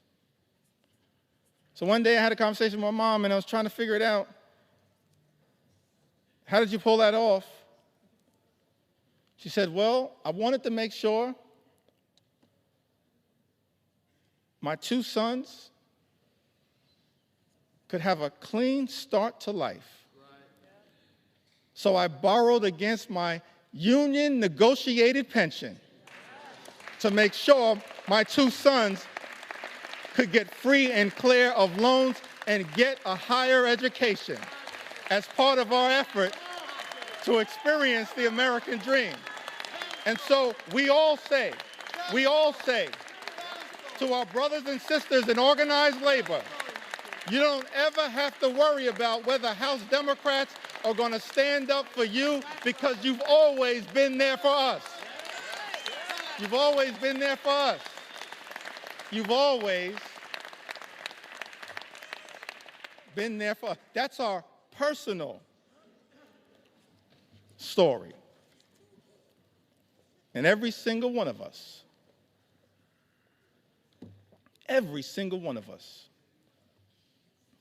we do this work because we've lived a life of opportunity that this great country has provided to us.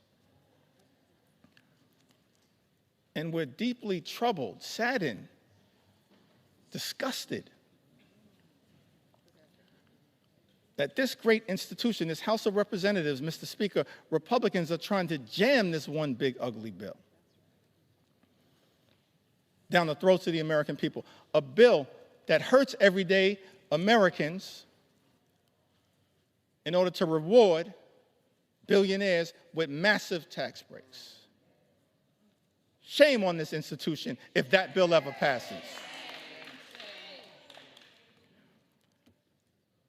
And so we say to the American people, we've been working hard to try to get this bill into a better situation, introducing amendment after amendment after amendment. Representative Judy Chu, the Chair Emeritus of CAPAC, one of our extraordinary leaders, my good friend Grace Meng, she now chairs CAPAC, but Representative Judy Chu, she had an amendment that no one earning more than $10 million per year receives a tax cut to prevent this reverse Robin Hood and the ballooning of the debt by $4 trillion. Mr. Speaker, you know, Republicans voted down that amendment. We support, as Democrats, providing tax relief to everyday Americans. We're willing to work in a bipartisan way to deal with that issue under the leadership of Richie Neal. But Republicans decided, Mr. Speaker, as you know, to go down this partisan road, play partisan games, try to jam this extreme budget down the throats of the American people. And so amendment after amendment after amendment introduced by House Democrats in good faith, exercising common sense to try to improve this bill. Representative Jimmy Gomez, the chair of the Dad's Caucus here in the United States House of Representatives, he had an amendment to ensure that people who make $1 billion a year don't get a tax break paid for by cutting Americans' health care and food assistance. Mr. Speaker, you know, Republicans voted that down.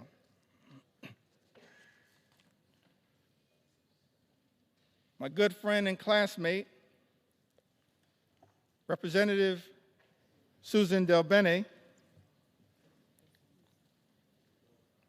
she had an amendment that would have made the child tax credit fully refundable. Susan Del Bene, a great champion of the child tax credit. Let me also shout out a person that I believe is the mother of the enhanced and expanded child tax credit as well, the top Democrat on the Appropriations Committee, Rosa DeLauro. We're thankful for your leadership, Rosa.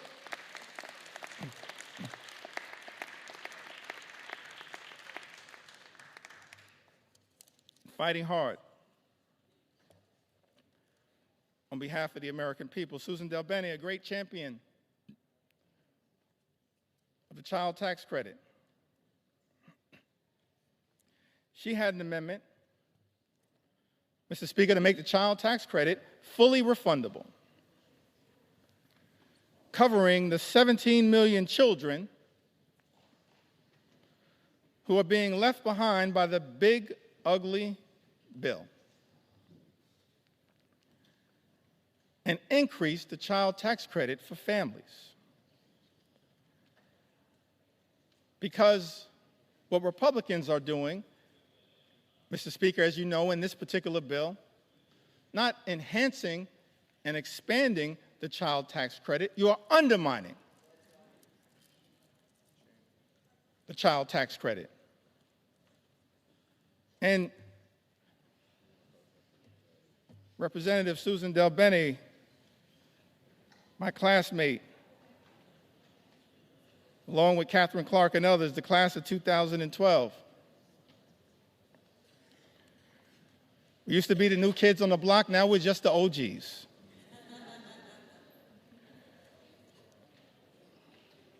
Susan Del Bene, she introduces this amendment, and Mr. Speaker, as you know, Republicans voted it down. Representative Laura Gillen had an amendment that dealt with this issue a little bit earlier. The new and permanent cap on state and local tax deduction. Representative Laura Gillen had an amendment to strike the new and permanent cap on SALT, which is something that members of the House Republican Conference, Mr. Speaker, as you know, claimed was a line in the sand for them, specifically from New York, and said that they support. But Republicans voted down that amendment from Representative Laura Gillen. Representative Mary Gay Scanlon from the Commonwealth of Pennsylvania, one of the great members of the class of 2018, a great class. She had an amendment that would protect infants, babies, American citizens born in this country from the unconstitutional and un-American Trump executive order to end birthright citizenship. Republicans voted that down.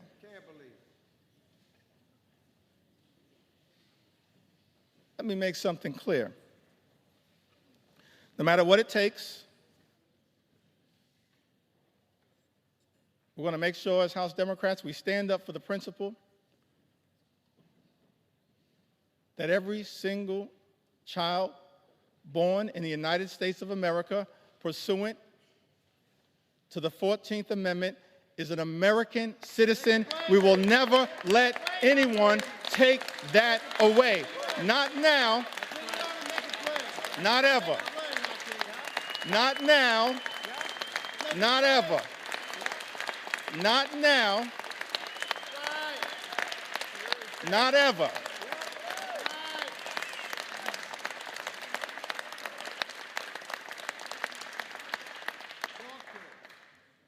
I think Mary Gay Scanlon, I'm appreciative of my big brother, Congressman Greg Meeks, my big brother in the United States Congress. We're a family as House Democrats, committed to working hard, standing up on behalf of the American people. It's an honor of a lifetime to be part of this family.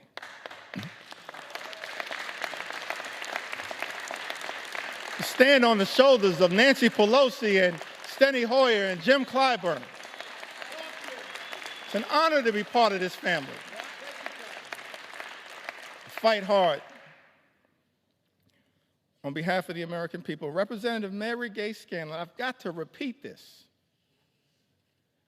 had an amendment, Mr. Speaker, to protect infants, children, babies against the unconstitutional and un-American Trump executive order to end birthright citizenship. Republicans voted that down.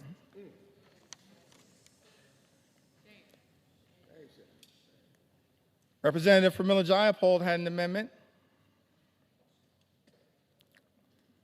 to prevent ICE from deporting U.S. citizens. United States citizens, Mr. Speaker, that are being deported by the Trump administration. I documented some of that earlier today. We're happy to provide more examples. In fact, I'm happy to debate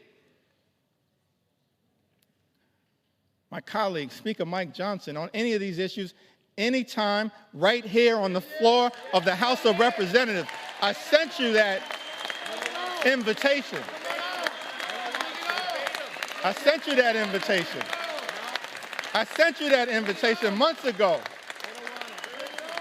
I'm still waiting to get a response. We're not running from the American people. We're ready to debate any of these issues anytime, any place, particularly right here on the floor of the House of Representatives. Representative Pramila Jayapal, she had an amendment, Mr. Speaker, to prevent ICE from deporting U.S. citizens. Republicans voted that down.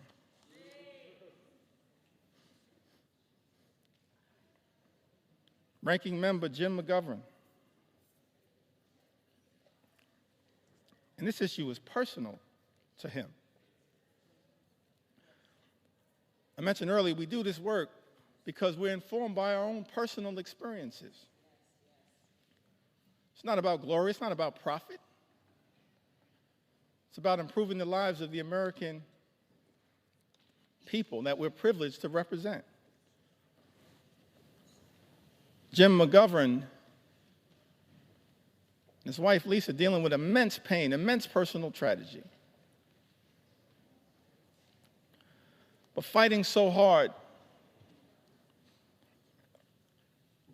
on behalf of the American people, he had an amendment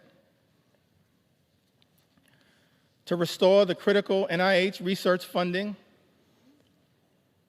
withheld by Donald Trump and Elon Musk to cure diseases like Alzheimer's and cancer, including pediatric cancer, childhood cancer. Mr. Speaker, you know Republicans voted that down.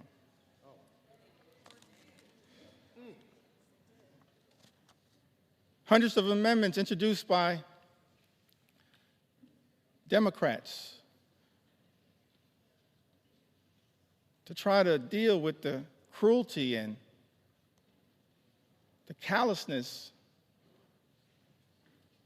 of Donald Trump's one big ugly bill. Many amendments were offered by Democrats, and Republicans chose not to make these amendments in order. In other words, just ignored them,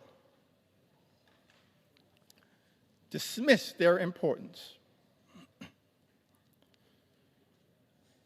Representative Debbie Wasserman Schultz and Gottheimer offered an amendment that adds a new requirement that the Secretary of HHS certify in writing that the reduction and rescissions made by this act will not affect cancer survivors currently on Medicaid or Medicare. Mr. Speaker, as you know, Republicans dismissed that amendment. Representative Houlihan and Representative Ramirez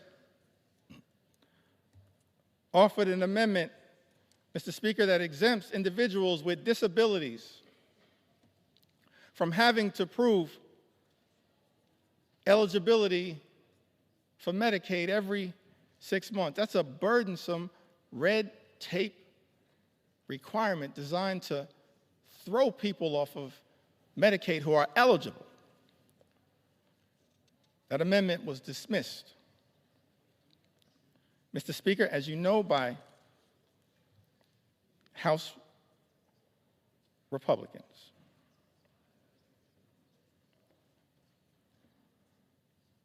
Representative Sarah McBride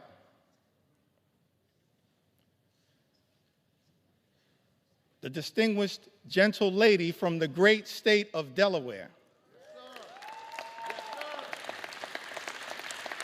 The distinguished gentle lady from the great state of Delaware. She offered an amendment that requires the CBO, the Congressional Budget Office, to certify provisions in this bill to make sure that those provisions will not reduce access to care or increase the cost of care for seniors who are duly eligible for Medicare and Medicaid. Mr. Speaker, as you know, Republicans dismissed that amendment. Representative Rob Menendez offered an amendment that the health provisions will not take effect if it would lead to an increase in mortality rates due to reduced access to hospital services. Mr. Speaker, as you know, House Republicans dismissed that amendment. Representative Val Hoyle introduced an amendment that strikes changes to provider taxes and preserves states' ability to use or increase provider taxes to fund Medicaid and protect hospital funding. Mr. Speaker, you know that despite Representative Hoyle offering this amendment, Republicans dismissed it. Rural hospitals will close as a result of Donald Trump's one big ugly bill. They will close. Susan Collins acknowledged that fact. But House Republicans are here jamming a bill down the throats of the American people that will close hospitals in rural America, in urban America, in small-town America, in the heartland of America, and apparently, Mr. Speaker, couldn't care less. Let me be clear. We're going to stand up for those communities that my colleagues on the other side of the aisle have abandoned. We're going to stand up for rural America, urban America, small town America, the heartland of America, Appalachia. We're going to stand up for all of America, whether we represent you or not.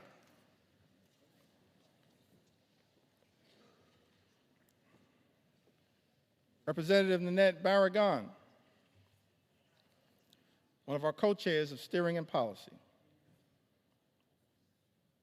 along with Robin Kelly and DWS, she offered an amendment increasing the Hospital Stabilization Fund that they had to include in this one big ugly bill. This amendment was designed to protect hospitals from closing and expand eligibility for safety net hospitals that we know exist all across America. In every corner in this country. Safety net hospitals that serve a large number of low-income patients, including those with Medicaid. And yet, Mr. Speaker, as you know, House Republicans dismissed this amendment. Amendment after amendment after amendment that Democrats have introduced to try to relieve the pain that is being visited upon the American people by this one big ugly bill, voted down by Republicans or dismissed out of hand. Representative Costa introduced an amendment to protect those on the low-income heating and energy assistance program who are also targeted by this one big ugly bill. It's part of an effort to ensure that all households on SNAP can continue to qualify. Mr. Speaker, as you know, Republicans dismissed that amendment out of hand, ignored it, did not see fit to take it up. Representative Jill Takuda from the great state of Hawaii, she introduced an amendment trying to prevent the nutrition title of this bill from taking effect. Against USDA can determine that the provisions of this one big ugly bill would not result in material economic harm to farmers, ranchers, and producers. Mr. Speaker, as you know, Republicans dismissed that amendment out of hand. Representative Lloyd Doggett had an amendment to extend tax cuts for the 98% of the American people who make $400,000 or less per year. Had that amendment been taken up and passed, it would have cut the cost of this one big, ugly bill by approximately 50%. And we would have been standing up for those everyday Americans who are now going to be hurt by other provisions in this GOP tax scam, this disgusting abomination. Mr. Speaker, as you know, that amendment dismissed out of hand by the House Republican majority. Representative Seth Magaziner from the great state of Rhode Island. He's only in his second term. Somehow he's the dean of the delegation.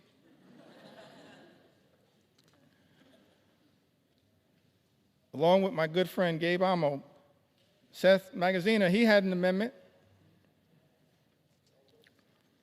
to provide a tax cut for the middle class, paid for by increasing taxes on the wealthiest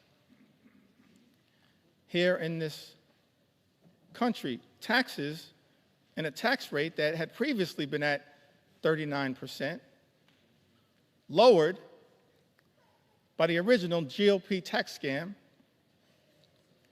in 2017. He had this amendment to provide a tax cut for middle-class Americans. Instead, Republicans are spending massive tax breaks for the wealthiest amongst us. And that amendment was dismissed out of hand. Representative Stephen Horsford, who also came in the class of 2012, he had an amendment to make no tax on tips, which we support. But we support no tax on tips becoming a permanent part of the law, and that's not what this one big, ugly bill does. Tax breaks for billionaires, permanent. Tax breaks for everybody else expire. That's not the way to stand up for everyday Americans. That's extraordinary. Representative Stephen Horsford's amendments to make no tax on tips permanent and to close loopholes that are in this one big ugly bill. Dismissed out of hand. Amendments introduced by Ranking Member Huffman, Andrea Salinas, Dave Mint, Emily Randall, and others, protecting public lands, dismissed out of hand. Amendments on energy introduced by members like Luz Rivas, dismissed out of hand. And I think I'll end this portion of my presentation. Mr. Speaker,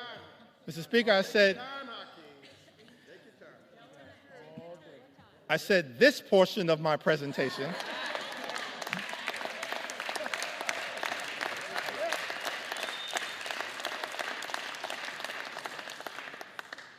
Still got a little more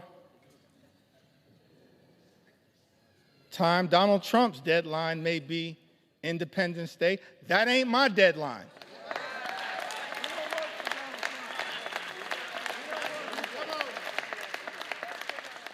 You know why? Mr. Speaker? We don't work for Donald Trump. We work for the American people.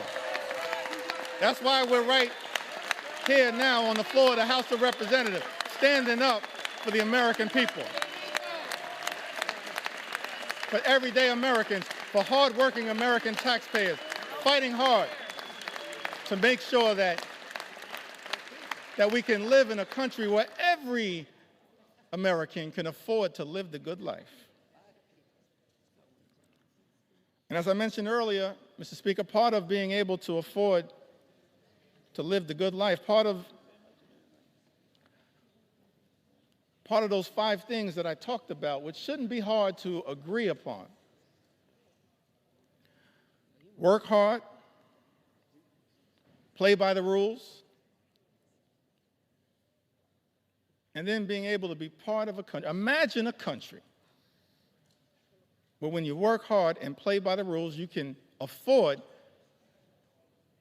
to obtain the American dream, to experience the good life, good paying job, good housing, good health care, a good education for your children, and then a good retirement. So we had a series of amendments, Mr. Speaker, introduced on the subject of education.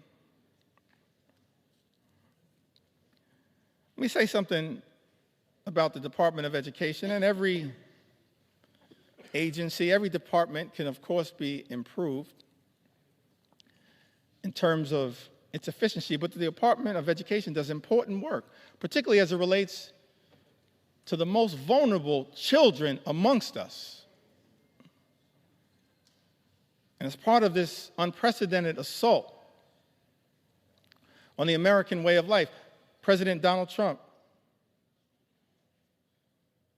issued this executive order, effectively trying to abolish the Department of Education. I know there are people all across the country as I travel throughout America concerned about this. Let me make something clear. The Department of Education was established by an act of the United States Congress. It cannot be abolished by anyone pretending to be a wannabe king. Not anyone. It's us, the United States Congress. So we introduced, Mr. Speaker, a series of amendments related to this commitment, this recognition of the importance of education as part of accessing the American dream. Ranking Member Bobby Scott is also battling some issues. Life hits us all, but made sure to make his way here to the House of Representatives. It's part of his commitment to stand up for the education of our children and others. He had an amendment, Mr. Speaker, that strikes all of the extreme parts of the Committee on the Education and Workforce elements of this bill that make it harder for students to access high-quality education, jeopardizes child nutrition programs, and threatens financial student aid, all of which is being done recklessly, Mr. Speaker, by this one big, ugly bill. And as you know, Republicans chose to ignore this amendment, dismiss it out of hand. Representative Sarah Elfreth introduced an amendment to try to increase the amount that hard-working teachers and educators are able to deduct on qualified out-of-pocket classroom expenses. And that amendment was dismissed out of hand. Tax breaks for billionaires, Mr. Speaker, but Republicans have decided hardworking educators can't get an enhanced tax benefit for their out-of-pocket expenses. That's wrong, and as House Democrats, we will continue to stand behind the educators of the United States of America, the teachers in the United States of America, those to whom we entrust our most precious asset, our children. And House Republicans, Mr. Speaker, aren't standing up for educators, for the teachers of America. This is extraordinary. But we're going to continue to stand with our teachers and stand with our public schools all across the United States of America.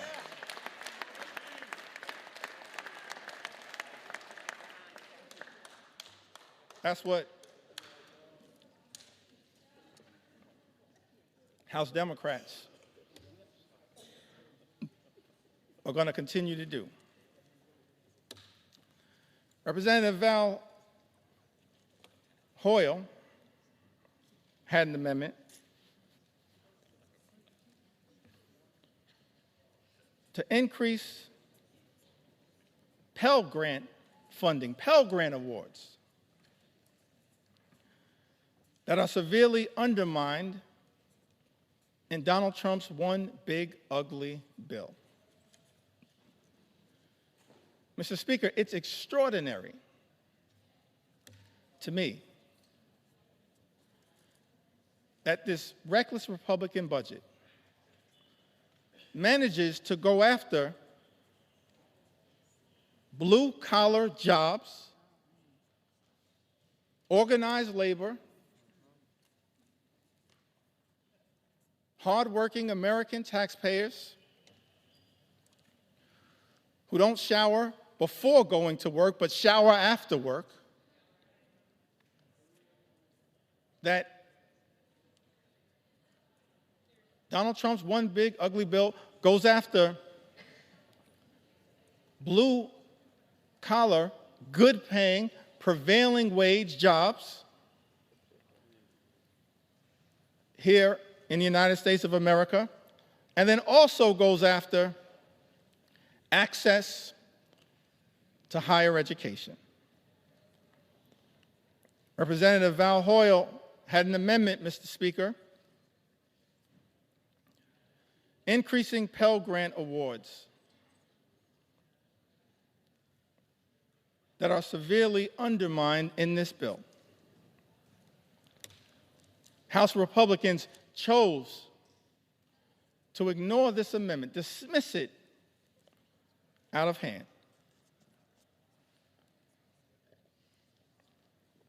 This is another one of those areas where our commitment to experiencing the American dream, whatever path you choose, whether that's through career and technical education, as has been the case by many members in their experience or their family experience. Don Norcross, one of our leaders in this regard, Debbie Dingell, others, Mark Pocan, part of the Labor Caucus, leaders in this regard. Mark Pocan, part of the trades movement. Don Norcross, part of the trades movement. Debbie Dingell, so close to the UAW and the trades. It's one of those areas where we also are informed by our personal experiences, why we find what is taking place, Mr. Speaker, in this one big ugly bill so disgusting, these attacks by Republicans on the ability of all Americans to achieve the American dream, to be part of imagining an America where everyone who works hard and plays by the rules can live the good life.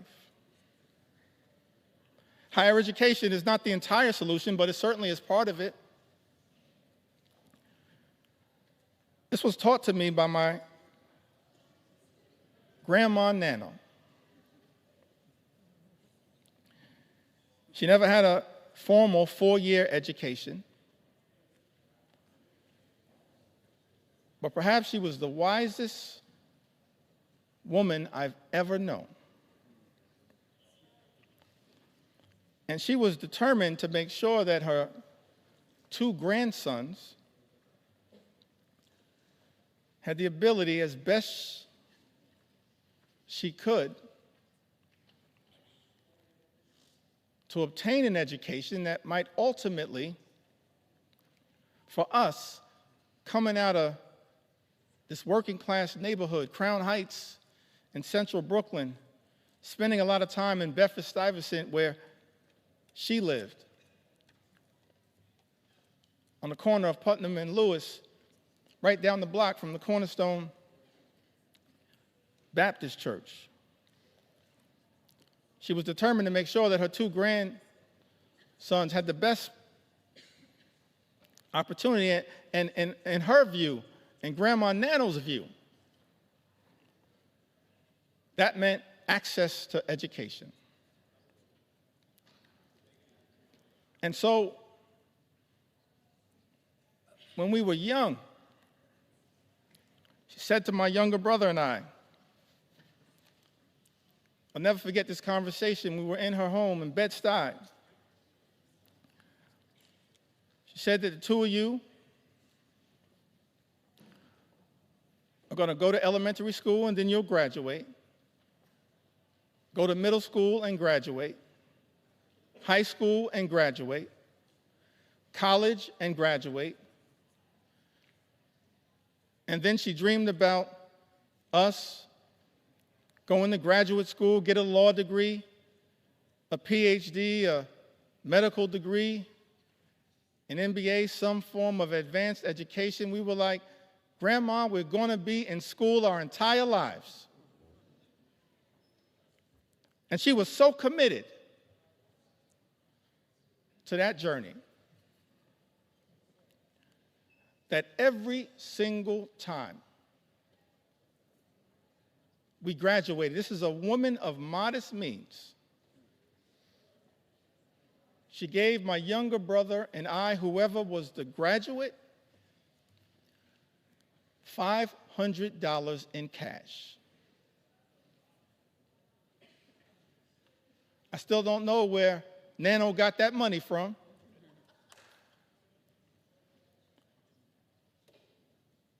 I know it came by her honestly. She saved for it. But it was designed to help incentivize her grandchildren to keep going through all of the obstacles.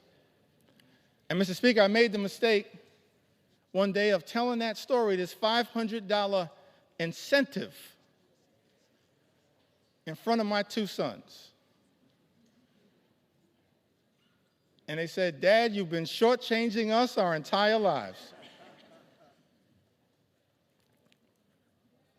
Access to education is a part of the journey for many of us. Shocking to me that this one aspect, not the only aspect, this one aspect that Thomas Jefferson, the author of the Declaration of Independence, once articulated, the father of the University of Virginia. Ben Franklin, the father of the University of Pennsylvania, others saw an important role for enlightened education as just one path that we as House Democrats are trying to protect, while also making sure that every single hardworking American can get the type of career and technical education if they choose that path to experience the American dream. Mr. Speaker, as I perhaps approach the end of this particular journey,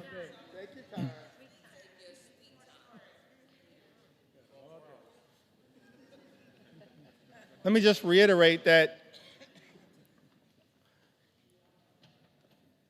as House Democrats, we maintain from the very beginning of this Congress, we acknowledged the election of President Donald Trump, offered to work with our colleagues on the other side of the aisle, whenever and wherever possible, in order to make life better for the American people, to stand up for the things that matter, not as Democrats, independents, or Republicans, but as Americans. But the route, Mr. Speaker, that has been taken by House Republicans is to go it alone. and to try to jam this one big ugly bill filled with extreme right-wing policy priorities down the throats of the American people. That's why, in good conscience, we can't stand here, Mr. Speaker, and support this effort, this one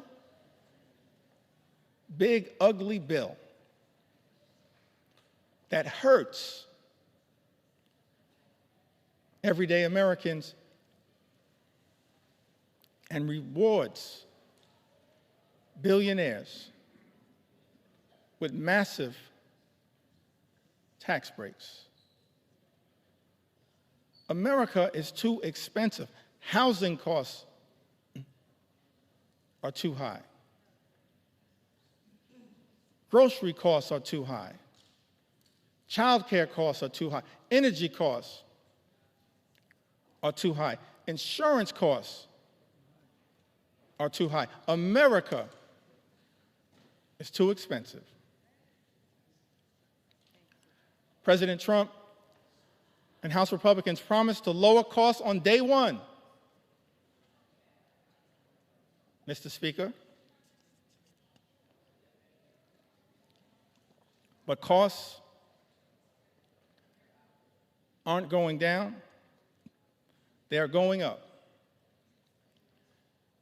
The policies unleashed by the Trump administration have been so chaotic, so all over the place, so much uncertainty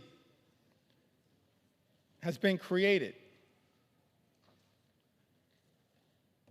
that the economy is being run off track, and nothing has been done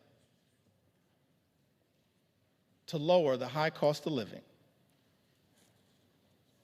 In fact, not a single thing in Donald Trump's one big, ugly bill will meaningfully make life more affordable for everyday Americans, and that's just one of several reasons why House Democrats are a hell no on this legislation. We were a hell no last week, a hell no this week, a hell no yesterday, a hell no today, and will continue to be a hell no on this effort to hurt the American people.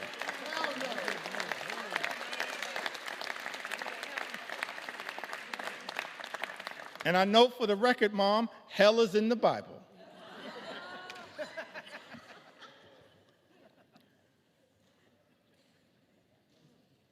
The American people are understandably frustrated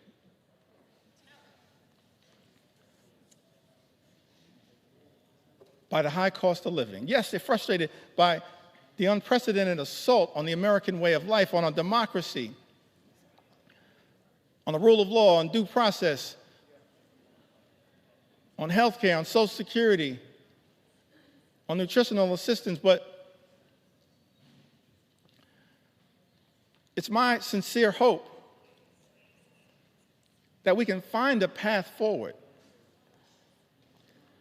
to actually address for the American people some of the underlying sources of their frustration. The fact that people, far too many people, you've heard the stories, Mr. Speaker, and that's just a fraction of the stories that have been shared with us,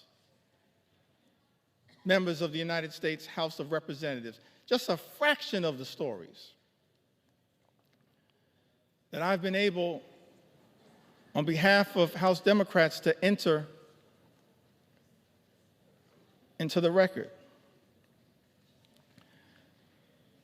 They're frustrated by a lot of the things that have gone on in this country since January 20th. I'm frustrated by a lot of what has gone on, disgusted by a lot of what has gone on, Mr. Speaker, in this country since January 20th. We are better than this. But it's also important, one of the things that I hope, Mr. Speaker, we'll be able to address at some point is the source of the underlying frustration. It's a frustration in the comments, in the eloquent words of all of those presidential leaders that I mentioned earlier today, this frustration, this economic frustration. FDR talked about it. Truman talked about it. Kennedy talked about it. Johnson talked about it. Carter talked about it. Clinton talked about it. President Obama talked about it. President Biden talked about it. It's a consistent strand. And while progress has been made in the United States of America, we've come a long way on behalf of working class Americans. There is still a way to go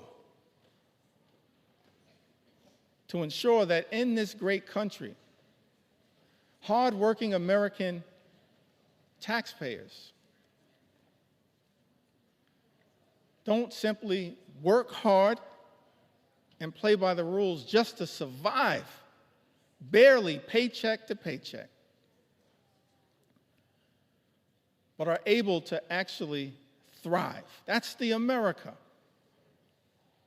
that we should all commit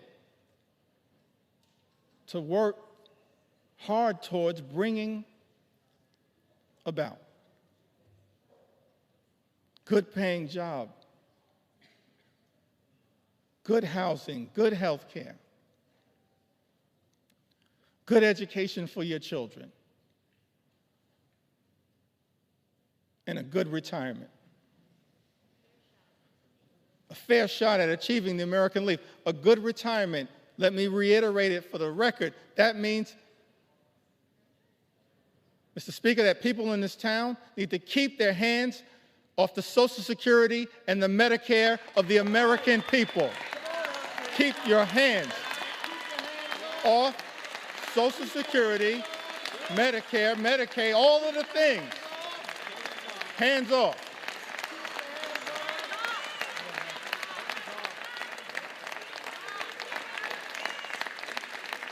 And one of the many reasons why we strongly oppose Donald Trump's one big ugly bill is because it will result in the largest cut to Medicare, sets in motion the largest cut to Medicare, more than $500 billion by some estimations in American history.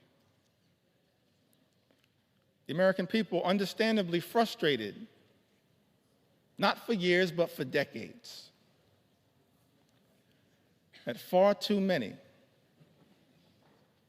have dealt with a situation where the system is not building an economy that works for hardworking American taxpayers, for everyday Americans, for working class Americans, for everyone who aspires to be part of the middle class. It's our sincere hope that we can get to a place one day, perhaps in a bipartisan way, not connected to this extreme and reckless, dangerous, partisan bill, this one big, ugly bill that will hurt everyday Americans in order to reward billionaires, that we actually can get to the work of lifting up everyday Americans, because the deck has been stacked against you for far too long. And that's not the America that the American people deserve. And part of the challenge, part of the problem, part of the issue as to why we find ourselves, everyday Americans, in this situation,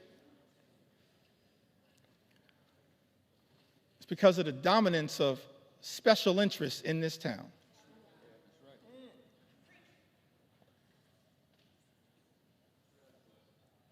And this one big, ugly bill represents a massive giveaway to special interests in this country. And we reject special interests because our job here in the United States of America, Mr. Speaker, is to protect the public interest at all times, today, tomorrow, always, and forever.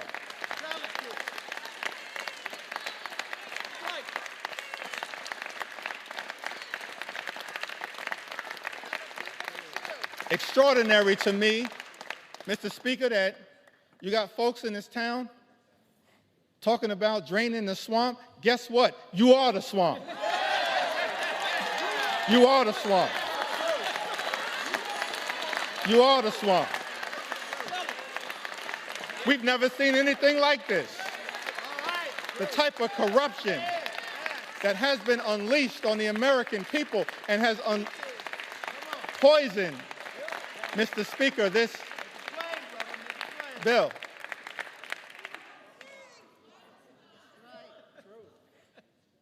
See, you're consulting the parliamentarian, I think. I said people in this town.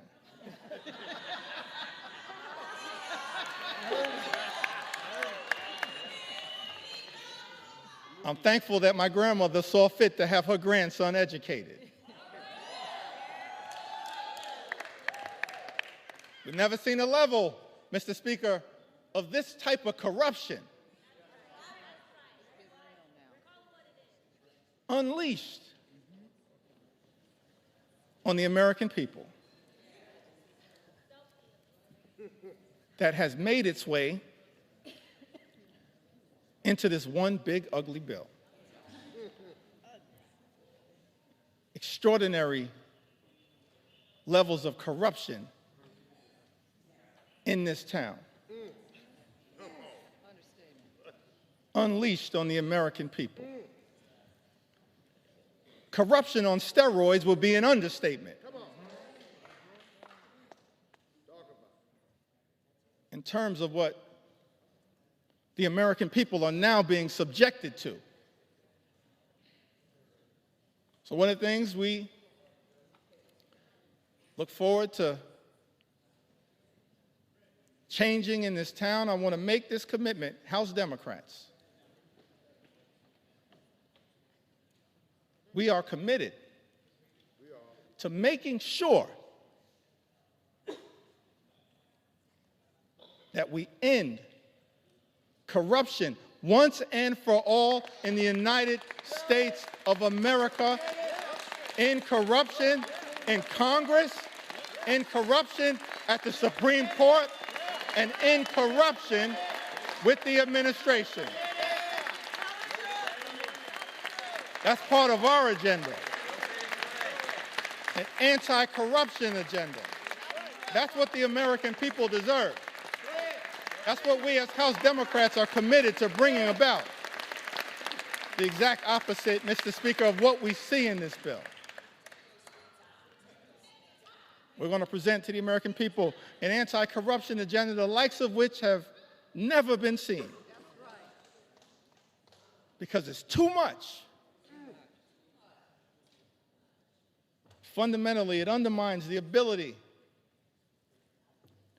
of government to deliver for everyday Americans. You see that politics, at the end of the day, is about the management of public money. That's why we need everyday Americans to participate in your democracy.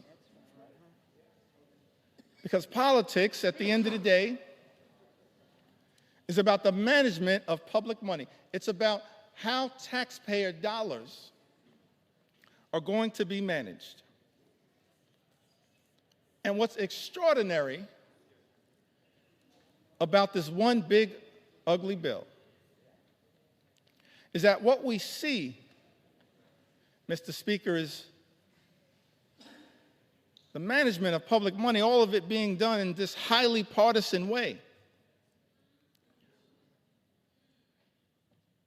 It's not designed to serve the best interest of the American people. It's being managed, Mr. Speaker, in this GOP tax scam, this disgusting abomination, this one big, ugly bill. The management of taxpayer money being misused and abused to hurt everyday Americans in order to reward billionaires with massive tax breaks. That's a dereliction of duty. Mismanagement of public money. It's an abuse of the privilege that all of us as members of the United States Congress have. And so one of our promises to the American people as we look toward the future, we will always be stewards of your money to make sure that we are allocating taxpayer dollars in a way designed to lift up the American people, not tear the American people down. That's the type of Congress that the American people deserve. The public interest over special interest. The public interest over special interest. The public interest over special interest. That's one of our promises to the American people. And we're going to work hard to earn your trust as we move forward and look toward the future. I mentioned earlier in my remarks that I wanted to talk a little bit about faith.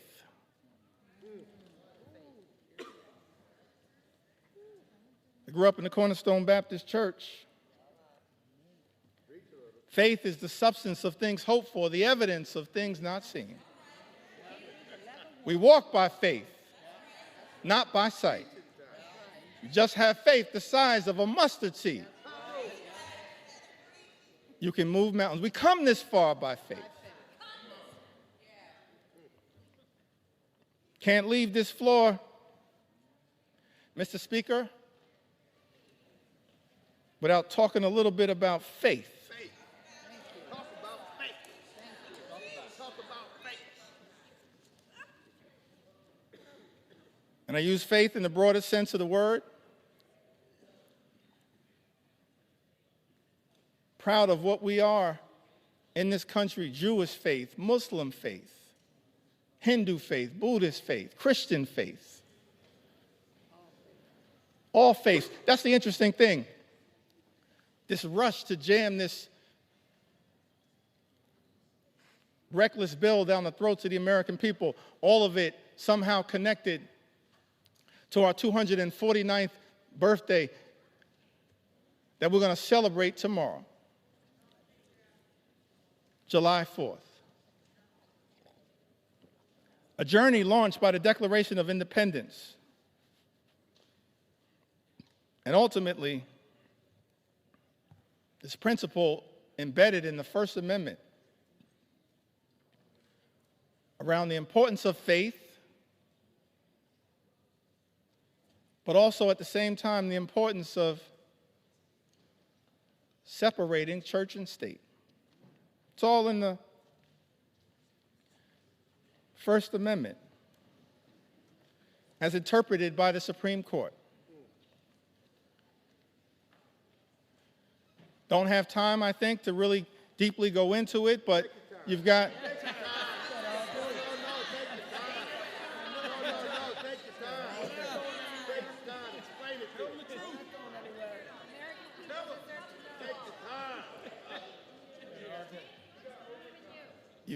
You've got the Establishment Clause and you've got the Free Exercise Clause.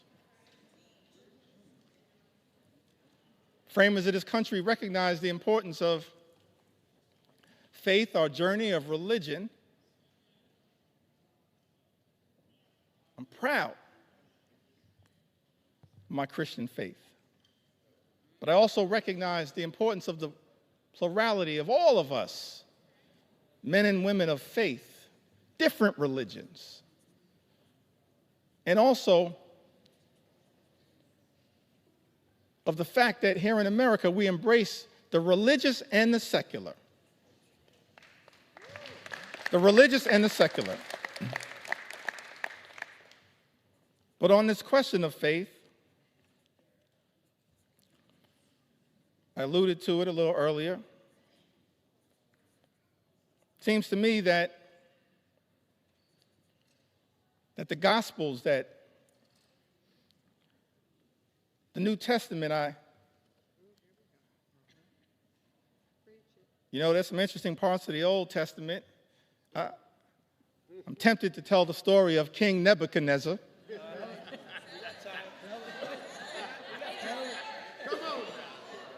Mr. Speaker, a lot of parallels to what's going on right now.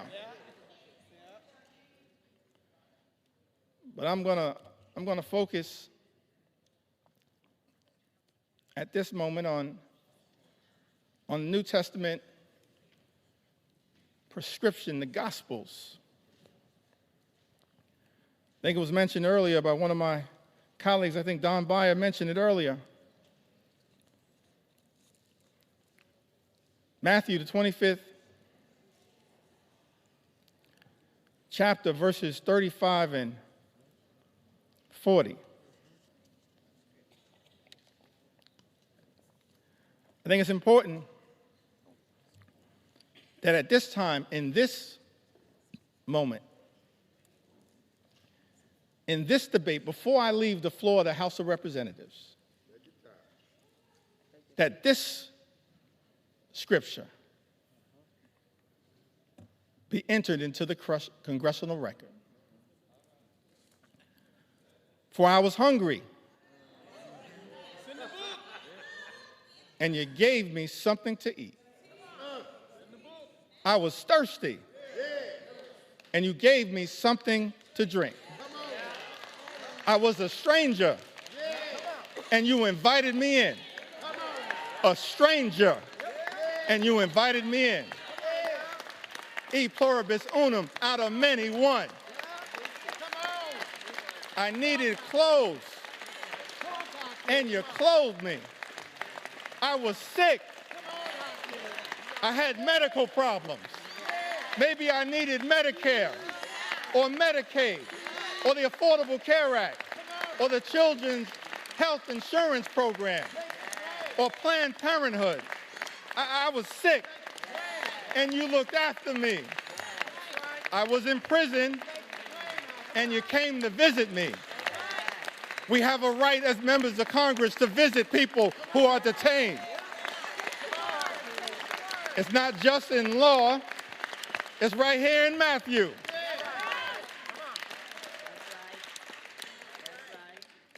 Then the righteous will answer him, Lord, when did we see you hungry and feed you? Or thirsty and give you something to drink? When did we see you a stranger and invite you in? Or needing clothes and clothe you? When did we see you sick or in prison and go to visit you? And of course, the reply from Jesus, truly, I tell you,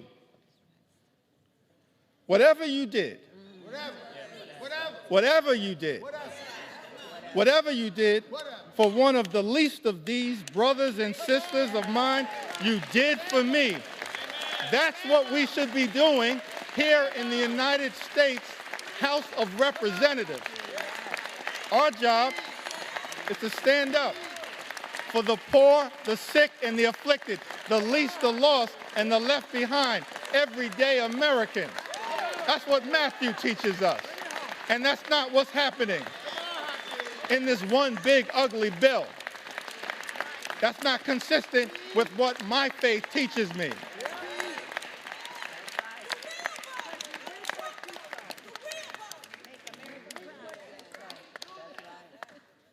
I'm not down with this situation. I'm not down with this situation.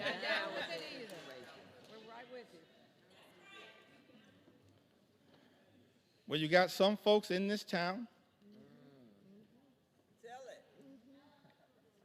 They go to church.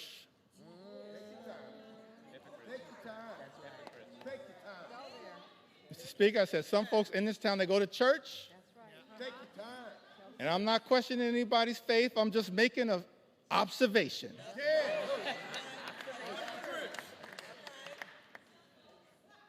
Got some folks in this town, they go to church and they pray on Sunday. P-R-A-Y. And then they come to Congress and pray P-R-E-Y on the American people. I'm not down with that kind of faith. That ain't my faith. That's not our faith. That's not the faith that comes out of the gospel. I can't find that kind of faith in Matthew 25 and 35. I can't find that kind of faith. But I do see something else. Tell us what you see. Tell us what you see. Can I talk about it for a moment? Talk about it. Take your sweet time. Take your sweet time. You got time. Take your time. I do see something else, kind of what I'm seeing connected to this one big ugly bill. I don't know if this was an inspiration to this extraordinary assault on the American people, this corrupt piece of legislation. But when I look over my Bible, and this is going to come from John, it's not going to come from 2 Corinthians, although the Apostle Paul has a lot to say about that. And, Mr. Speaker, I said 2 Corinthians, not 2 Corinthians.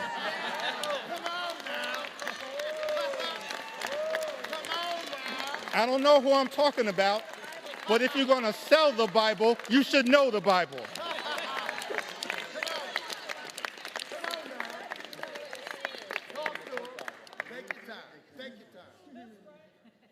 Trying to figure out, because it's not in Matthew. That's right. 25, 35 to 40, but I did see something in John. Go ahead now. Tell us what you see. Tell us what you see. John 10 and 10. This frightens me in this moment that we're living in. It says the thief comes only to steal, kill, and destroy. It's incredible to me that we're here dealing with a piece of legislation literally that steals money from everyday Americans, from hardworking American taxpayers, steals money from Medicaid, Medicare, the Affordable Care Act, supplemental nutritional assistance, steals money from Pell Grants, from the education of our children, from energy assistance programs. Thief comes only to steal Come on, steal. and kill. Well done. I don't say this lightly, Mr. Speaker, but we stand behind this point. That when you try to take health care away, Yes. what this bill does, taking health care away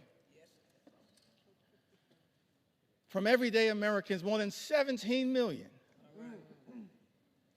is unprecedented assault on Medicaid, on the Affordable Care Act, on Medicare, on children's health insurance. What you effectively are doing, hurting everyday Americans, hurting children, hurting women, hurting older Americans, seniors, people with disabilities. Nursing homes will close. Tell them what they're doing. Hospitals will shut down. Let them know what they're doing. Community-based health clinics Tell them. unable to operate. We're actually here debating legislation, Mr. Speaker, that will result in tens of thousands of everyday Americans losing their lives Tell them what they're doing. because of the inability to get health care that they now have Tell them. and is being ripped away Let them know. from them. John 10:10, the thief comes only to steal Steal. and kill Kill. and destroy. All-out assault on the American people. All-out assault on health care, the economy, Social Security, Medicare, Medicaid, nutritional assistance, veterans, farmers, law-abiding immigrant families, small business Tell them. owners. All of the things that we've spent some time on this House floor talking about. That this bill is trying to destroy. Destroy the American way of life. Make it plain. Can't find anything in the Bible and the New Testament, certainly not in Matthew 25 and 35. Matthew 25, the 35th chapter, and all the way through the 40th verse, but somehow I happened upon John 10:10. And thinking about this one big ugly bill. The thief comes only to steal, kill, and destroy. But America is a resilient nation. We're an exceptional nation. We're a strong nation. We've been through turbulence, trials, and tribulations. And we always somehow have found a way to make it through. Because of the resilience, Mr. Speaker, of the American people. Yes. So whatever happens today as it relates to this one big ugly bill, if my Republican colleagues decide that once again, Mr. Speaker, you're simply going to make the decision to serve as a reckless rubber stamp of President Trump's extreme agenda, I still have faith in the United States of America. Still have faith in the United States of America. I still have faith in the United States of America. We will not let anyone in this town destroy what America represents. Not now, not ever. It's not going to be easy. We recognize that. But we've got faith in the resilience You have time. Take your time. Sweet time. of the American people. As I get ready to close shortly in, Now take your time. Take your time. Take your time. Come on. Take your sweet time. Tell them. Tell them. More. Plenty of time. Take your well, let me say it Yes, it. one more time. Our Republican colleagues tried to jam this reckless, extreme bill, Mr. Speaker, down the throats of the American people. Had the nerve to start this debate at 3:28 a.m. in the middle of the night.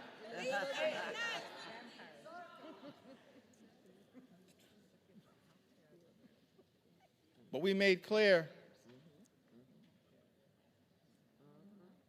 that we were going to expose all of the things that are being done to harm the American people. Yeah, that's right. Tell them. Not in the dark of night, but in the light of day.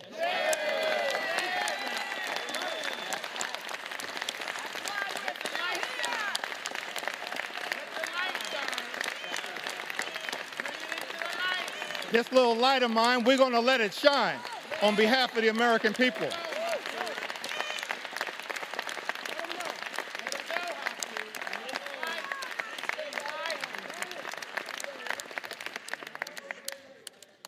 Incredible to me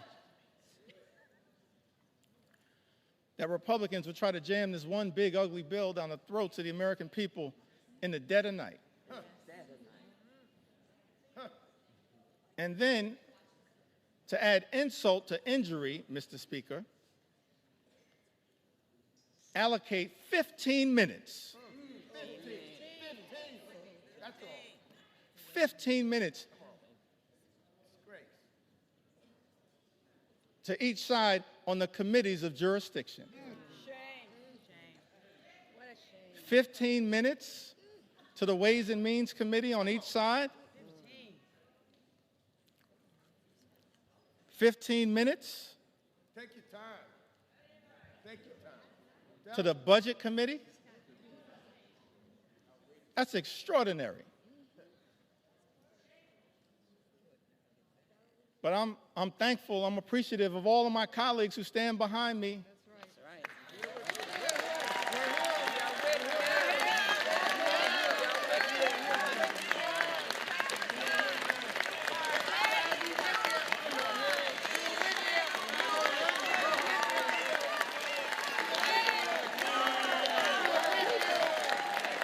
I'm thankful.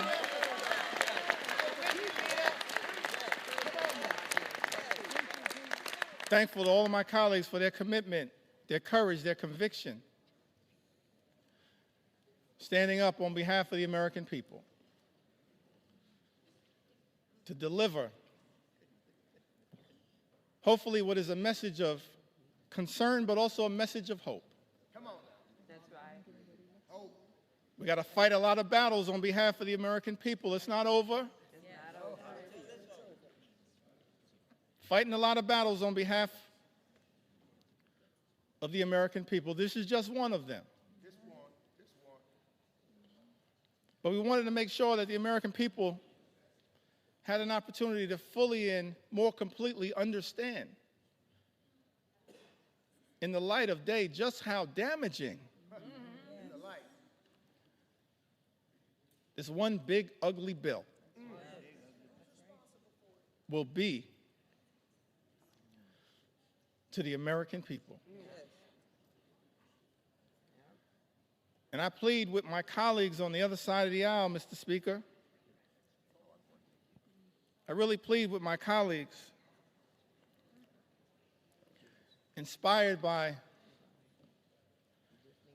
some of the framers of the Constitution, the great scholars, the great thinkers, conceived of this incredible journey that we've been on in the United States of America, creating separate and co-equal branches of government, recognizing that in this country, part of the gift that we were given by the framers of the United States Constitution, no kings, no dictators, no monarchs, separate and co-equal branches of government. This is the Article I branch of government. Mr. Speaker, James Madison, he once made the observation in his view in one of the Federalist Papers that at its best, Congress should function as a rival to the executive branch. That was James Madison. Article I, branch of government, the House and the Senate. We're not here to bend the knee to any wannabe king.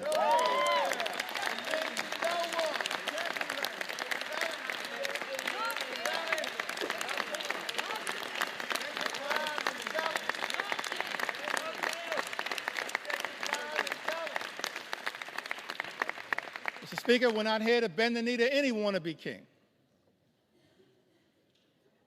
We're here to be a rival to the executive branch in the best spirits of the House of Representatives, to push back against an out-of-control executive branch. That's the framers' vision. I said that's the framers' vision. That's what they said. The framers' vision. And so as we prepare to take this consequential vote,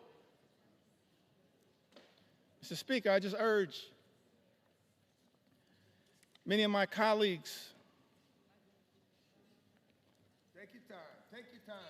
in government, my colleagues on the other side of the aisle,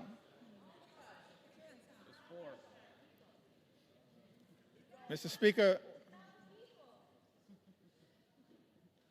we don't work for President Trump. That's right. We don't work for J.D. Vance. That's right.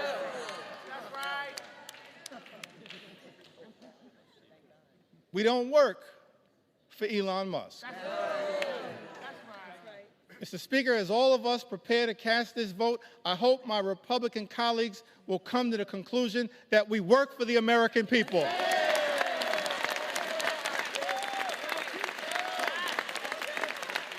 We work for the American people.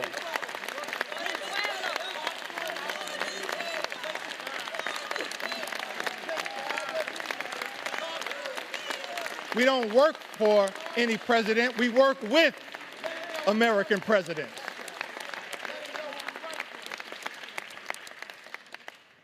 We work for the American people. So it's my hope that as you evaluate this bill, all of the harm that is being unleashed on the American people, ripping health care away from more than 17 million Americans, effectively ending Medicaid as we know it, shutting down hospitals, including in rural America, in districts, Mr. Speaker, that my colleagues on the other side of the aisle represent. That's right. They're people. Nursing homes closing. 1 in 4 nursing homes, Mr. Speaker, will close as a result of the attack on Medicaid and Donald Trump's one big, ugly bill. Mr. Speaker, this is extraordinary. This assault on everyday Americans, assault on children, veterans, seniors, people with disabilities. It's incredible to me. All of this in this one big ugly bill. Take your time. Ripping food away from children, literally ripping food out of the mouths of hungry children, hungry veterans, and hungry seniors. Mr. Speaker, that's not America. We're better than that.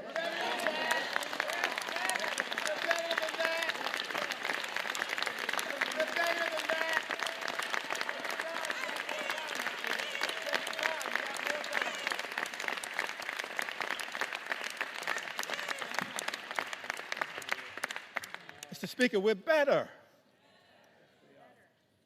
than that. Ripping food out of the mouths of vulnerable Americans.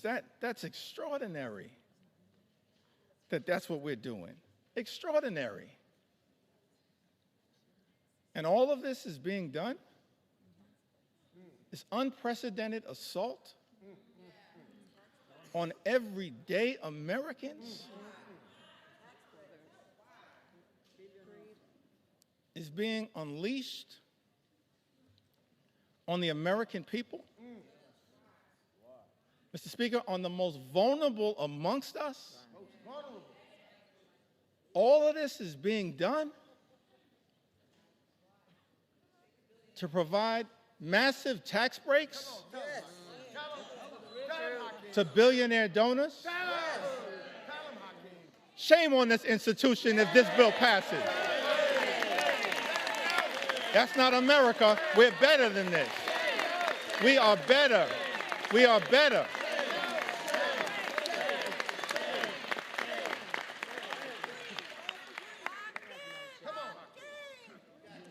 We are better than this. I think that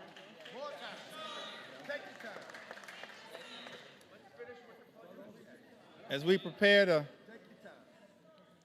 vote on this one big ugly bill, tough time for people in the United States of America. It's extraordinary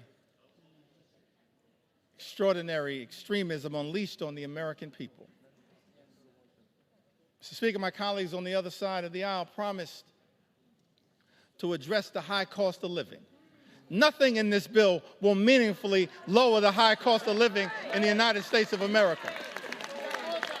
Nothing. It's incredible to me. All of the promises that were made by some people in this town. That the top priority was going to be to lower the high cost of living in the United States of America. And then, all of last year, ran away from Project 2025. Come on. Acted like it didn't exist. And then, Mr. Speaker, people come to town, they're in the majority now, and every single part of the extremism that we've seen unleashed on the American people is connected to Project 2025.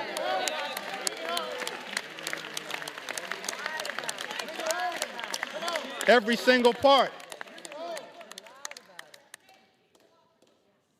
But here's why I still got hope, optimism. I referenced this earlier today as we prepare to experience the 249th birthday of the United States of America. Yeah. Take it back to that original document. Yeah. Declaration of Independence, 1776. Mr. Speaker, it had the aspirational part. We hold these truths to be self-evident. that all men are created equal, Yeah. Come on now. Bring it home. endowed by their Creator with certain Yeah. unalienable Bring it rights, home. Come on now. that among these are life, liberty, and the pursuit of happiness. Come on. Come on, Lee. That's the aspirational part of the Declaration of Independence. Yeah.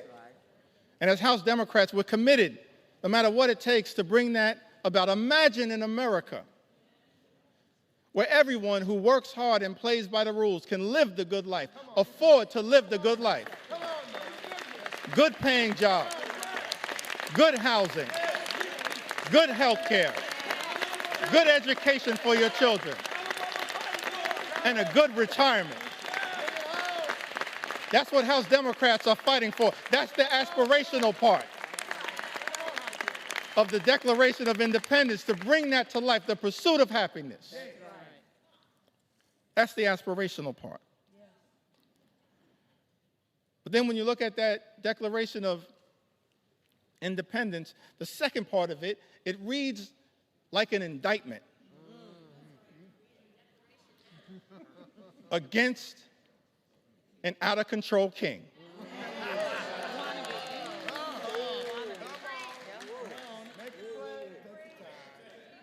Reads like an indictment against an out-of-control king.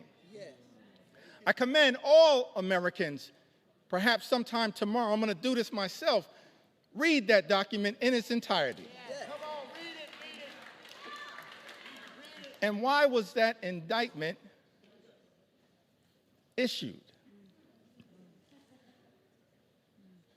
I think it was because the framers of this great country, they were fed up with Project 1775.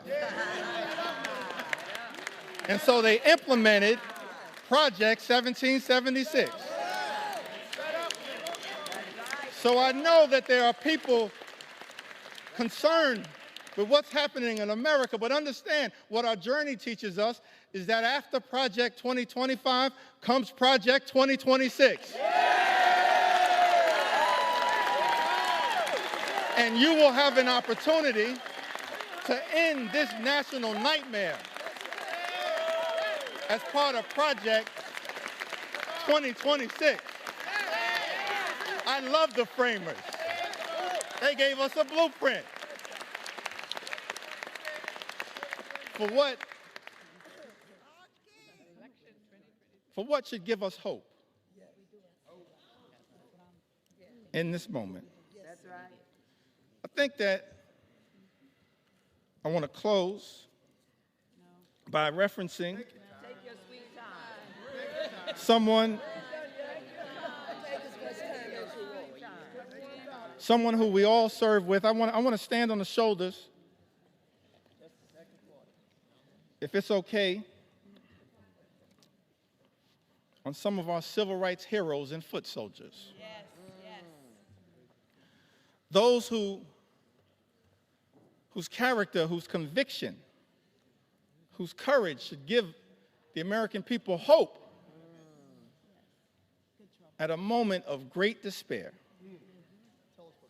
Many of us had the great honor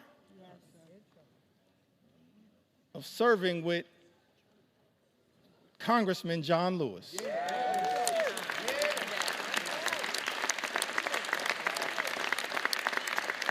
The great honor, Mr. Speaker, to serve with Congressman John Lewis. That's right. And I came across something that John Lewis said in June of 2028, that hopefully, no matter what the outcome of this vote,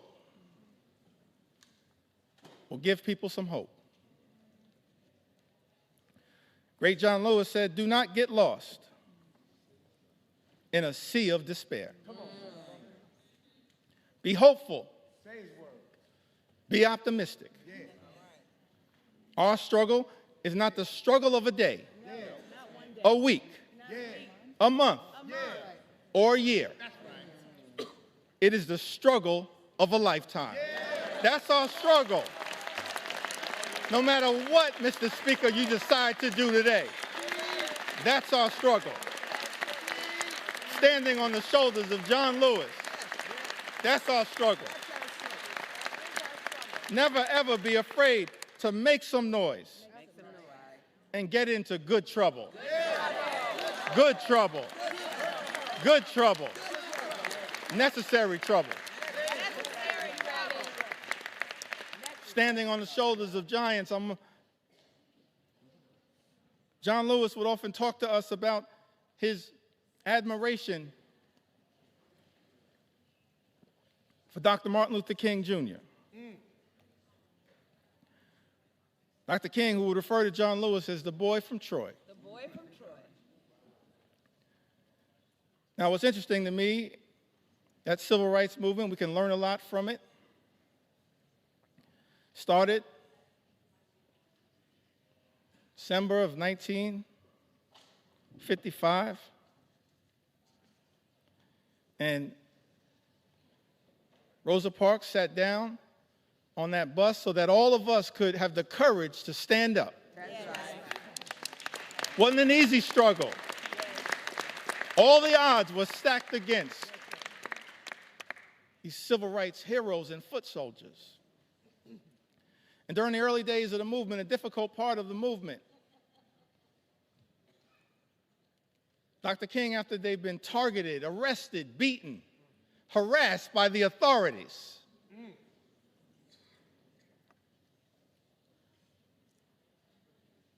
he traveled to Brooklyn, New York,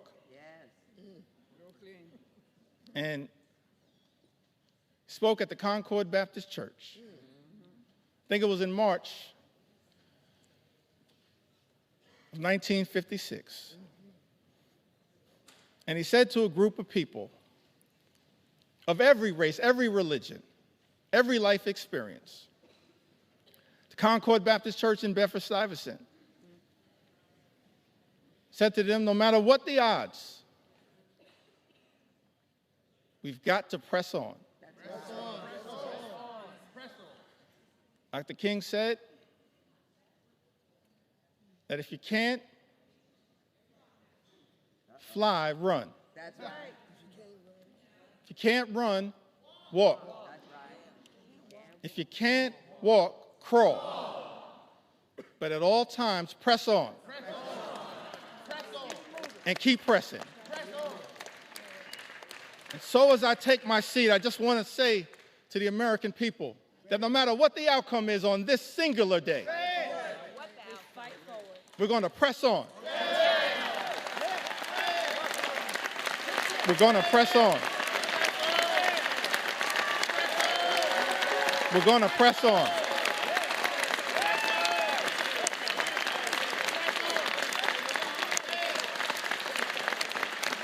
We're going to press on for our children, press on for our seniors, press on for our veterans, press on for our unions, press on for our farmers, press on for our dreamers, press on for working class Americans, press on for the middle class, press on for all who aspire to be part of the middle class, press on for the poor, press on for the sick, press on for the afflicted, press on for the least, press on for the lost, press on for the left behind, press on for the rule of law, press on for the American way of life, press on for democracy. We're going to press on until victory is won.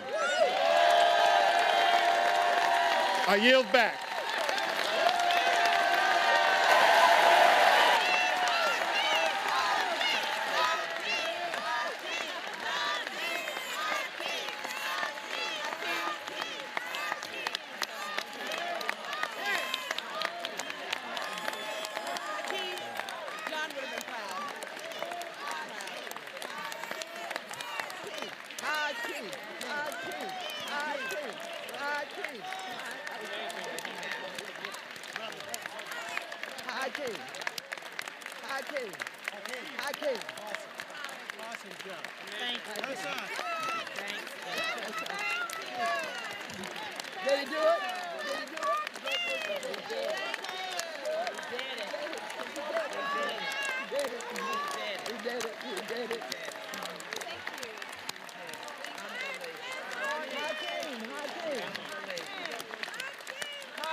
Gentleman from Massachusetts.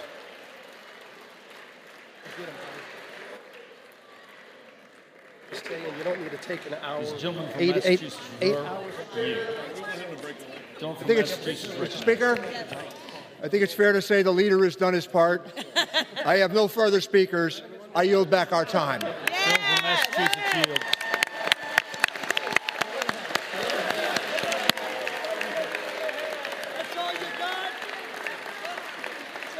Gentleman from Missouri is recognized for 1 minute. You have 2 minutes remaining. Mr. Speaker, could we have order? The House will be in order.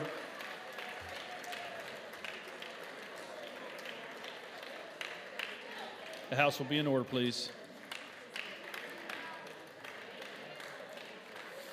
The House will be in order, please. Thank you. Gentleman from Missouri is recognized for 1 minute. You have 2 minutes remaining. Wow, Mr. Speaker. We have stood in this chamber for over 8 hours listening to a lot of words, a lot of comments, a lot of inaccurate statements. And where I come from, could we have order? Gentlemen, the House will be in order. The House will be in order. The House will be in order, please. The House will be in order. Thank you. Gentleman from Missouri is recognized. Mr. Speaker, I come from the Show Me State, and what we just heard can be defined in one word. A bunch of hogwash is what we've heard for 8 hours on that side of the building. I'll tell you, for the 8 hours, could we have order? We'll suspend. The House will be in order.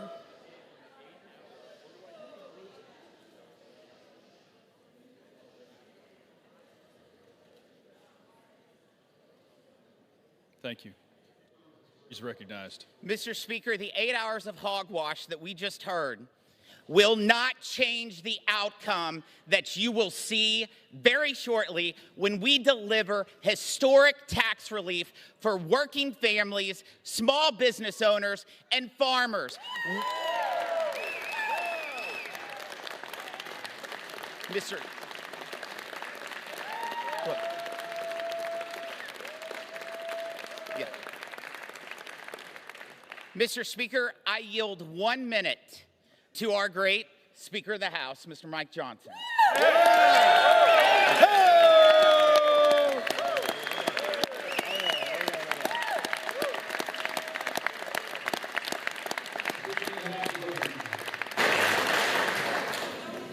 I thank the gentleman from Missouri. I thank you, Mr. Speaker.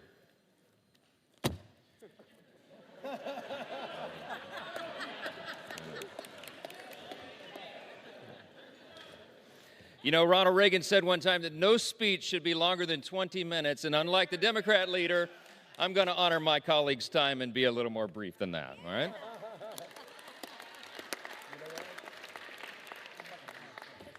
I just want to say something that many of us learned when we were children. We were taught, you know, it takes a lot longer to build a lie than to tell the simple truth.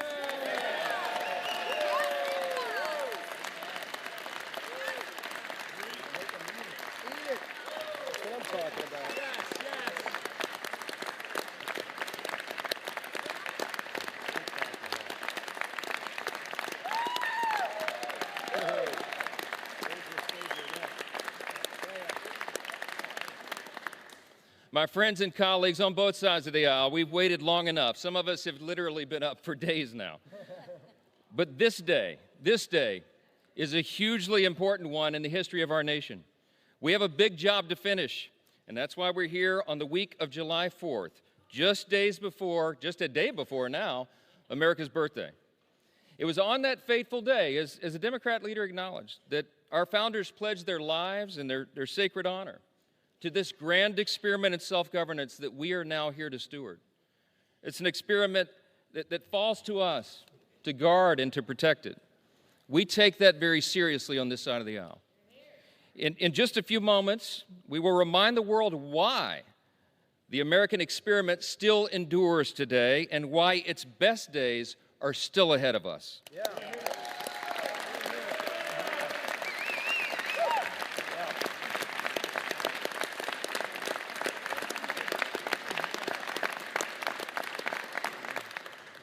Mr. Speaker, with one big, beautiful bill, we are going to make this country stronger, safer, and more prosperous than ever before. And every American is going to benefit from that. Yeah.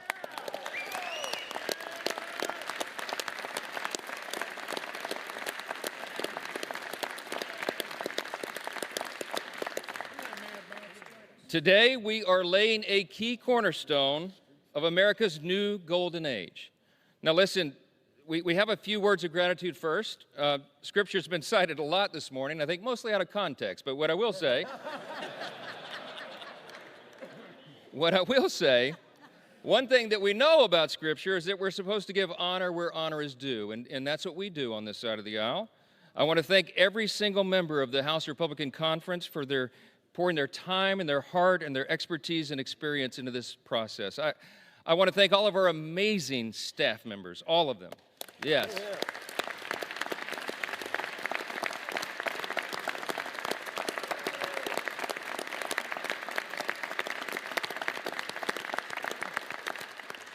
Their dedication, their endless hours, their hard work made this all possible. I want to thank the White House Office of Legislative Affairs, who have basically lived with us now for the last few weeks. Their patience and persistence and their professionalism is greatly appreciated. Our country's incredible cabinet secretaries have been involved as well. They've assisted us in countless ways throughout this process. Our Vice President, J.D. Vance, helped us navigate so many dire straits along the last several weeks through the House and the Senate. And of course, our bold, visionary, fearless President, Donald J. Trump.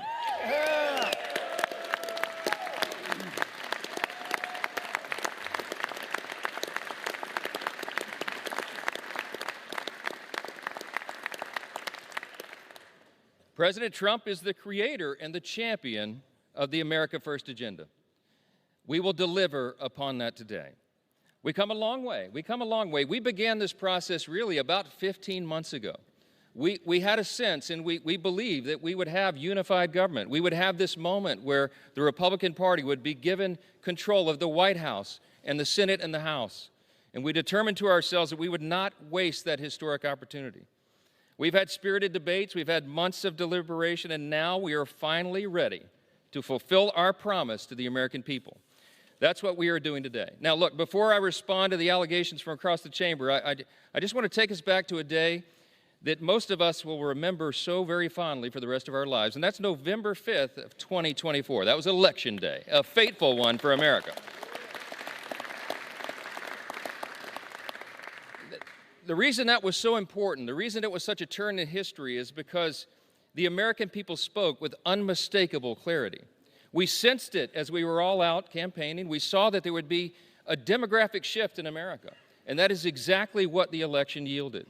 We, in our party, had a record number of Black and African American voters come to the Republican Party. We had a record number of Hispanic and Latino voters come to the Republican Party, a record number of Jewish voters and union workers and suburban women and urban voters. They came out in record numbers to join the Republican Party and the America First agenda with President Trump.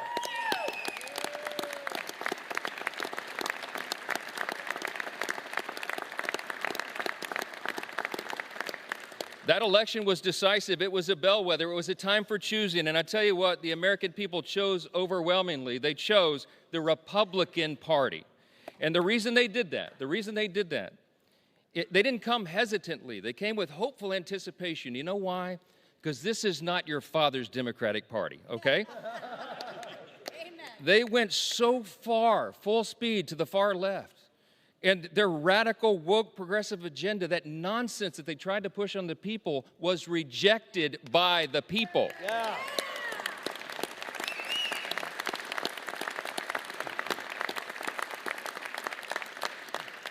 These new voters came to us. They had enough of the Biden-Harris madness and all the things they were trying to hoist upon the American people that they just don't believe in their hearts. And they were hopeful. They came to us with hope. They wanted us to restore common sense and accountability, and we promised to them that we would do just that. Those new demographics came to the Republican Party because of open borders wreaking havoc on their communities. They came because of weakness at home that fueled instability abroad, and because trillions in reckless spending put the price of gas and groceries further out of the reach for hardworking Americans. It wasn't right. President Trump and our Republican majority in Congress are fixing all of that right now.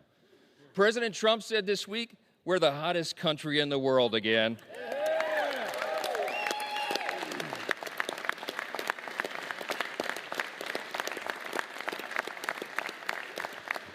My friends, that is an objective truth. Hey, listen, how about all the wins for the president and this party? Here's just a sample from the last 2 weeks. The headline today will be, the one big beautiful bill passes the Congress, okay?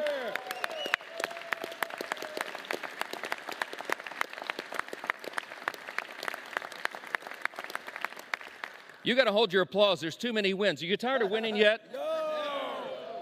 Fourth jobs report in a row exceeds expectations. A sample of the headlines. Lowest monthly border encounters in U.S. history. We closed the border.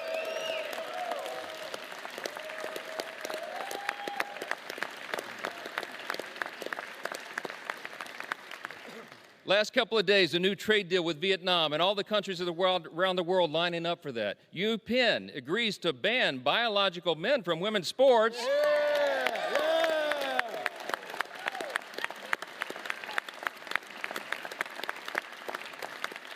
And they ought to give a personal apology to every female athlete impacted by that nonsense. Gas prices are at a 4-year low, my friends. The Air Force and Space Force both hit their 2025 recruiting goals 3 months early. Israel is agreeing to a 60-day ceasefire with Hamas. Successful strike on Iranian nuclear sites handles that problem. That's exactly right.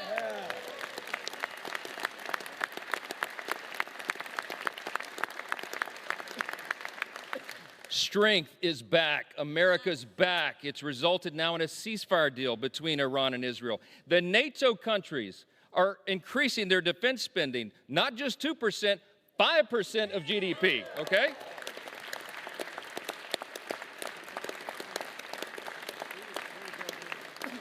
The president got in charge and got a Rwanda-Congo peace deal. The Supreme Court ended nationwide injunctions. How about that?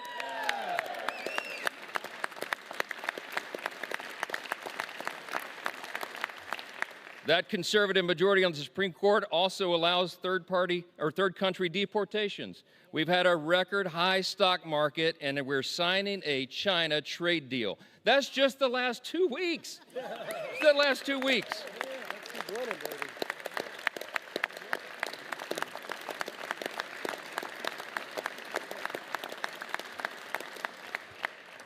So many simple truths to share, and so little time to do it, because I want everybody to have a break here.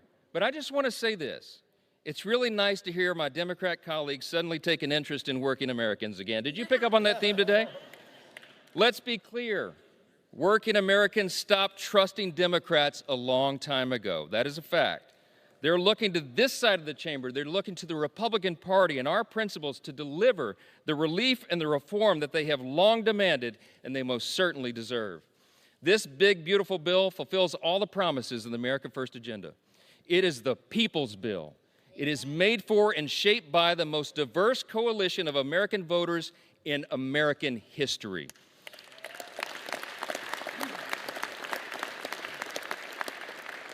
Today, we are making the dream of a government that puts the American people first a reality, a reality. I would need this entire notebook to tell you all the great things in the big, beautiful bill. It is aptly named, but I'll just tell you a couple of the highlights. Record tax cuts for hardworking Americans.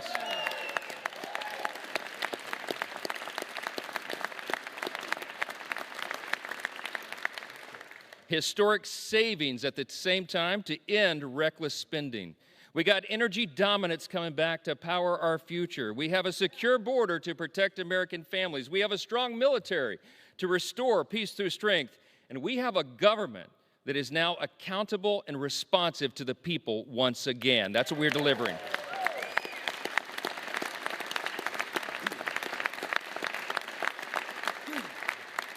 For everyday Americans, this means real, positive change that they can feel, and they will feel much more when this bill is done.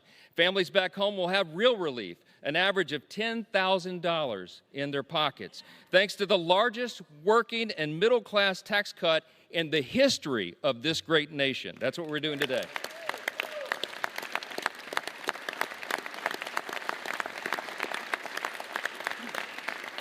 You got hardworking Americans like our waiters and our bellhops and our hairstylists. They're going to keep 100% of their tips and overtime pay. That is money they earned. It does not belong to the government. It belongs to them, and they deserve to keep it.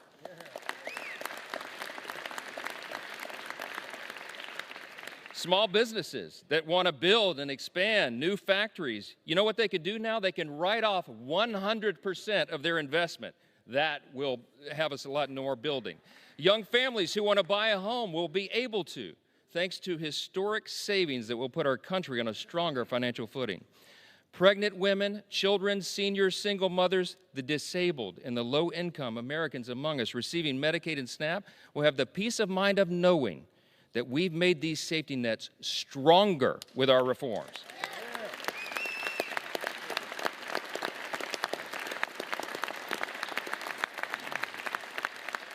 See, when Republicans are in charge, we bring common sense. We're going to make sure that Americans who do need and deserve those critical programs won't have to compete against people who can work but choose not to do so. That's not right.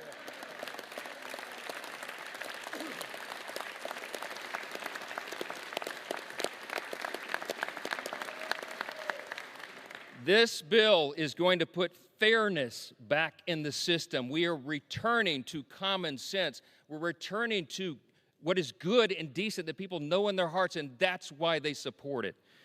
More Americans will be working, volunteering, and serving their communities because modest, common sense work requirements will restore dignity and purpose to those on taxpayer-funded benefits. The bill will also mean that safer streets are available in every zip code around the country because our border will remain fully and totally secure.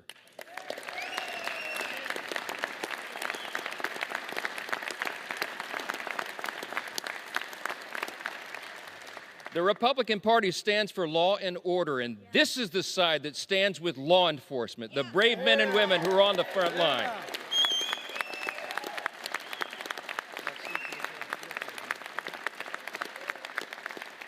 The idea that those who put their own lives on the line to protect us would be assaulted for doing their jobs is unconscionable.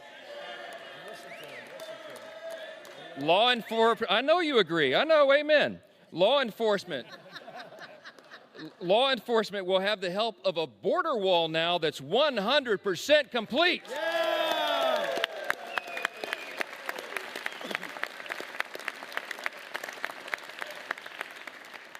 Our immigration enforcement officers will get a boost from more manpower and resources and detention space so that detained illegal aliens are not released back into the streets like they were for the last 4 years.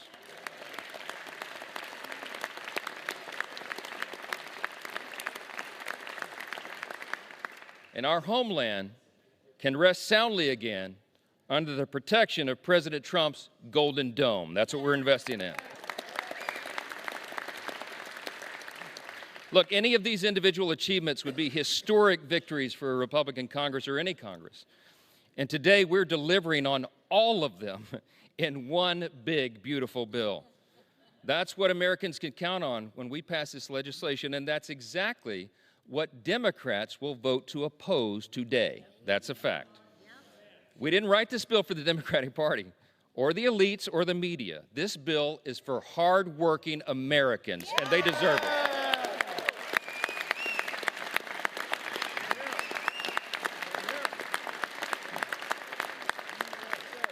I'm gonna just say this as plainly as I can. This is a simple truth. If you're for a secure border, safer communities, and a strong military, this bill is for you.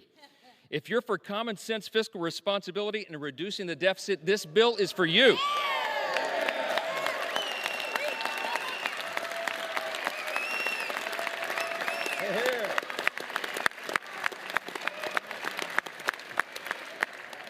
If you're for fair and lower taxes, bigger paychecks, affordable gas and groceries, and restoring dignity to hard work, this is the bill for you.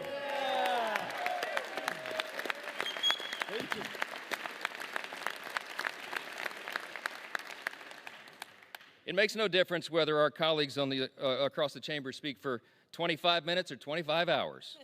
They can't change the truth. And today was about performance for some of them. But today for us is about results. Results that improve the lives of Americans, regardless of their race, religion, color, or creed. It does not matter.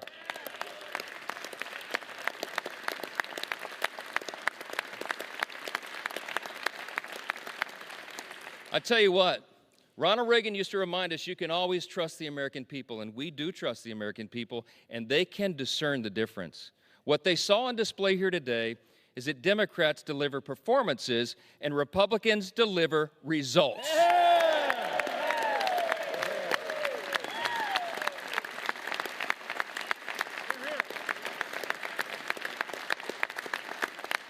Today, my friends, we are ready now. We are going to deliver what we were sent here to do, and every American will benefit from it.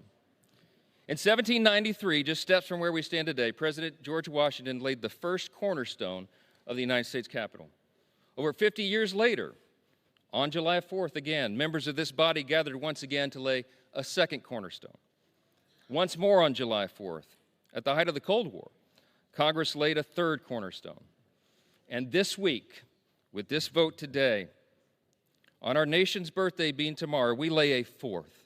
With this bill, we can vote as stewards of that great legacy that we have inherited in this extraordinary nation that we are blessed to live in.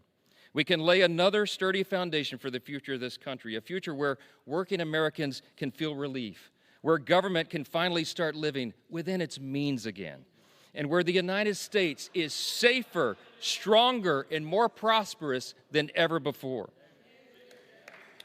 That's right. Now, I'm going to say this as they mock America and mock everything and mock the bill. We'll see how the people feel about that. Yeah.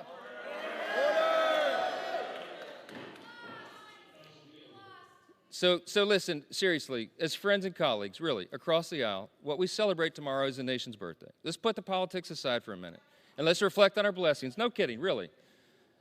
Tomorrow is the 249th birthday of our nation, and that's right.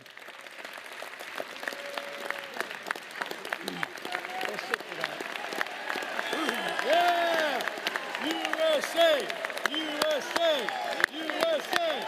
USA! USA! USA! USA! USA! USA! USA! USA! USA!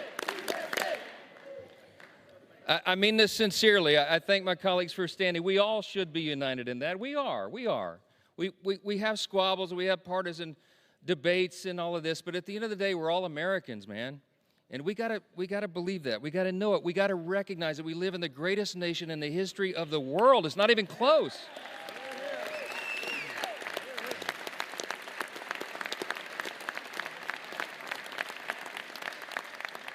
My friends and colleagues, we are so blessed. We should not take it for granted.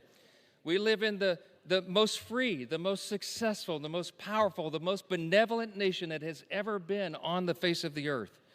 And there's a reason for that. The reason that we are the greatest nation is because we were built on the ultimate foundation. And the bold declaration that my friend Hakeem Jeffries articulated earlier is true. We unite under that. The bold declaration that we do hold these truths to be self-evident. What is a self-evident truth? It's something that's obvious. We hold these truths to be self-evident that all men are created equal. It does not say born equal, it says created equal. And that it is our Creator, yes. It is our Creator that gives us our rights. See, the powerful thing about that is we're the first nation in the history of the world that acknowledged that our rights do not derive from government. They come from God Himself.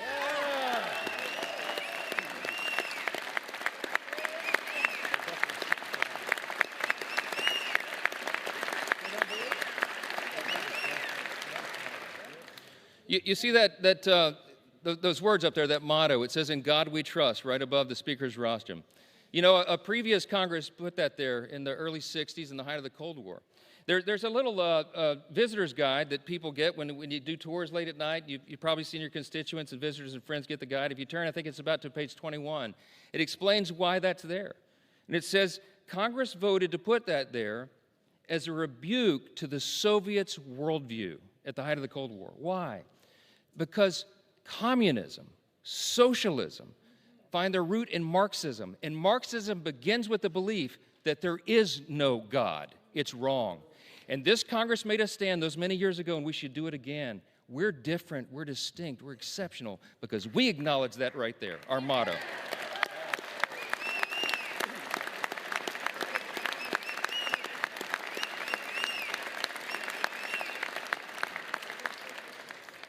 It doesn't say, "In government we trust." It says, "In God we trust." And we better remember that. He has blessed us with His grand experiment in self-governance now for almost 2.5 centuries. And by God's grace, we are working hard and we are delivering on our promise to make America great again.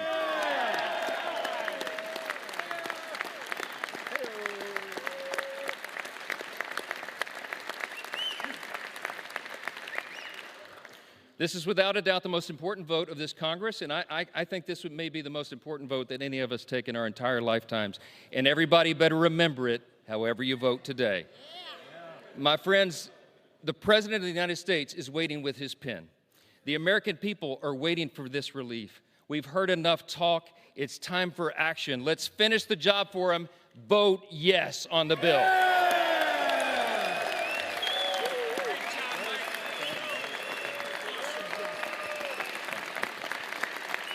With that, I yield back.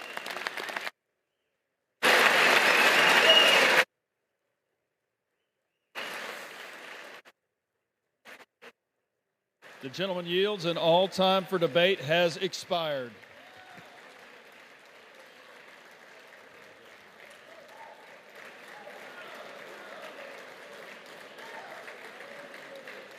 Pursuant to House Resolution 566, the previous question is ordered.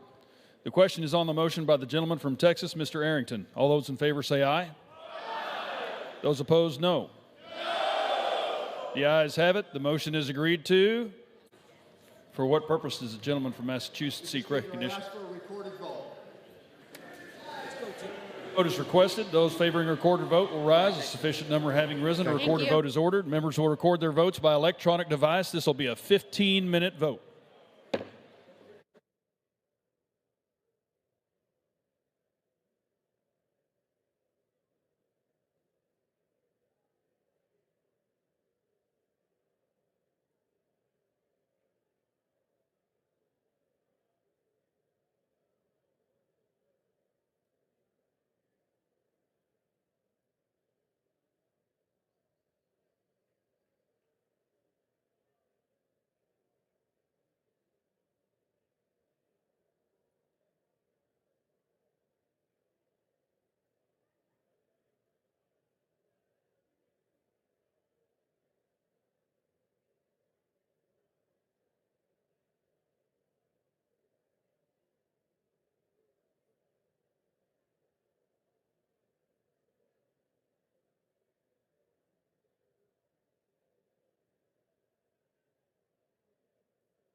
Members voted. Or wish to change a vote? No.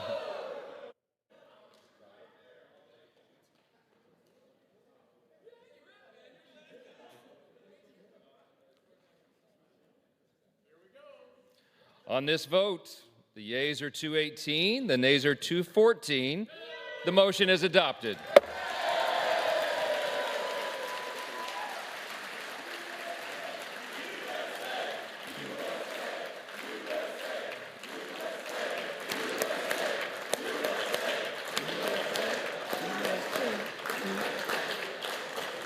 Without objection, the motion to reconsider is laid on the table.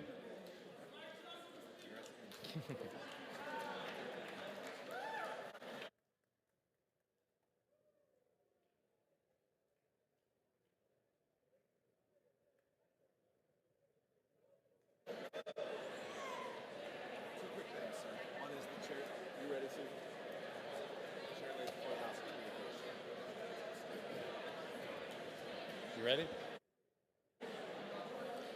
The chair lays before the House a communication. The Honorable Speaker, House of Representatives, sir, pursuant to the permission granted in Clause 2H of Rule 2 of the Rules of the U.S. House of Representatives, the clerk received the following message from the Secretary of the Senate on June 27, 2025 at 3:36 p.m. that the Senate passed Senate 98, Senate 257, that the Senate agreed to relative to the death of Frederick W. Smith, Senate Resolution 308, Appointments, Board of Visitors of the U.S. Military Academy. Signed sincerely, Kevin F. McCumber, Clerk. Do I have to do? To Clause 13 of Rule 1, the House stands adjourned until 10 a.m. on Monday, July 7, 2025.